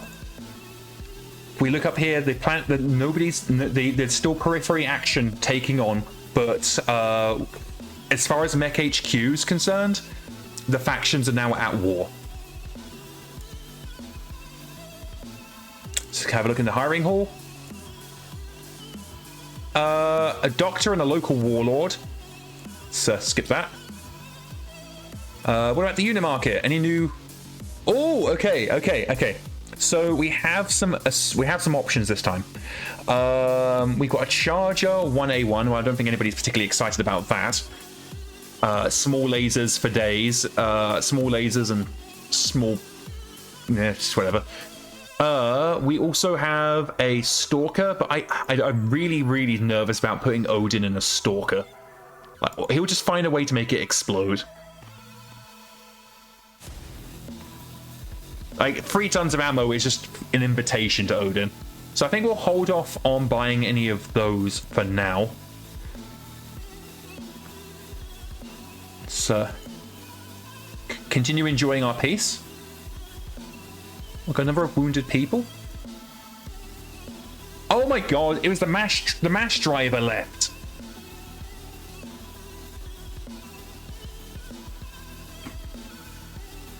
That was who left. Who left? It was the bloody mash driver. You got anybody we can put in there? Yeah, there we go.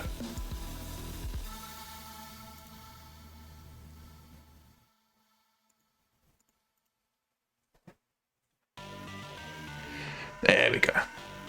Put newbie pilots and stalkers. Why? So you can laugh when they can't stand back up.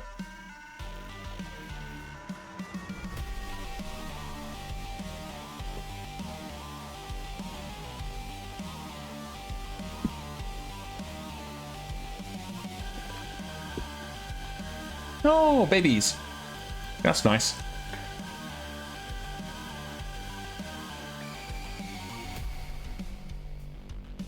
Employee turnover check.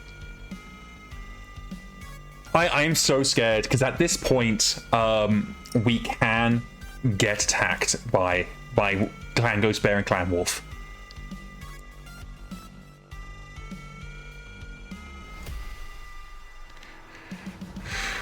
Still no enemy activity in the AO.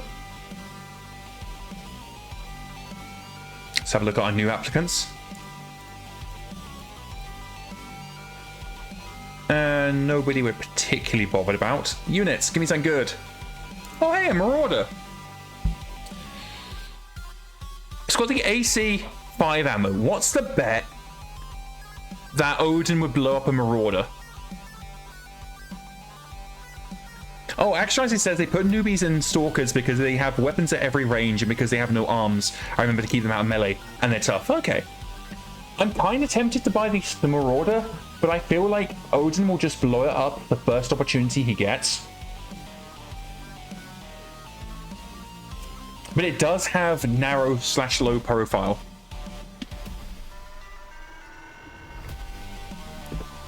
What do you guys think? Should we buy Odin a Marauder?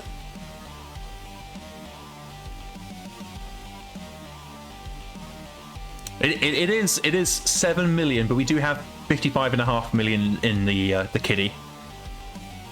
The Marauder's good. 100% the Marauder. We're buying it. Ciao. It will take a while to get here, but that's okay. It's only a little bit of ammo. Yeah. Okay, let's have a look at the... See if anything interesting is happening. Oh, something interesting is happening. It's just rumors. Just comments that people make as jump crews go through the system. That the Oberon Confederation is being attacked by a rival pirate gang calling themselves Clan Wolf. Surely this is just isolated periphery action. One pirate fighting another, a new lord of the Oberon Confederation. But what if it isn't? What if it means something else? Something far, far worse.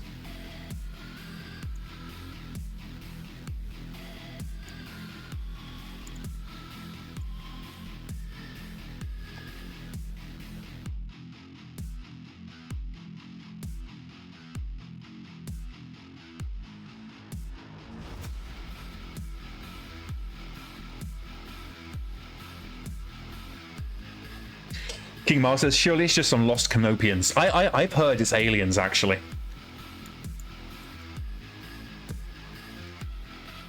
Eric Stride says, Clan Wolf, what a cringy name for a bunch of poorly equipped hooligans. Exactly. Star Colonel Aslan Hawker of the Wolf Clan to the forces of the Scrotorious Basterds. You lack the steel of a warrior, but the form must be honored. Our bid is in. Answer if you wish to pretend you matter.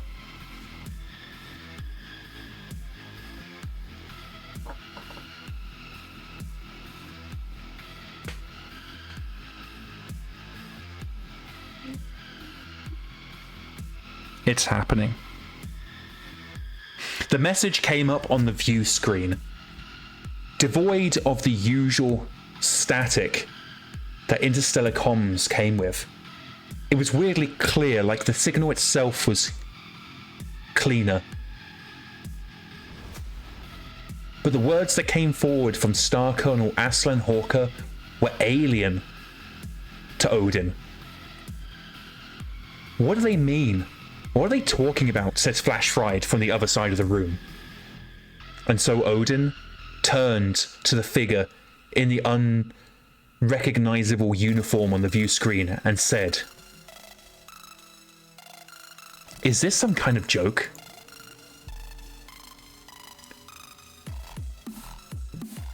Someone in the room maybe had a sense of where this was going and asked, "Are you sure about this?" To which Odin just shrugged. "Send the message." And so the message was sent. "Then you admit your place is beneath even our notice."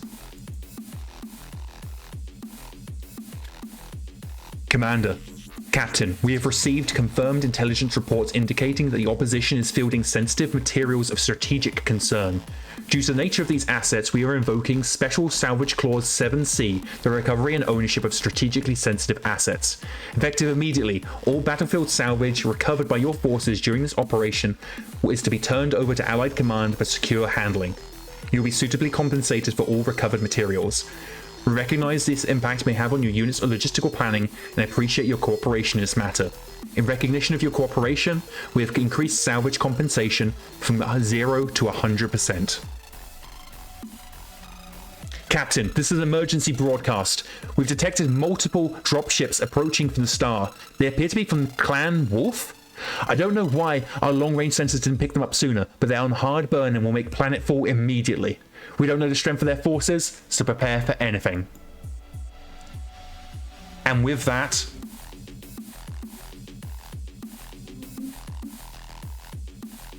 the clan invasion has begun, and the battle, no, the war, for the free Rasalhague Republic. And with that, ladies and gentlemen, and those in between, as the first Ghost Bear dropships land on Rasalhague Worlds, as the Oberon Confederation collapses before the might of the clan war machine, as the Scrotorious Basterds prepare to fight their final battle, I say to you all this, and that's where we'll end it for today, because now the fun begins. Thank you everybody for what could well be the penultimate episode in the Scrotorious Basterds adventures. We have done it. We have made it to the clan invasion. I am incredibly scared, incredibly nervous. I am going to come in and make one small change, and because of just to make it make sense, we are going to change Clan Wolf. Fuck Clan Wolf. We are going to change them to Clan Ghost Bear, just because that makes sense for where we are. So we will be fighting Clan Ghost Bear because, again, that just makes sense for where we are in the universe. And also with Free Rasalhague Republic, I really want that narrative of fighting against Clan Ghost Bear. I do not doubt we'll get an opportunity to fight Clan Wolf at some point. A youngster says, Operation Vacation indeed. Indeed. We have done it. Entire worlds are going black. Clan Ghost Bear has claimed their first. The Clan Ghost Bear is on the doorstep of the Rasalhague Republic, and it is on like Donkey Kong. If you have been having a good time tonight and you are looking forward to next week when we will finally fight the clans, then please hit follow so you can be notified of when we go live. We will be going live on Monday, Tuesday, and Thursday with our actual play. No, sorry, with live development streams, and then Friday, same Scrote place, same Scrote channel, we will be fighting Clan Ghost Bear for the future of the Free Rasalhague Republic. We have refused their Bachow. We will stand firm and we will say no to the alien invaders from beyond the sphere. This is where we draw a line in the sand and say no. And if you want to support the channel, you can do so by dropping a subscription or considering hitting up the donation pot if you want to support that way. Bits are also available if you want to adopt a character for the twilight of the Scrotorious Basterds. You're more than welcome to. And for me, I am going to say good night, thank you all, and I will see you on Monday. Scrot out.